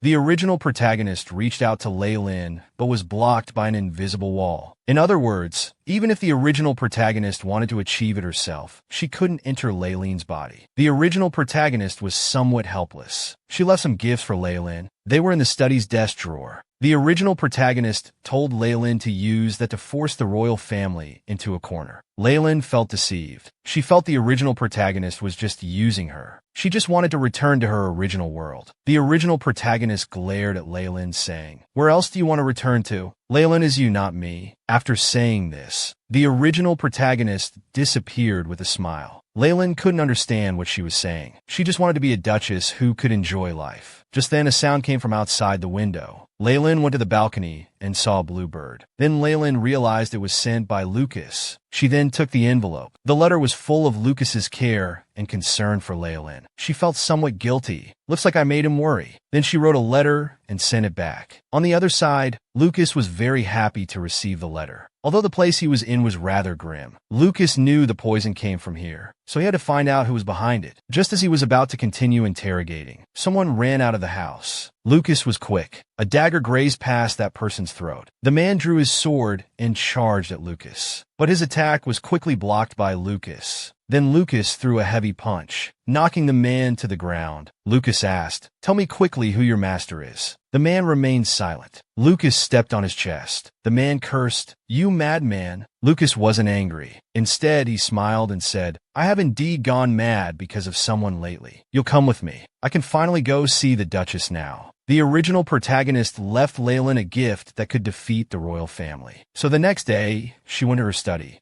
Leen nervously prepared to open the drawer, but no matter how she pulled, it wouldn't budge. Unexpectedly, there was a magic barrier on it. This made Leen even more curious. What could be inside? Leen gave up on the mysterious gift and prepared to find Lucas. After all, she hadn't seen her partner for a long time. Just as Leen opened the door, Lucas appeared handsomely before everyone. Leen stammered, "Long time no see. Have you been busy?" Lucas complained with a pitiful face, "You're the busy one. I've been here all along, waiting for you to come find me." Just as Leen was about to explain, Lucas gently took her hand. He said softly, "You look well. That's wonderful." This made Leen's heart beat faster. Looking at the exquisite cake Lucas prepared, Leen's eyes sparkled. Lucas teased, "Don't you think this is like a date?" Leen took a piece of cake and handed it to him. "This must be delicious." Lucas sighed, "Duchess, you're so heartless." Leen was actually feeling shy inside. Then she composed herself and said,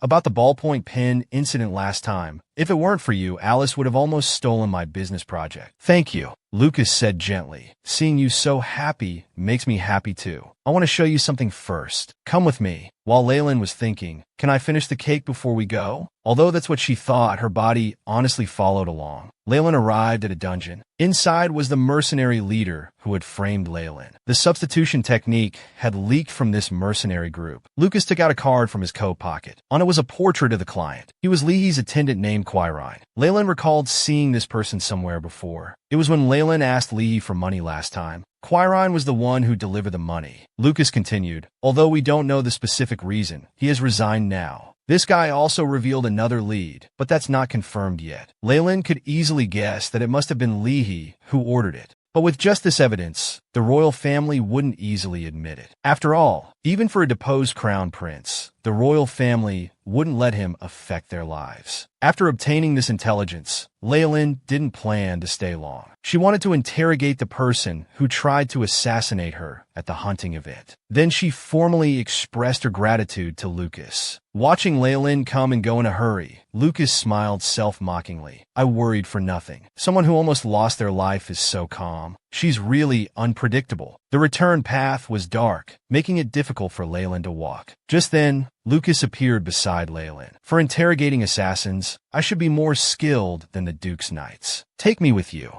Leen explained, but that person is locked in the underground prison of my father's villa. If you go there, my father might be startled. Lucas opened the dungeon door. The light that came through let Leen see his attire clearly. Leen was about to ask something. Lucas smiled slightly. The Intelligence Guild leader is at your service. Let's go, Lady Candamevan. The assassination attempt on Leen was actually related to Alice again. In the last episode, we mentioned that Lucas provided leads about Leen's attacker. Learning that Leen had caught the assassin, Lucas wanted to help with the interrogation. So he tidied up his appearance and returned to the Candamevan Duke's mansion with Leen. The Duke impatiently asked, "You want to enter the underground prison of the villa with my little Leen?" He then took out the son-in-law requirement checklist and compared it. Lucas perfectly met all the essential requirements. The Duke agreed with a beaming smile. When Leen arrived at the underground prison and asked if they had learned anything, she received a negative answer. Leen was anxious. They needed to get answers quickly before any evidence was destroyed. Lucas volunteered, "Let me handle this." Leen asked quietly, "What exactly are you planning to do?" Lucas confidently replied, "Don't worry, interrogation is my specialty." Shortly after Lucas entered the prison, muffled crying sounds came from inside. After a while, Lucas walked out with a smile. "Duchess, can we talk somewhere private?" They went to the balcony in Leen's room. Lucas began, "I found out the client's identity." Then he took out a portrait. Leen didn't recognize this person. Lucas continued, "I'm certain Prince Leahy is behind this, because this person was also a royal attendant, though he's left the palace now. There's also someone else you know well, Alice, who often opposes you."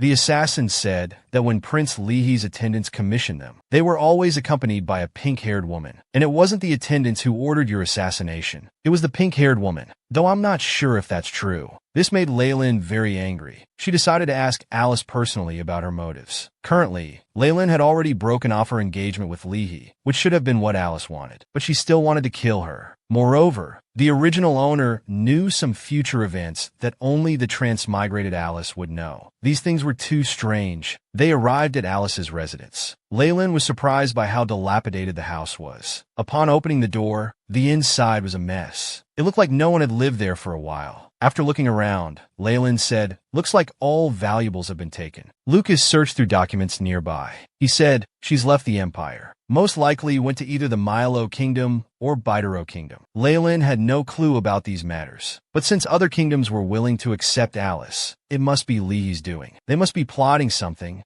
But why did Alice want to kill me? Leen began to reflect, wondering if she was responsible for making Alice that way. Lucas gently consoled her. "They're the bad ones. Why are you blaming yourself?" Leen said seriously, "Whatever the reason, I'm not kind enough to forgive someone who clearly wanted to kill me." Lucas held Leen's hand and said, "Speaking of bad personalities, no one can compare to me. So don't go soft on them. I'll find Alice. Don't get discouraged. Just keep being yourself." Leen felt both happy and touched. Leen returned to the Duke's mansion. Olivia greeted her saying, "Miss, there's a guest waiting for you. He's with the knights at the training ground." Suddenly, shouts from the knights could be heard. It turned out Bellard was sparring with the knights. Just then, a wooden sword stuck into the board behind Leen. Leen angrily said, "Bellard, you came without notice and you're bullying our knights. Are you looking for a duel?" Looking at the enraged Leen, Bellard hurriedly said, "This is a misunderstanding, Duchess." So what was Bellard here for? In the last episode,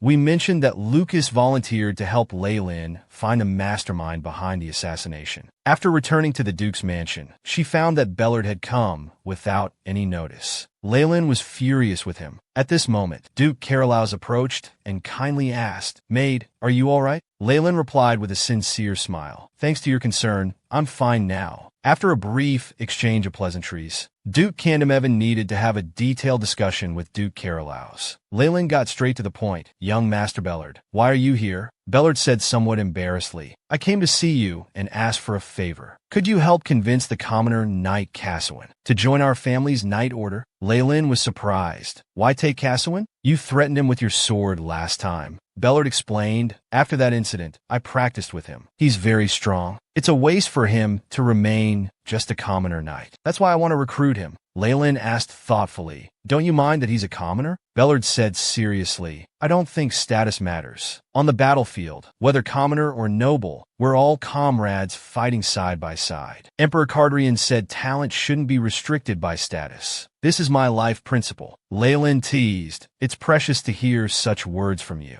Bellard laughed. "Is it strange? I often hear such comments." Leyland smiled. "I think it's cool. You'll definitely become an excellent fourth princess of Carolow's." Then Leyland changed her tone, but convincing her won't be easy. "I invited her to be a knight at the Duke's mansion before, but was refused. I don't understand why she hides her strength. I think rather than being a commoner knight, being ignored, or doing menial work, becoming a noble of common birth would be better." Bellard explained, "Maybe she doesn't want to leave this place." Leyland didn't understand this explanation. "What does becoming a noble have to do with leaving?" Bellard continued, "In this era, when commoner knights show decent ability, they're given appropriate status and assigned under border counts. At the borders far from the capital, only commoner knights fight with their lives. None of them are of noble birth." Leyland understood now. Even if commoners become nobles, they still face discrimination. So Cassowin doesn't want to become like that. "I guess I was meddling unnecessarily." Bellard said, "She said she has things to do, so she doesn't want to go to the border. Anyway, I want to help her." Leyland smirked. "Did you develop a male friendship after fighting?" Bellard thought and said, "If I have to say, it's because of you. Anyway, I'll leave this to you." Leyland readily agreed. At this moment, a maid brought a blanket and draped it over Leyland. Looking at Leyland, Bellard fell into reminiscence. After he extended the invitation to Cassowin, Cassowin remained calm and declined the offer. No matter what Bellard said, Cassowin wouldn't budge. So he said very seriously, "I have someone I want to protect, though they're proud and hard to understand. I can't forget them. I want to send a capable person to stay by their side." Cassowin slowly stood up, said, "I also want to serve such a person. There's someone who stays grounded. So I want to improve my strength through my own efforts. I hope you understand." Seeing Cassowin's determined eyes, Bellard realized, this guy is actually a love rival. Leyland said to the daydreaming Bellard, "I still have unfinished business. I'll go first." Bellard said with a silly smile, "Don't forget to ask her. The more I think about it, the more satisfied I am." This made Leyland somewhat disgusted. They didn't get along before. Could they be dating now? After entering the room, the maid brought out Miss Mill's long-awaited letter. While opening the letter, Leyland muttered, "After all, I can't leave everything to Lucas and do nothing myself. I should use my own connections to investigate rumors, preferably ones related to Rich." Leyland confidently said to the maid, "Let's prepare to meet Miss Mill." In the last episode, we mentioned Leyland's good friend Mill had information about Rich's feelings. So after getting dressed up, Leyland took Betty and departed in a carriage. The bumpy carriage ride made Leyland curse. "I really want to get rid of this carriage. Every ride leaves my whole body aching." Betty calmly replied, "But noble ladies have always used these." Leyland's spirit ignited. "If this world can't create better carriages, then I'll have to do it myself." Soon, they arrived at the Mill family residence to attend Mill's mother's party. Mill's mother came out with a beaming smile to welcome them. Leyland responded very ladylike, then quietly asked Mill, "Is there something behind me?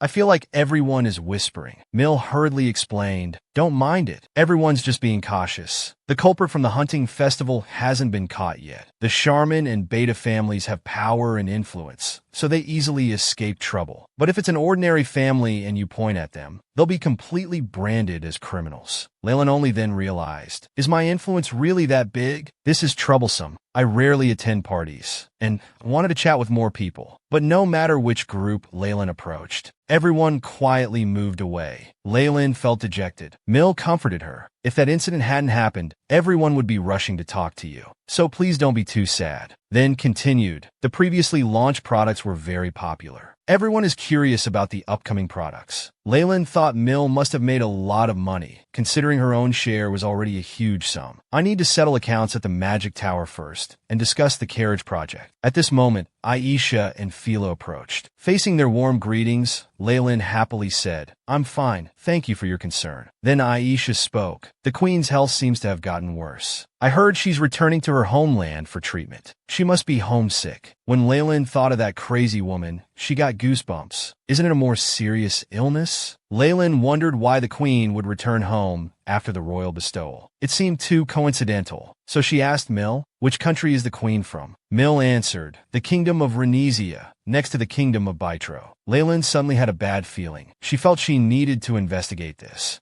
The next day, Leen came to the Magic Tower. This is the Magic Tower's settlement. All this is thanks to the Magic Tower's efforts. I also want to discuss the next product. I have a good idea. The Tower Master interrupted. "Has your health improved? If something happened to the court lady, it would be difficult for us. I thought we might never see you again." Leen said seriously, "Don't worry, I'm not that fragile." Igraine smiled. "Then I'm relieved." Leen suddenly asked, "Can you give me some medicine that's good for Beastmen?" Igraine calmly said, "So that egg from before has hatched." Leen excitedly gestured. He's grown so much, and his physique has improved. But last time he went home saying he felt unwell. I'm worried the sudden changes made him weak. Igraine said, "We can make it now. Please wait." Then instructed Belle to prepare the medicine according to the prescription. Then Igraine continued, "Based on the current situation, I think that child might be the king of the Beastmen." Leen anxiously asked, "If he really is, what will happen?" Igraine replied, "The Beastmen will gather around their king, and the king will lead them to establish new territory. In other words, that Beastman might leave." While Leen was lost in thought, Igraine said, "Let's continue discussing work matters." Then Leen absent-mindedly presented her new project. Her mind kept wondering, is Harvey really the king of the Beastmen? How could such a pure angel possibly be? Though now that he's grown up, maybe he really is. But my adorable baby, how did he suddenly become the continent's #1 male Beastman? How can I accept this? In the last episode, we mentioned Leen went to see Tower Master Igraine to discuss new business plans, but unexpectedly learned Harvey's true identity. If true, he might leave her behind. Leen returned to the Duke's mansion, suppressing her anxiety. "I heard too much at the Magic Tower. My head hurts." Betty concernedly said, "I'll prepare some hot tea for you."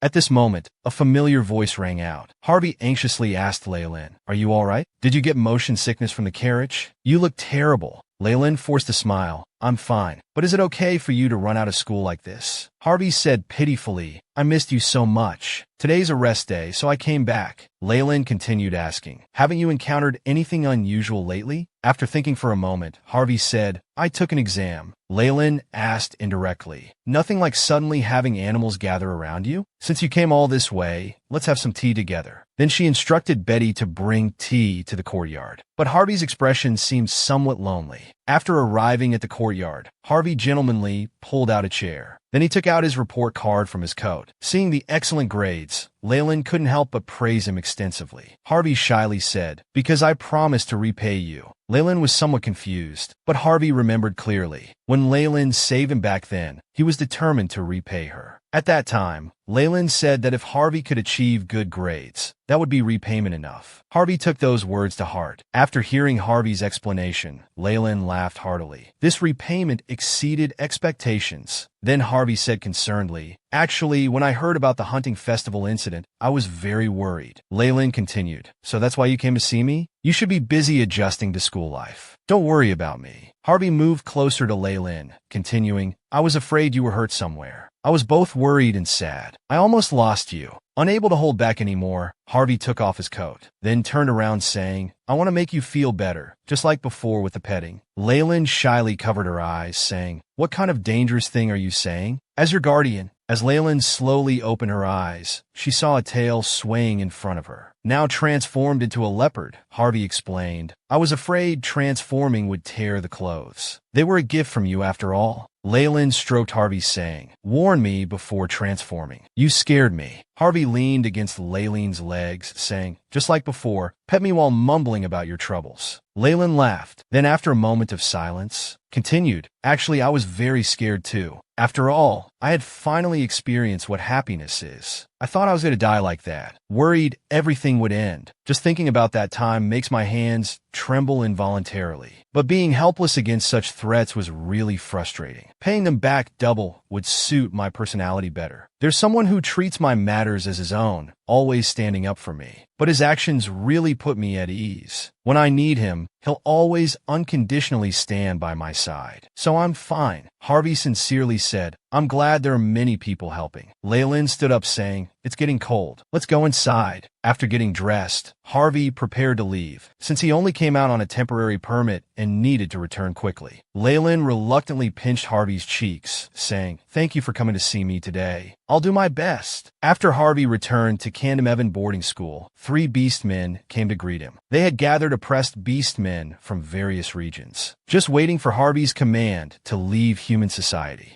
But Harvey was determined. He didn't want to leave immediately. At this time, the cat Beastman Newell said, "Then we'll take the Candom Duchess with us. Although I hate humans, we can take that woman with us." These words triggered Harvey's fury. He angrily warned, "If you dare try anything behind my back, I absolutely won't let you off. I know what you want, but I don't know what choice I'll make. So just wait quietly." Everyone bowed respectfully, saying, "As you command, our King Harvey." After accepting Belayard's request, Leyland prepared to meet Caswin the next day. Late at night, Caswin couldn't sleep. He was practicing swordplay alone. He recalled his confrontation with young Lord Belayard, who repeatedly urged him to show his true strength. Just as he infused magic into his sword, preparing to unleash his full power, the next moment his sword was knocked away. Belayard said mercilessly, "Your swordsmanship has gone astray. What a waste of your talent. Logically, at your age, being able to use magic freely would make you a genius anywhere. So why are you hiding your strength? What are you afraid of?" Back to reality, Caswin struck down hard, but he ended up waking his younger brother. Caswin said gently, "It's very late. Leon, you should go to bed." But Leon asked, "Brother, will you leave like father did? If you're not here, I'll have to protect mother." Caswin stroked Leon's head, saying gently, "I'll always stay by your side." Early the next morning, Leen came to visit. Caswin's mother came out to greet her, surprised to see it was the Candom Duchess. Caswin noticed the commotion at the door and hurried to check. Leen, imitating her father's tone, said, "He rejected all my conditions. I swear by the name of Candom, this matter cannot just end like this. I must negotiate with him personally." It had taken Leen great effort to stop her father. Leen continued, "Long time no see. Can we talk?" After Leen sat down, Caswin asked concernedly, "How is your health?" Afterward, they both fell into silence. Suddenly, Leen asked, "Do you hate me?" This startled Caswin. Leen explained, "You not only refused to join our family, but also declined promotion and even rejected my father's reason. If you don't hate me, none of this makes sense." Caswin frantically explained, "I just did what I should do. Just having your approval is already more than I could ask for." Leen said with frustration, "But I don't think you're someone without ambition. There must be another reason." Caswin hurriedly explained, "It's not like that. No matter what achievements I make, I'll always be a commoner. I'm content being a common knight.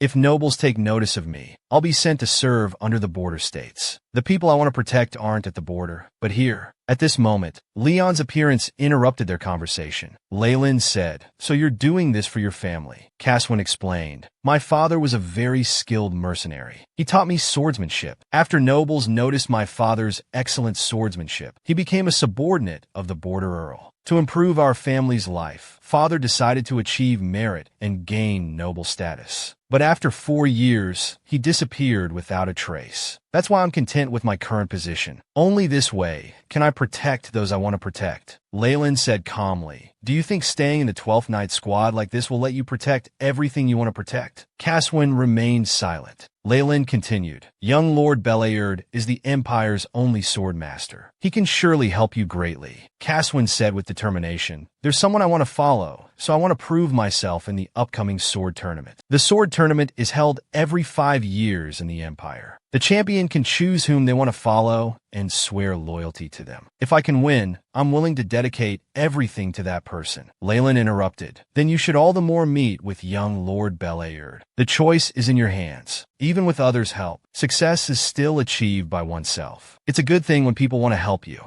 Just like how you helped me. Caswin finally opened up and took the letter and pocket watch. Seeing the content on the envelope, Caswin was stunned, never expecting the Duke to pay such attention to a commoner. At this time, Leon came out shouting, Mom says if you keep refusing like this, she'll kick you out of the house. After hearing this, Leen said with a smile, Your family would say such things. Caswin decided to take the chance. Then he said gently to Leen, Thank you. I absolutely won't disappoint you. Leen smiled and said, Do your best. I look forward to your performance. After learning that Alice was behind everything, Leen was very angry. Lucas volunteered, saying he would help find Alice's hiding place. Unexpectedly, Lucas had secret connections with Alice. That night, Lucas disguised himself and came to the Bidero Kingdom. Following the hints in the letter, he found Alice's residence. Upon seeing Lucas, Alice said tearfully, You really came to save me. Lucas smiled and said, Of course I had to come, considering who asked for me. Alice complained pitifully. Besides running away,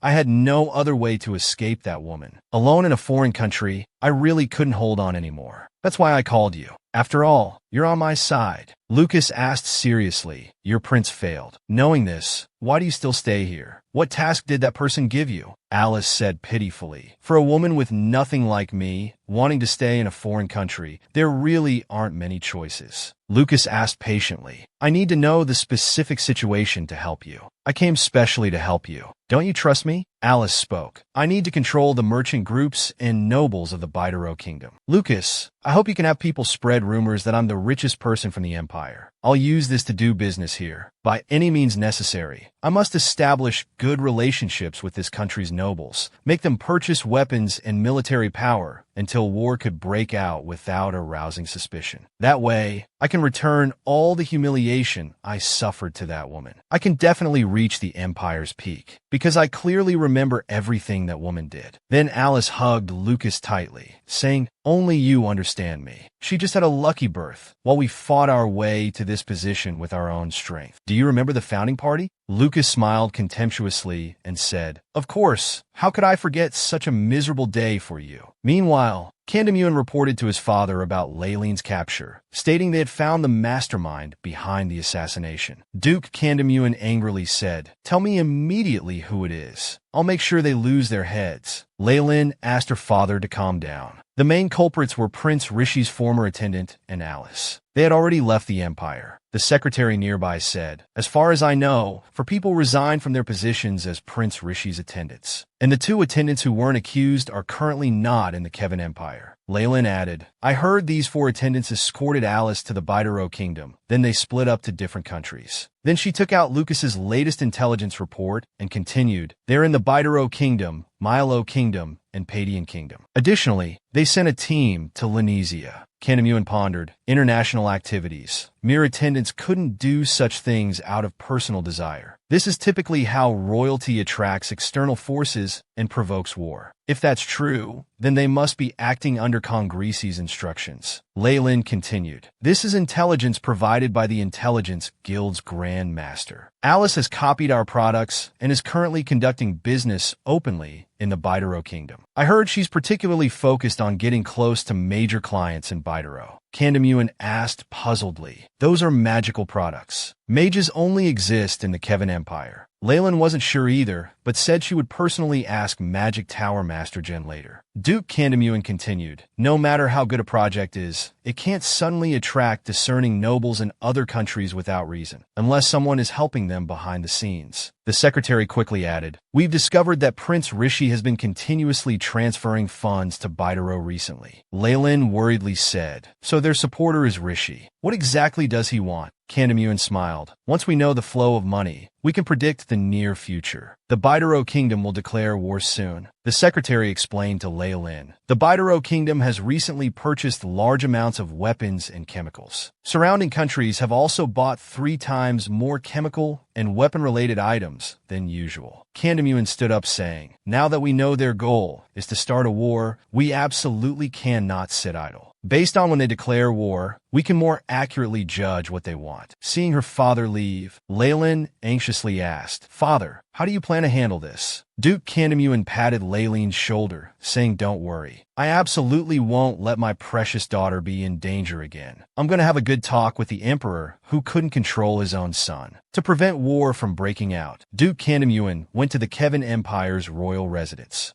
Based on the information he had, he reported to the Emperor item by item. But the Emperor impatiently interrupted. I've heard enough of your absurd claims. Even if 3 kingdoms attack together, my country won't have any problems. I understand you want to find a scapegoat because your daughter almost died. But are you trying to insult the royal family with these groundless matters? Kandamuan continued to persuade patiently. I know it's hard for you to understand, but the truth is quite obvious now. The unusual movements of Prince Rishi's attendants and his partner Alice's business ventures in the Bidaro Empire. Prince Rishi must be behind all this. He must have some scheme in mind. I'm just worried he might rebel. However, the Emperor objected. I think it's the Kandamuan family that's planning to rebel. Duke Kandamuan looked at the Emperor in disbelief, then righteously said, my daughter barely escaped from assassins with her life. She was clearly caught in a power struggle, but for the sake of the royal family, we let it go without investigation. If that's the case, shouldn't you at least be wary of the dangers I just mentioned? Is it so hard to be cautious of Prince Rishi? The Emperor impatiently said, you dare desecrate the God-given royal bloodline. I cannot accept such behavior. As you wished, Rishi became the former crown prince, and Kandamuan became an unshakable house. This makes me suspect your daughter's incident was your own doing.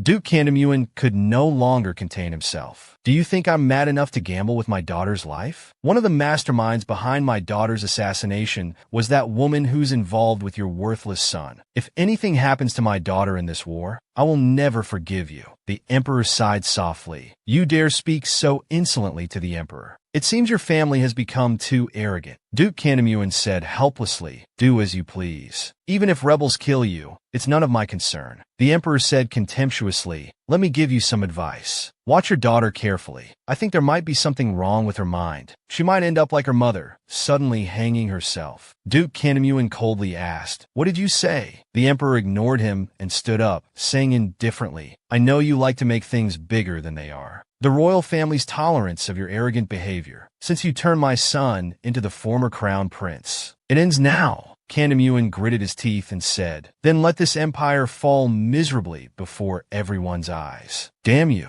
The Emperor retorted again. Trees that grow wildly block the sky and destroy the forest. However, it's difficult to root them out quickly, so we must let them wither and die first. Meanwhile, Leen arrived at the magic tower, but royal guards blocked her from entering. Although Leen used to come here frequently, she was no longer allowed. The soldier kindly advised, these are royal orders. Please comply. Leen challenged, what if I don't comply? Are you going to arrest me? The soldier glared at Leen, saying, then you certainly won't meet a good end. This attitude angered the Kandamuan family knights, who immediately wanted to draw their swords. But Leen stopped them. If I can't enter here, I have other ways. She then returned to Duke Kandamuan's mansion. Finding Egolin's medal, Leen teleported and rushed to explain. But she found everything in chaos. What happened here? Where's Belcher? Egolin, holding back his grief, said, I never thought the magic tower I've desperately protected would fall. Making money without royal permission, spreading improper thoughts among mages in the Kevin Empire. All the mages, including Belcher, were arrested on these 2 charges and taken to the royal prison. Leen couldn't believe the royal family had become so harsh. In the last episode,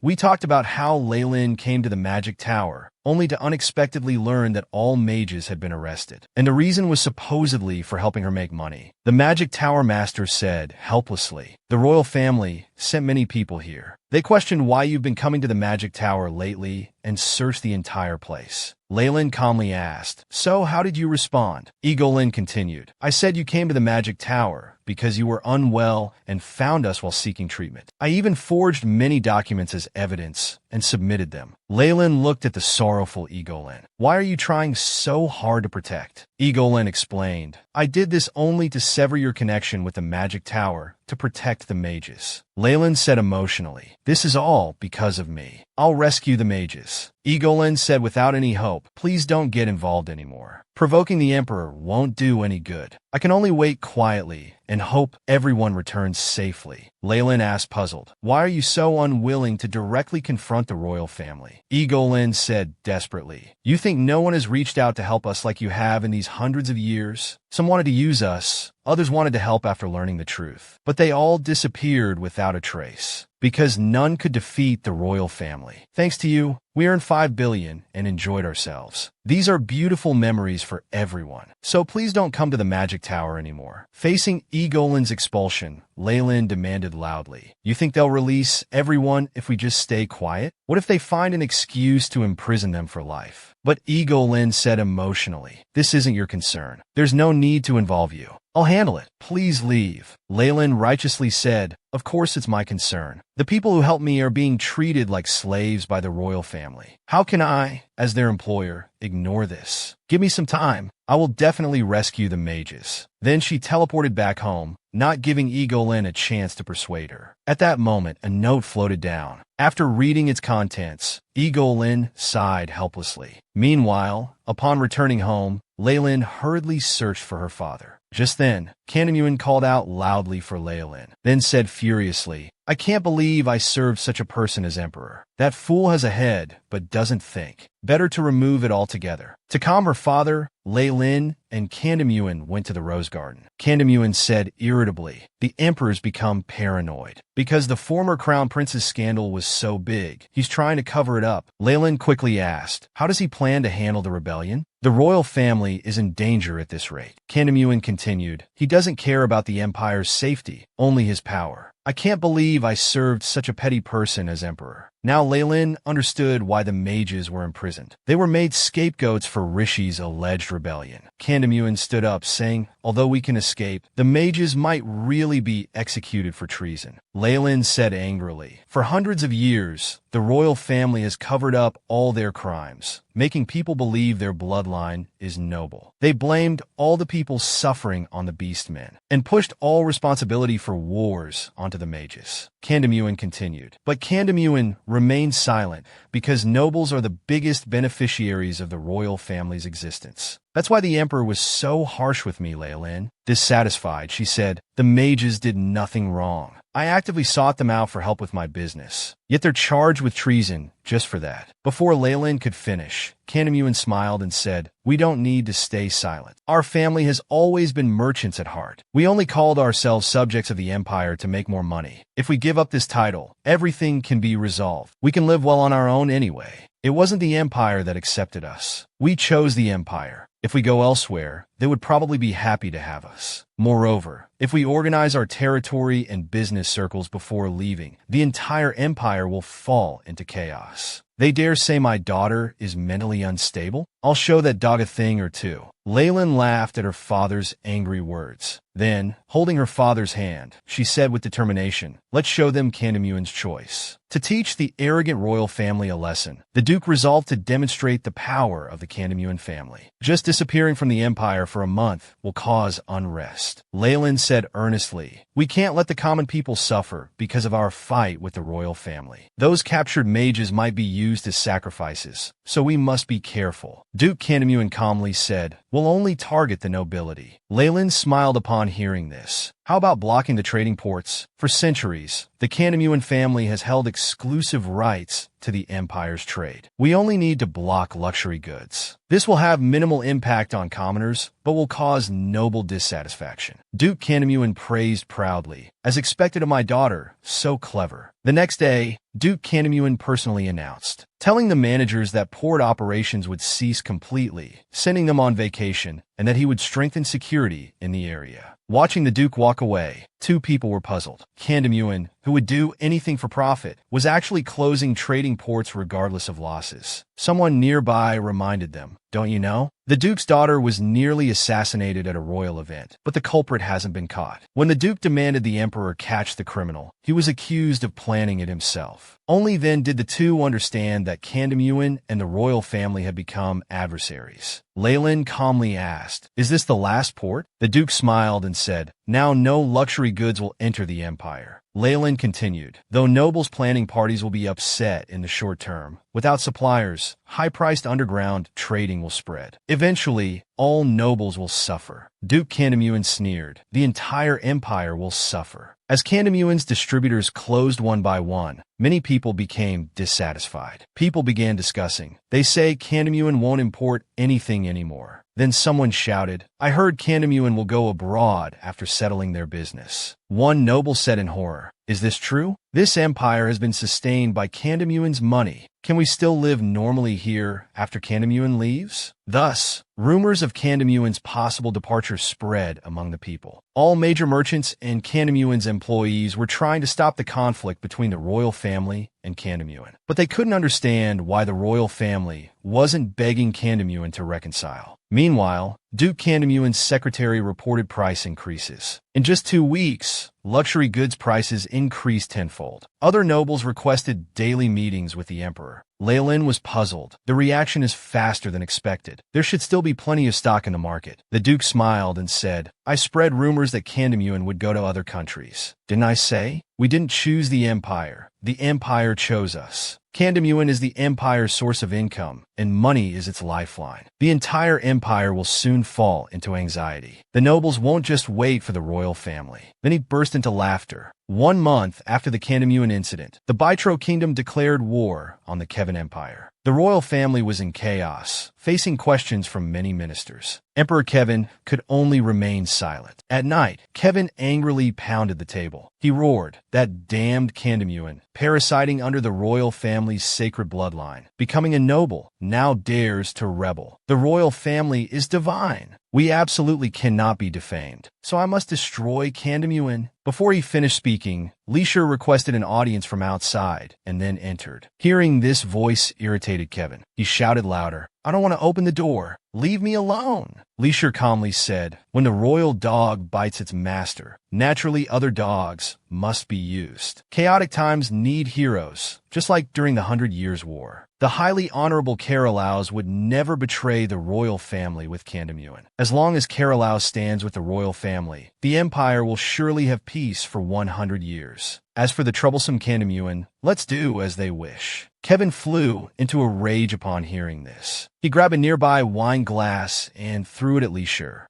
"Isn't all this because of you? Kandamuin Duke said you tried to assassinate his daughter and plot rebellion. Whether this is true doesn't matter. What matters is the royal family's reputation was almost damaged. And now you tell me to do as Kandamuin wishes? You truly don't respect me." Leisure calmly explained, "I've already been deposed. Even if you imprison me, the royal family's reputation won't be damaged. That way, Kandamuin will get what they want. They'll stay at the blessing." Kevin thought, following Kandamuin's wishes and imprisoning Leisure wouldn't be difficult, as long as the news didn't leave the palace. Then he coldly said, "You may leave." Leisure walked out, appearing unusually calm. At this moment, he only wanted to regain Leileen's love and hold her in his arms again. 1 month after the Kandamuin incident, the emperor secretly summoned Duke Kandamuin and the court lady. Before starting the conversation, the emperor asked with a serious expression, "Is the Kandamuin family really planning to leave the Kevin Empire after settling their business? You haven't conspired with the warring Baitro kingdom in all this, have you?" To suppress her father's anger, Leen quickly said, "This is completely false information. This incident only occurred because my father was ill and temporarily negligent." The emperor glanced coldly at Duke Kandamuin. He said in a low voice, "I can't handle unpleasant words. It causes nervous exhaustion." Leen continued, "You should know clearly that Baitro Kingdom's declaration of war has nothing to do with Kandamuin. If we had planned this, my father wouldn't have come to see you last time. Instead, he would have left without a word." However, Emperor Kevin said, "I think Kandamuin might have suddenly chosen to ally with Baitro to gain more leverage. Baitro declared war not during the sword tournament, but 1 month after the Kandamuan incident. Isn't that surprising? Leen felt annoyed inside. Was he trying to frame Kandamuan as traitors for the sake of royal reputation? As if guessing Leen's thoughts, he calmly said, "You don't need to be so vigilant. I'm just telling you what was said at the Noble Council. I've decided to follow your suggestion and confine Leisure to his room before the sword tournament. Perhaps I was too confident in the Kevin Empire's power, which led to my overexcitement. I apologize for not heeding your advice earlier. I hope the royal family and House Kandamuan can return to their former relationship." Seeing the emperor about to leave, Leen quickly said, "I want to discuss the magic tower matter with you.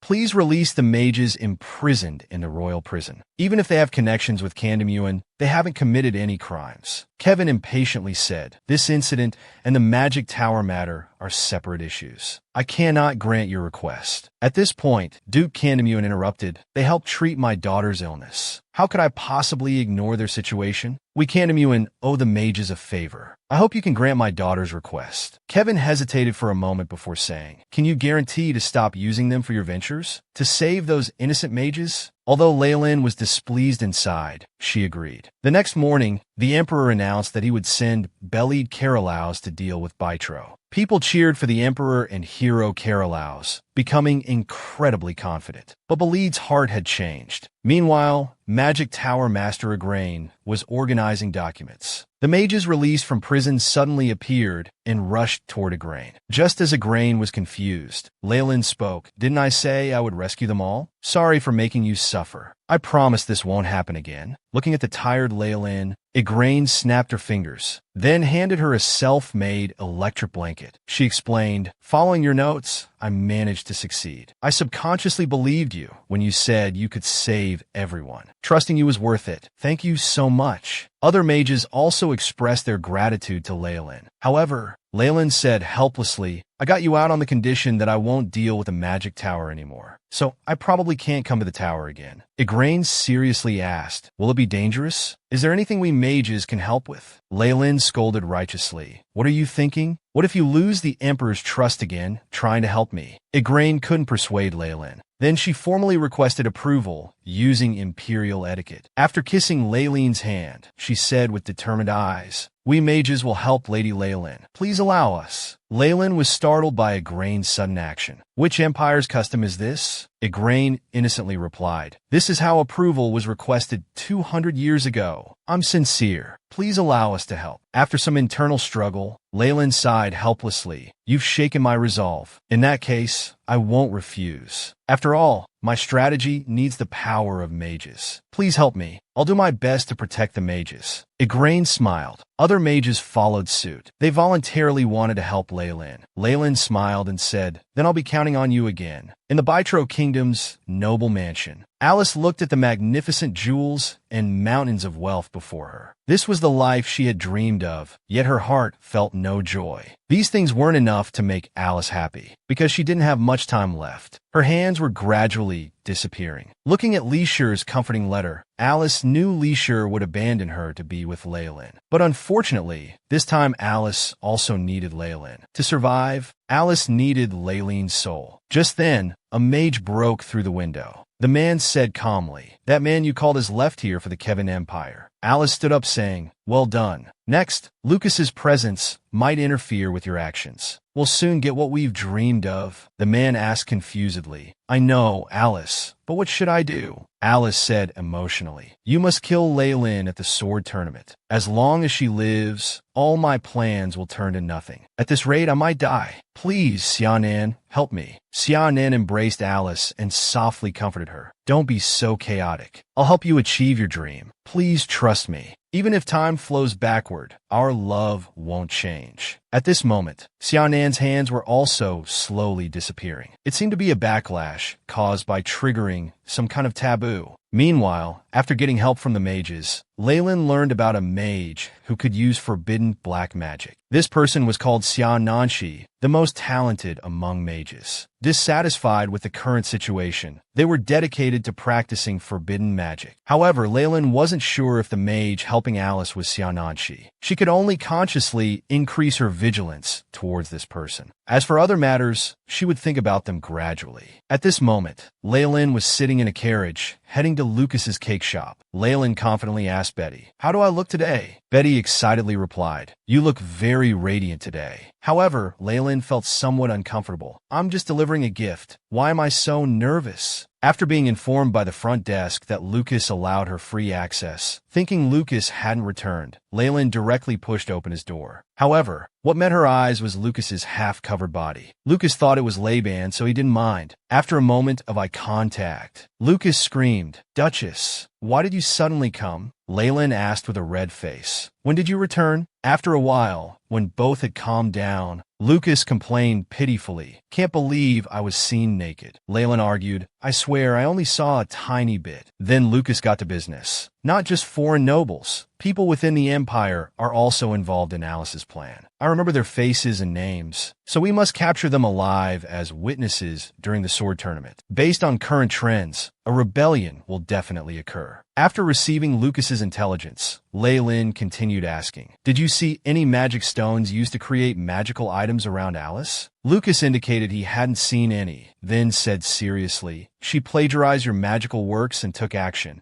which means there must be a mage helping behind the scenes. If even I couldn't discover them, it means that person is being very careful." Then pointing at the item Leen brought, he asked, "What exactly is that thing beside you?" Leen said, "This is a gift for you. It's called a blanket. It's dangerous outside for the big battle." Then she let Lucas lie on it to feel it. The next moment, Lucas felt such warmth and comfort that he didn't want to get up. Seeing Lucas's satisfied expression, Leen asked, "How is it? Not bad, right?" Lucas looked at Leen before him and softly said, "Don't you want to try lying down too?" Leen calmly replied, "It's too narrow." Lucas continued, "I think it's fine to lie down. Besides, someone who makes products should experience them before selling." Leen stopped him in time. "I've already confirmed it. Stop playing tricks." At this point, Lucas put aside his playful manner and said seriously, "I have something important to tell you. Sending Swordmaster Carolaus to the border must also be part of Alice and Leisha's plan. Their goal is to occupy while there's no strong defender in the palace. This sword tournament will be very dangerous. You might get seriously injured. Are you really okay with this?" Leen just smiled slightly and said, "Don't worry. We'll cross that bridge when we come to it. You need to be careful too."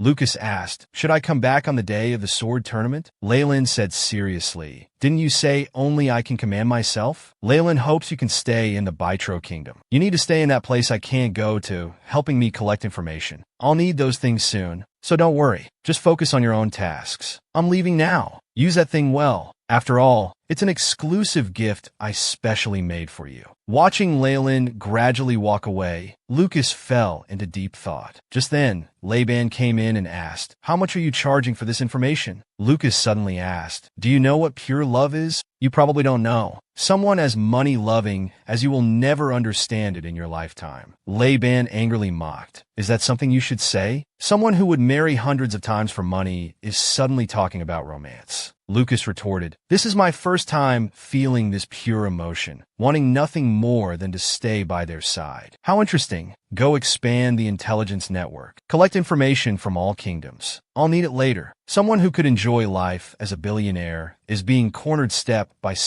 a scheming woman. To prevent the Empire's invasion and ensure her own safety, Leen had already begun preparations. After asking Lucas to monitor Alice's every move, Leen immediately returned to the Duke's mansion. After receiving Harvey's concerned letter, Leen was worried about how to reply. She couldn't just tell him she was nearly assassinated. Unknown to her, a little bird outside the window recorded everything. After writing some comforting words, Leen adjusted her outfit and headed to Duke Carolaus's mansion. As soon as Leen arrived at the entrance, she was shocked by the enthusiastic welcome. Leen felt helpless, thinking they should keep it low-key. At this time, Bellard came specially to welcome Leen. "I've been waiting. Kashiwin is at the training ground. I'll take you there." On the way to the training ground, Leen indirectly said, I heard you're going to fight against the Bytro Kingdom. Everyone believed in Carolaus, who inherited the hero's bloodline. Looking at Bellard's distracted appearance, Leen wanted to comfort him, but could only say, be careful. After a moment of contemplation, Bellard said, when I'm on the battlefield facing enemies, thinking that I'm killing someone else's family and friends, I really want to throw down my sword and flee. At least in that moment, I don't feel like a hero, just a killer. Those meaningless wars where only saints and losers are remembered, I really don't want to experience them again. Only then did Leen understand how cruel war was. Looking at the dejected Bellard, although Leen wanted to say if it's so painful, then choose to leave, she couldn't say it. After all, that would harm the Empire's citizens. What could she possibly say to Bellard? At this moment, Bellard noticed Leen's difficulty. Although I say this, I don't hate my current position. As a descendant of heroes, I should bear everything for the Empire's citizens. No matter who steps up, we all need to fulfill this duty. It just happens that I'm the one in this position now. At least here, I'm not a killer, but a hero protecting this land. Sorry for making you worry, but thank you.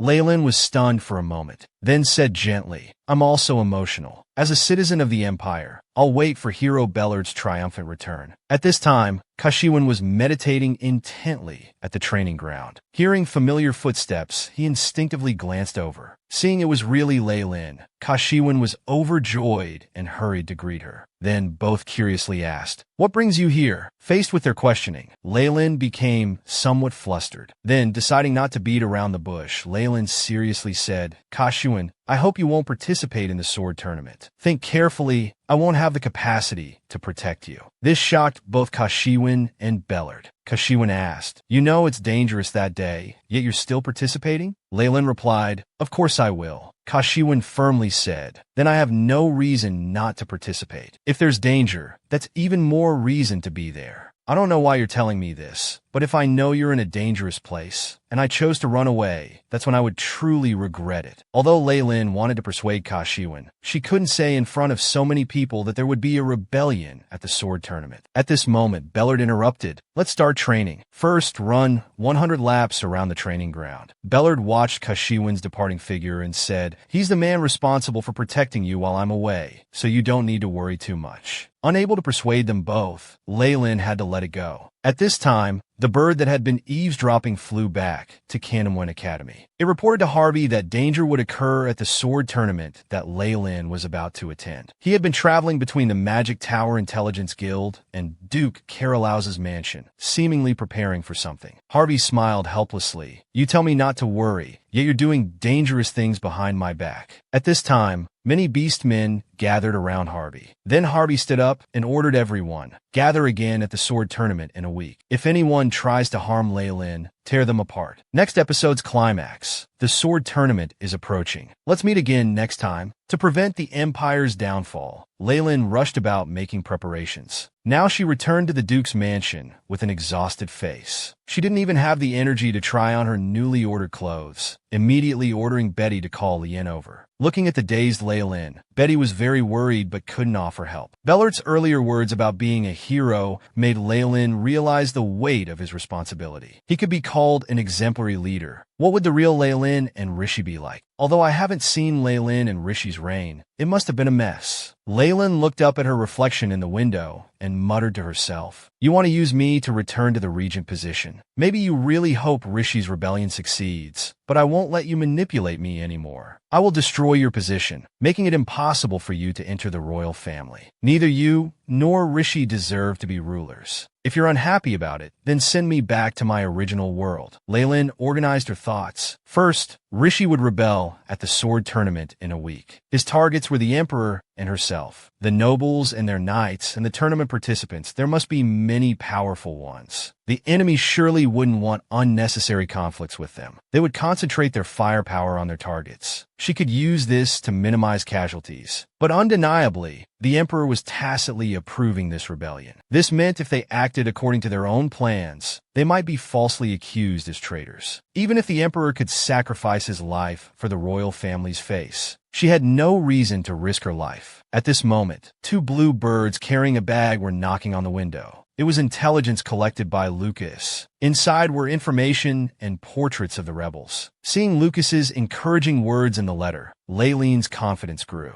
After a while, Leen arrived tardily. Leen quickly took her to the magic tower. To prevent innocent sacrifices and protect her loved ones, she needed Leen to lead the mages to fight alongside Candleman's knights. A week later, on the day of the sword tournament, Leen assigned tasks to the knights at her family's training ground. She ordered them to quickly find and control the people in the portraits, and to stall Ephiel, the sword master from the Milo kingdom, as much as possible. Leen seriously added, "You need to remember one thing. Never mind the Duke and me. We are absolutely safe. The knights responsible for protecting us only need to put on a show. Please don't get hurt, and definitely don't sacrifice yourselves, or your pay will be deducted." Although the knights didn't quite understand, they all agreed in unison. The sword tournament arena was bustling with people. It was Leileen's first time attending such a grand event. However, her eyes kept searching for Kashiwan. Leen knew Kashiwan wouldn't lie to her, but still hoped he wouldn't come. At this moment, Duke Carolaus appeared beside Leen and asked, "Do you have someone you're supporting? You seem to be looking for someone. Bellert's recent apprentice-like protege will also be competing. He asked me to tell you that you can look forward to that person's performance." The news of Kashiwan's participation gave Leen mixed feelings. Just then, Emperor Kevin and Prince Hopat arrived. Kevin gave Leen a cold glance. Leen wasn't intimidated and returned the same look. As the competition officially began, Kashiwan finally appeared. Watching him enter the arena with vigor, though Leen was worried, she was still happy. Duke Candleman said quietly, "There are rumors that you introduced him to Lord Bellert. Even if it was just at young Master Show's request that convinced him, for that person, it was an opportunity gained because of you. He probably wants you to see this more than anyone else. It's truly a pity." After the host announced the official start, Leen said calmly, "The competition has begun. Shouldn't we leave too?" Duke Candleman smiled and replied, "Yes, now we should really focus on watching." Then Leen took out a magical device. After a brief flash of light, Leen and the Duke's figures gradually became blurry. After a while, their images stabilized. How will Leen handle this crisis? Let's find out next time. To avoid assassination, Leen used a magical device to project her image. She then took the Duke to the magic tower pillar before Igraine. Leen asked excitedly, "Has the magical suggestion been activated?" Igraine replied, "The illusion magic is maintaining well. As long as no one speaks to or touches the illusion, it won't be exposed." At this time, through Igraine's receiver came Lien's voice, saying that Leen and others had secured all enemy positions and were just waiting for Leileen's order. Leen immediately ordered them to execute the battle plan and asked Igraine, "Can you use magic to show us different parts of the scene?" Igraine waved her hand, and images from all over the tournament grounds appeared. They could even zoom in on the images. The Duke suggested, "Many nobles have contact with Rishi, but we still need to determine who's under his control." Leen responded with determination, "I won't let anyone who rebels against me and the Emperor escape." Meanwhile, the images showed that one group had successfully captured their target. Leen said confidently, "Bring it on. I'll catch you all." On the other side, Kashiwan was fighting with a contestant in the tournament. He quickly noticed something was wrong. Kashiwan questioned, "I've never heard of another sword master in the Empire. Who are you?" The man tugged at the bandages on his face and sneered, "You're quite perceptive." This person was Ephiel, the sword master from the Milo kingdom. The man stopped pretending and directly used his awakening power. He charged at Kashiwan again, shouting, "The operation begins." The Emperor and Prince were still watching from the stands, unaware that the knights behind them were getting restless. They wounded the Emperor's personal guards. The Prince was stunned by the guards' screams. Emperor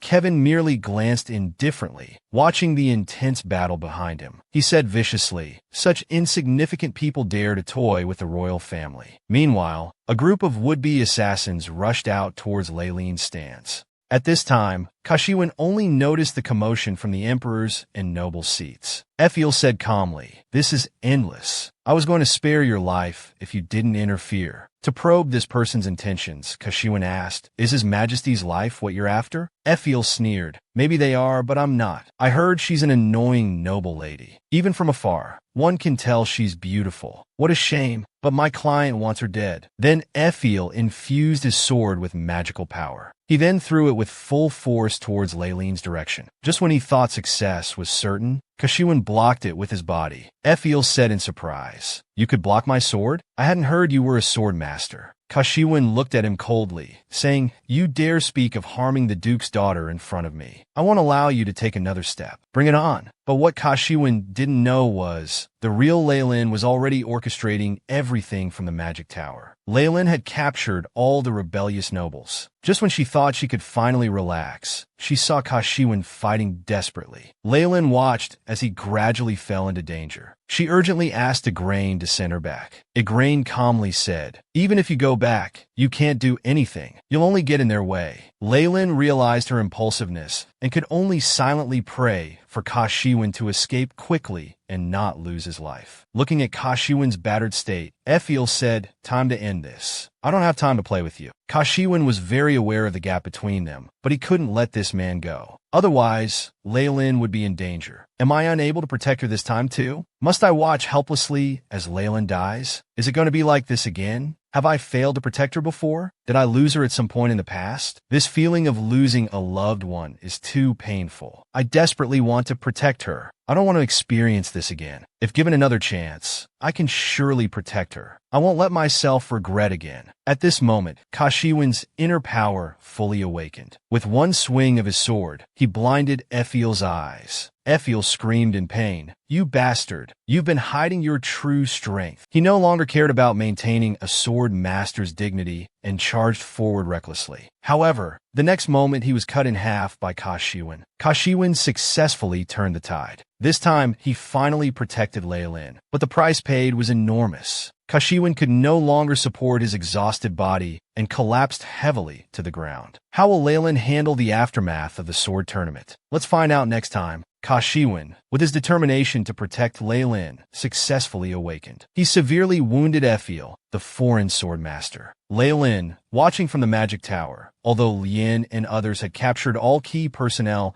and were awaiting further instructions. At this moment, Leen was in no mood to give orders. The Duke comforted her, saying, "Don't worry. I'll do everything to save that knight. You need to focus on completing the task at hand." Leen gently touched Kashiwin's image and said, "Thank you." Then Leen regained her composure and began giving orders systematically. "Stay alert, Leen and everyone. With Parthian's forces, the rebellion isn't over yet." On Leen's side, just as she finished speaking, many soldiers appeared at the sword tournament. They raised their swords and charged towards the emperor. Hong shouted, "Kill the emperor! The revolution begins now." After seeing this in the projection, Leen ordered Leen and others to stay away from the emperor's position, saying there was no need to interfere with these people. Igraine asked puzzledly, "Aren't you going to protect the emperor?" Leen sneered. "His Majesty has many excellent knights around him. He should be fine. But if something happens to him, it'll be troublesome. Let's wait until he's a bit scared before rescuing him." Lady Leen, first evacuate the civilians to the venue. However, at this moment, many archers appeared on the roof. They aimed their arrows at the Duke and Leen's rear position. The civilians in the audience hadn't fully retreated yet. As the arrows were released, the massive volley of arrows made it impossible for Leen and others to dodge. Just as the arrows were about to hit Leen's projection, Harvey arrived just in time with the Beastman. He knew clearly that the Leen behind him was fake. But if Leen had arranged this, there must be a reason. Regardless, he had only one thing to do.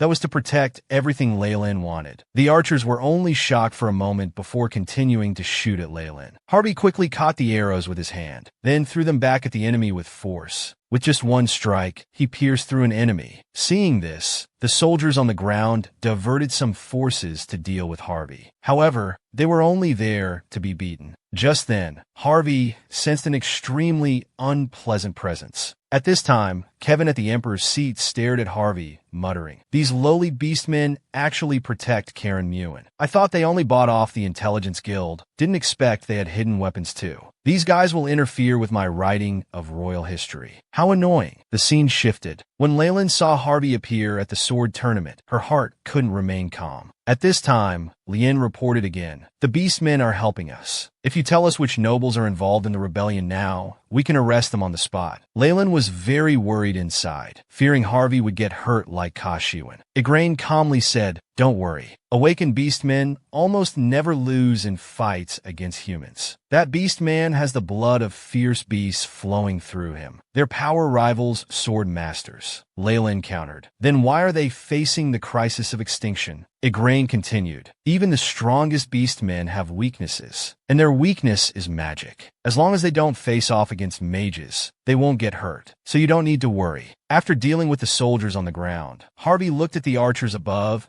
and decided to abandon defense for offense. Then Harvey ordered Nuala to protect Leen. Then with one powerful leap, he jumped in front of the archers. However, at this moment, a green-haired man suddenly switched positions with the archers. He had actually used magic. Harvey couldn't dodge in midair and could only face this person. It was Xianon, the genius mage from the magic tower. He coldly said, "Mere beastmen, how dare you act so brazenly here? I have business with your master. Get out of my way." As the situation becomes more complex, how will Leen conclude this? Let's find out next time. Just when Harvey and others thought victory was in hand, the sudden appearance of the mage shattered their illusions. Harvey was blasted away and falling rapidly. Fortunately, a flying beastman caught him in time. At this moment, two ravens flew quickly towards the mage. "This is the mage who killed our brethren. Tear him to pieces." Xianon smiled disdainfully as powerful magic surged forth. Harvey hurriedly tried to stop them. "Everyone, don't attack. Surround him instead." However, it was too late. The two beastmen who attacked Xianon were already severely wounded. Xianon looked down and said, "Do you think you're a match for me? You bunch of lowly creatures. Know your place. Fire the arrows." Then, Xianon cast explosive magic on each arrow. Many beastmen were wounded under this dense barrage of attacks. The beastmen protecting Harvey pleaded, "Lord Harvey, please escape. We'll hold him off here." Harvey ignored them, focusing only on recovering from his injuries. Meanwhile, Leen in the magic tower was surprised that a mage was involved in the rebellion. "Who is this person?" Igraine didn't answer. The previous magic tower master had specifically warned him before death. Magic has the power to destroy this world. Therefore, future generations will surely forget our crimes and try to resist. If we make the same mistake again, mages will never escape the prison of being sinners. At this moment, Igraine was filled with rage. The magic tower had endured for 100 years, finally seeing hope, only to be ruined by this person. His eyes were filled with killing intent. Just then, a magic sword shot towards Leen. Harvey protected her just in time. As time passed, the situation became increasingly dire. Many beastmen began to feel fear. Nuala shouted, "Stay focused. Everyone protect Lord Harvey. We've already lost our lord, Yarman, and Lord Shio. We cannot lose Lord Harvey too." Hearing the beastman's words, Harvey's heart was filled with unwillingness. "I cannot lose the companions who joined this battle with me. I must protect everyone." His desperate desire for power caused Harvey to awaken once again. He launched a surprise attack at Xianon, but it was seen through and dodged. Xianon continuously attacked Harvey, who had transformed into a leopard with magic. However, though the attacks hit, they had no effect. Harvey seized the moment when Xianon was lost in thought. He struck fiercely with his claws.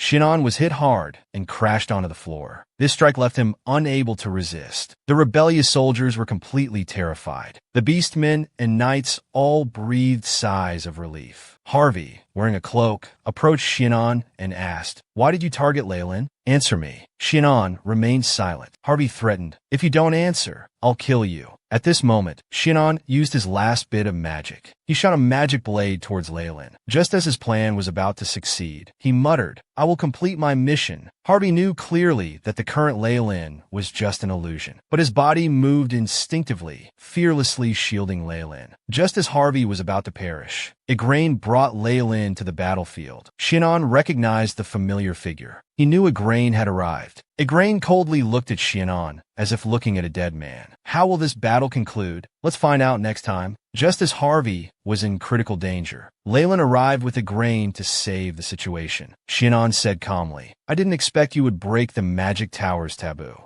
Igraine didn't say a word. He directly shot a magic beam that hit Xianon's shoulder. This space was already under control of Igraine's magic array. He knew his defeat was inevitable. At this time, some common people outside saw another mage arrive and thought they came to save them. However, some shouted angrily, "They massacred people during the 100 Years' War. Why weren't all mages executed?" "It's because the royal family kept them that such dangerous things happen again." Igraine clenched his fists, not knowing how to respond to these accusations. Just then, Leen spoke righteously. Magic Tower Master, you came to protect our Kevin Empire. I'm truly moved. That person is an evil mage who sided with the rebels. The Magic Tower knew about this and couldn't bear to see the Empire fall apart, so they chose to intervene. I don't know how to repay this kindness. Under Leen's guidance, everyone realized they had misunderstood this mage. Leen continued praising. For me and the Empire's people, the Magic Tower fought against traitors, and today protected the Kevin Empire alongside the Beastmen. Seeing Leen timely resolve this crisis, Igraine smiled with relief, thinking he hadn't misjudged her. But just as his resolve wavered, Shinon broke free from the magic array and escaped. Then Igraine said to Leen, "The Magic Tower will treat the Beastmen here. Though this child is severely injured, his life isn't in danger. You can rest assured." Leen suppressed her emotions and thanked him. Igraine smiled and replied, "Didn't I say? The Magic Tower will do anything for you."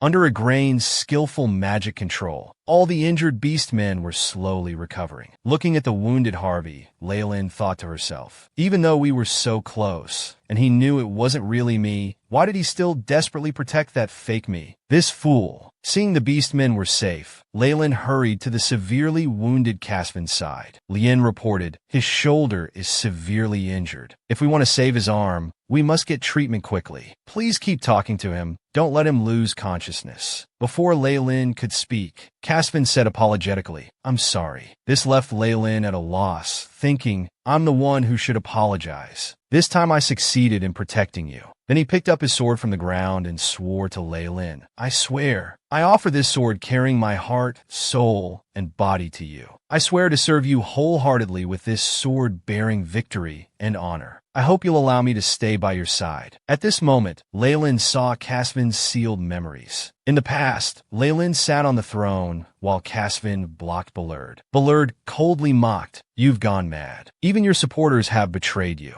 Leen calmly replied, "I merely chose my own path. Even if this path leads to everyone's condemnation and ultimately death, I don't care." Suddenly, a child emerged from behind Bullard. The youth cried out, "Mother, did you ever truly consider me your son?" Leen stood up and coldly said, "Don't shout. I never taught you to behave like this. I told you to stay put and be a foolish puppet, just like your father who died by my hands." Bullard no longer wished to speak with Leen. He gripped his sword and said to Casvin, "Queen's sword. Casvin, if you step down now, considering you're a knight, I'll leave your body intact." Leen agreed. "Casvin, don't be stubborn." Seeing Casvin insist on protecting her, Leen self-mockingly said, "If there's a next life, never choose me again." However, for Casvin, the only one worthy of his soul and sword was Leen. At this moment, the original owner appeared. She looked at Casvin tenderly, muttering, "You made the same choice again. I clearly ordered him, if there was a next time, not to choose me again." Then she questioned the current Leen. "You haven't opened my desk drawer yet, have you? The Emperor fears you gaining the power of both beastmen and mages, so he's been instigating conflict between them. But you're close to the new Beast King, and you've gained the current Magic Tower Master support. Perhaps now, everything is possible." Before she could finish, Leen interrupted, "What are you talking about? The conflict between beastmen and mages was 100 years ago. You've only lived for 20 years. Why do you speak as if you've known these people and experienced it yourself? Are you really Leen?" The original owner seemed angered. She stared intently and said, "I told you, you are Leen." The original owner's sudden appearance surprised Leen, especially when she claimed that Leen was the real one. She asked, puzzled, "Aren't you?" The original owner calmly said, "I just lived as Leen, but forgot those memories. Even so, my heart never forgot its hatred for the royal family. With that hatred, I would use any means to achieve my goals. Whether it was my own power and position, or people's greed and sincerity, I could use it all. Finally, I killed the emperor. After that, when I became regent, I was no different from the tyrant Beastman. Every day was filled with terrible massacres and bloodshed. When facing death under Bullard's sword, memories from deep within suddenly surfaced. I finally understood why I could only become a tyrant, and where my vengeful heart came from, using Leahy to kill the emperor. In the gradually fading darkness, I shouted, begging heaven for another chance. At that moment, Alice suddenly reversed time. Looking at his actions, he probably wanted to recreate the path I once walked. wanting to possess such a failed life. How foolish. Now Leen realized why no matter how she targeted Alice, he could always appear before her. Because this novel was about Alice defeating Leen and standing at the peak of power. The original owner continued, because he reversed time I was gone, that world's soul and body were forcibly separated, becoming an empty shell that pushed me out and summoned you, the real Leen. I only stole your body to achieve my goals. Your soul, carrying my memories, went to another world. My loss of memories and becoming a tyrant was, in some way, because of you. Leen angrily said, "What does this have to do with me? I've told you I'm not from this world." Before Leen could finish, the original owner interrupted. "Leen, you have no way back. So stop talking nonsense about returning. Help me here properly. Helping me will benefit you more, since you must live here." Leen asked, "You mean you want me to help you corner the Emperor? What exactly do you want me to do?" The original owner calmly said, "The Emperor forcibly separated my soul from my body, then occupied that body. If the royal family is driven to desperation, the body containing my power will surface. That's the moment I'm waiting for. I who killed the Emperor without achieving my goal ultimately went mad. I need to repay the debts I owe here. Ballard executed my mad self. Caspian sacrificed himself to protect me. The Beastman and Magic Tower never lived in harmony under my rule. As for Lucas, he's exactly the same as now, though he seems more honest these days.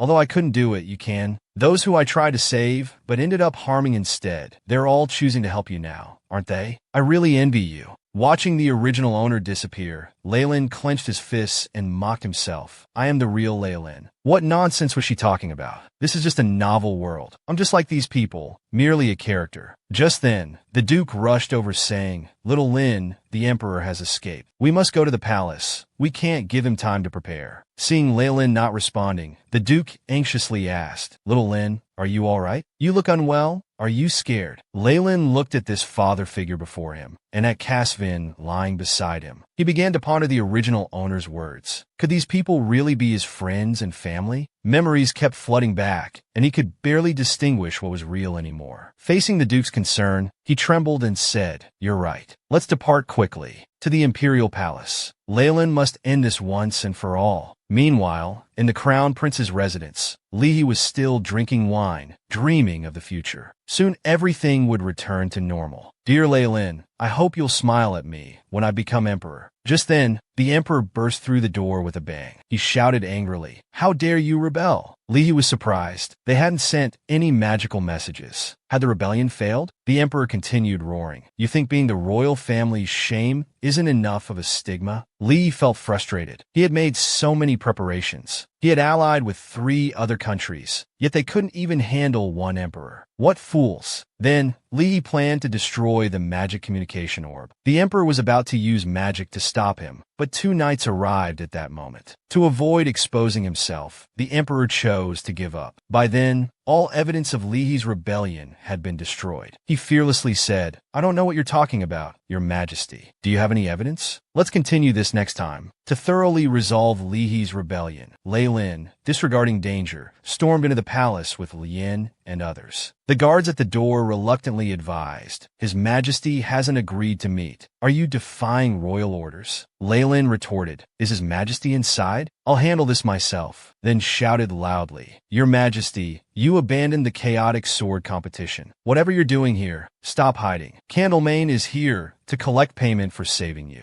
Just then, the door opened. "Please enter. His Majesty agrees to see you." Leen blocked the door and said, "Leen, guard here. Don't let them close the door." The Emperor said, "How long do you plan to make unreasonable demands?" Leen angrily replied, "I no longer trust the royal family, so I'll protect myself." The Emperor asked, "Where is Lu Siluan? I should be talking to him instead." Leen sneered, "My father is dealing with the mess you left at the sword competition. It seems you have something to handle, so you've forgotten. They're all criminals. Don't they look familiar to you? Of course, my father told you before the sword competition began. They need to confess themselves what they did and for whom." Hearing others discussing, the Emperor immediately used his hidden magical power, trapping everyone inside the hall. The emperor threatened. Watch your words in the palace. Didn't your father teach you that? Leen clenched his fists and mocked. Looking at it now, Prince Lee is just as excellent and outstanding as you. He first tried to assassinate me and failed, and now he's attempting to usurp the throne. The emperor merely chuckled, then asked, "So what do you want?" Leen said seriously, "Please deal with Lee. I hope he never appears before me again, and apologize to me." Without any hesitation, the emperor formally apologized to Leen in front of everyone. Just when Leen thought the matter was settled, the emperor suddenly changed his tone. "So, shall we just turn the page on this matter? The loyal Candleman has worked so hard for the country. I absolutely cannot let you down." Leen asked in surprise, "Are you planning to act as if the rebellion never happened?" The emperor calmly said, "What else do you want? I will execute Lee as you wish. I, as emperor, have apologized to you. Lee isn't present, and those here will only think he's unworthy. Isn't that enough?" Leen angrily questioned, "What about the sword competition? The civilians nearly died there for no reason. Even so, do you still think covering up the truth is good for the country? The people only have one expectation of the emperor and royal family: to protect their lives with strong and stable royal power. What you're doing will plunge the people into confusion." Leen said indignantly, "You make it sound like it's all my fault. Prince Lee was the one who created chaos through rebellion. Even if I don't say it, the people have the right to know who's behind the rebellion. You should listen to relevant opinions. That's what your position demands. Am I wrong?" The emperor sighed. "You look just like me when I was young. However, reality isn't as beautiful as you imagine. This position of emperor has a certain gap from your ideals. It's normal that you don't understand since you've never sat on this throne. You should go back for today." Leen said through gritted teeth, "I won't leave just like this. Announce Prince Lee's crimes now and let him receive appropriate punishment." The Candleman family didn't risk their lives catching these rebels just to hear this. "Aren't you the one who treats straightforward loyal officials as traitors and drives them away without letting them speak? This matter is entirely due to your negligence. Therefore, you must," the emperor excitedly said. "Don't you care about your life? You're the ones threatening the empire. To think you'd try to ally with the Beastmen and magic guilds who would plunge the empire into chaos. I told you last time, that was my final tolerance." Leen felt something strange. His killing intent was stronger than Lee's last time.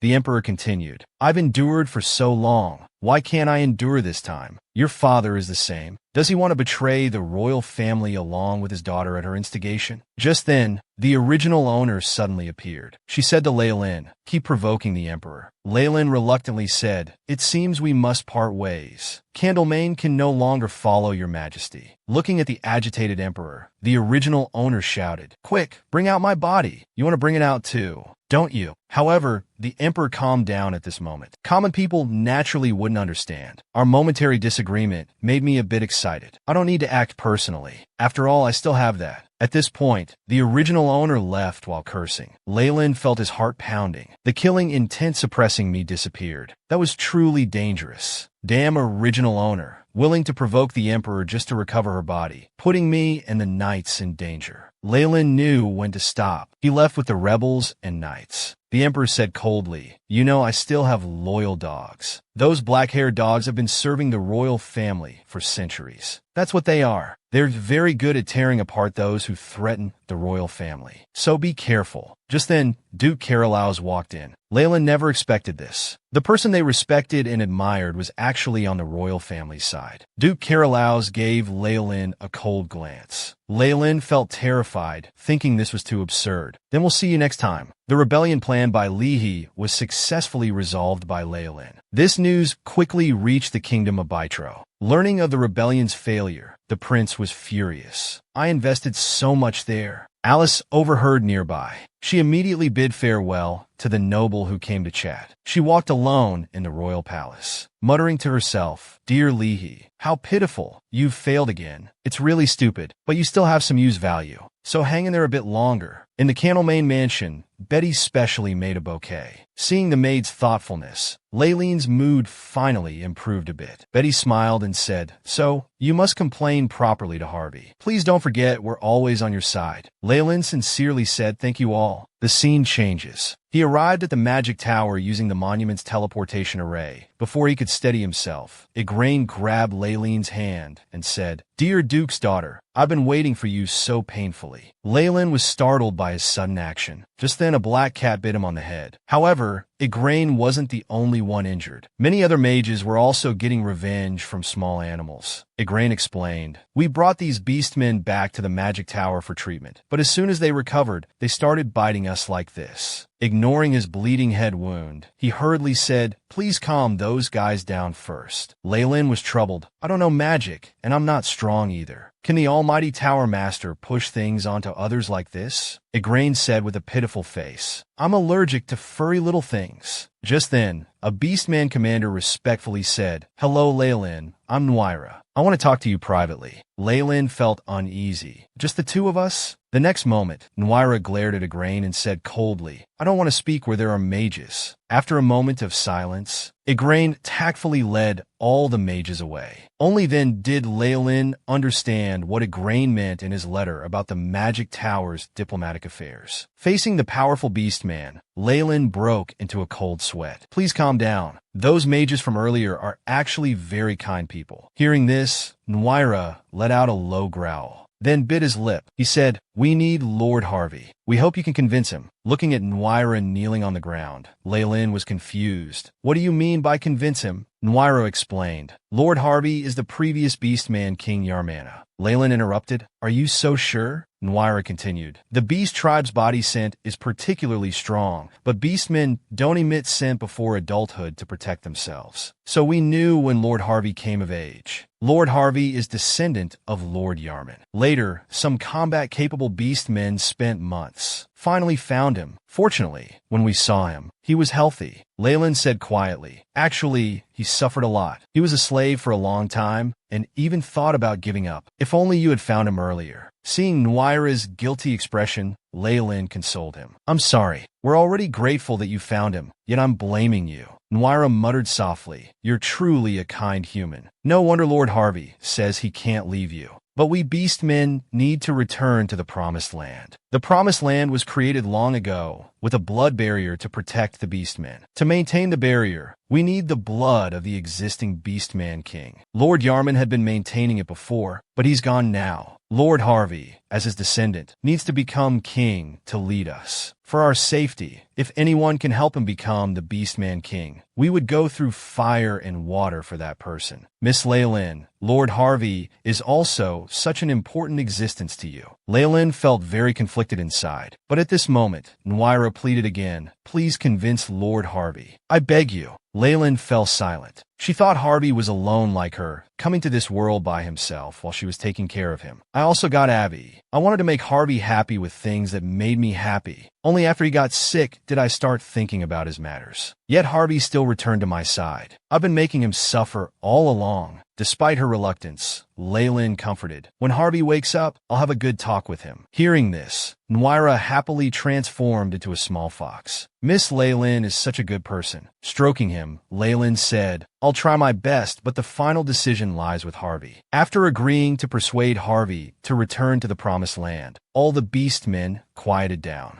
Looking at the sleeping Harvey, Leen felt heartache. Is he really just sleeping and not unconscious? Nuira explained nearby. After all, he barely slept for nearly a month. He went to school during the day and still made time to go to that grand meeting venue at night. When we told him the list of participants in the meeting, he kept investigating their whereabouts late into the night. Leen looked tenderly at Harvey. "If I had told you earlier, you wouldn't have acted so rashly." Then she murmured softly, "Wake up soon, I miss your eyes." Other beastmen whispered, "Missing someone is equivalent to a marriage proposal in our culture." Nuira had a thought. If Miss Leen and Lord Harvey get married, they might return to the Promised Land together. Nuira announced loudly, "Miss Leen might become Harvey's other half. We must treat her well." Leen felt a chill down her spine. Igraine asked, "Are you going back?" Just then, Leen suddenly asked, "Tower Master, would you come home with me?" This surprised both the Beastmen and mages. Before Leen could finish, the mages got excited. As expected of Miss Leen, able to steal the Tower Master's heart, Nuira shouted furiously, "That evil mage, even trying to steal Lord Harvey's partner." Seeing the situation escalate, Leen hurriedly explained, "No, you misunderstand. I just need his help with something." Igraine said lifelessly, "Duke's daughter, you're causing trouble again." After the partner dispute settled, Leen brought Igraine to the study, hoping he could help break the magical seal on the drawer. Igraine concentrated as two types of magic clashed. The intense fluctuations made Leen instinctively step back. Moments later, the drawer's seal opened. Leen said flatly, "Was it that easy?" Igraine felt somewhat dejected. As he was explaining the magical principles endlessly, Leen dumped out everything from the drawer. Igraine picked up one of the books, saying, "This looks interesting." Leen leaned in asking, "You actually know ancient runes?" Igraine explained, "Well, I've lived for a very long time. Books written in ancient runes are rare. Let's read it quickly." The book records, "A hero and emperor will be born on the same day at the same time. The new Griff Empire. The hero protects the empire with great power, while the emperor provides inner peace and guidance to the people with a gentle nature. The hero and emperor continue in cycles, achieving a balance between the two. But regardless of the form, once the soul's balance is broken, various diseases and disasters will flood the land,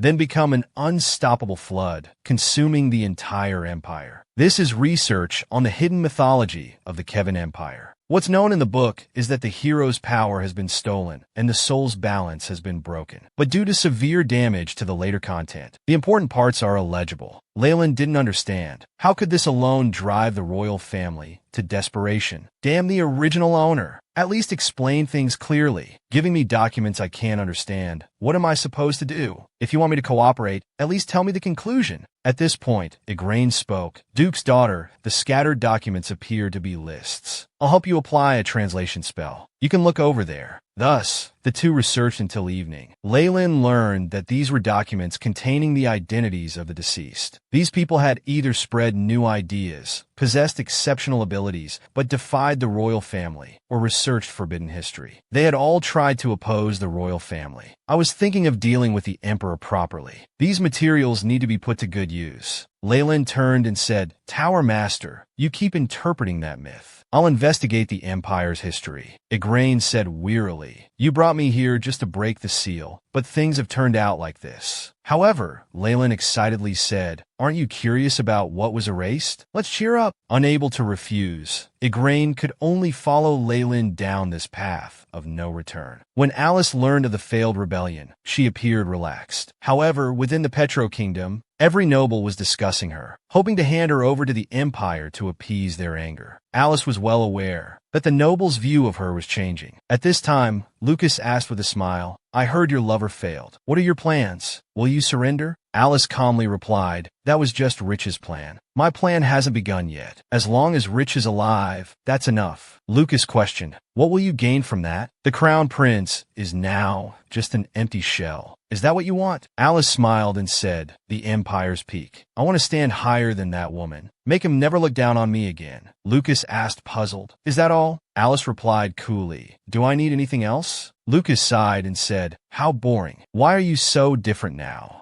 Alice stopped walking and asked, "Who are you comparing me to?" Lucas whispered in Alice's ear, "When you meet with Petro nobles, you imitate Miss Leen's manner. It looks ridiculous. Even so, you'll never become the real Leen." Alice violently opened her door. "What's different? Those arrogant nobles are nothing special. As long as you have means to show off, they'll stick to you like stray dogs. If you're talking about her little money, I've earned more than enough. I have jewels more expensive than that woman's. The nobles of the Petro Kingdom are the same. Before, they looked down on me for being just a foreign viscount's daughter, but now they're all imitating my every move causes a stir in the Petro Kingdom. Now I become the object of everyone's envy. They're not envying Leen." Lucas didn't say much, just led her to a mirror and asked, "Do you see? Last time at the party, you said his clothes looked like a hen's, but now you're wearing the same clothes. You called it vulgar back then, right?" Alice lost her composure. She shattered the mirror before her. Lucas continued. You who always follow behind him can never become his. Never. I finally see your true face. Alice was now red-faced, breathing heavily. Lucas left gracefully, teasing as he left. Since I've struck your weak spot, I'll take my payment and go. Revan remarked calmly. You're quite cruel. This rebellion has become the catalyst between the royal family and Candom Evan's downfall. And Carolaus chose the royal family, as always. What are your plans? Lucas thought about the intelligence in his possession that would surely help Leen. Then he told Revan, stay here and watch this woman. I need to find my Duchess. She really needs me right now. Meanwhile, at the Candom Evan Duchy, Leen was still researching materials about the hero and emperor. Just then, she heard rustling sounds in the library. She looked up curiously. She found Betty and Leen chatting intimately while reading. From Leen's perspective, they looked like lovers. This instantly piqued Leen's interest. How interesting to witness this. They look so good together. Just then, Leen bumped into some stacked books. The noise startled the two.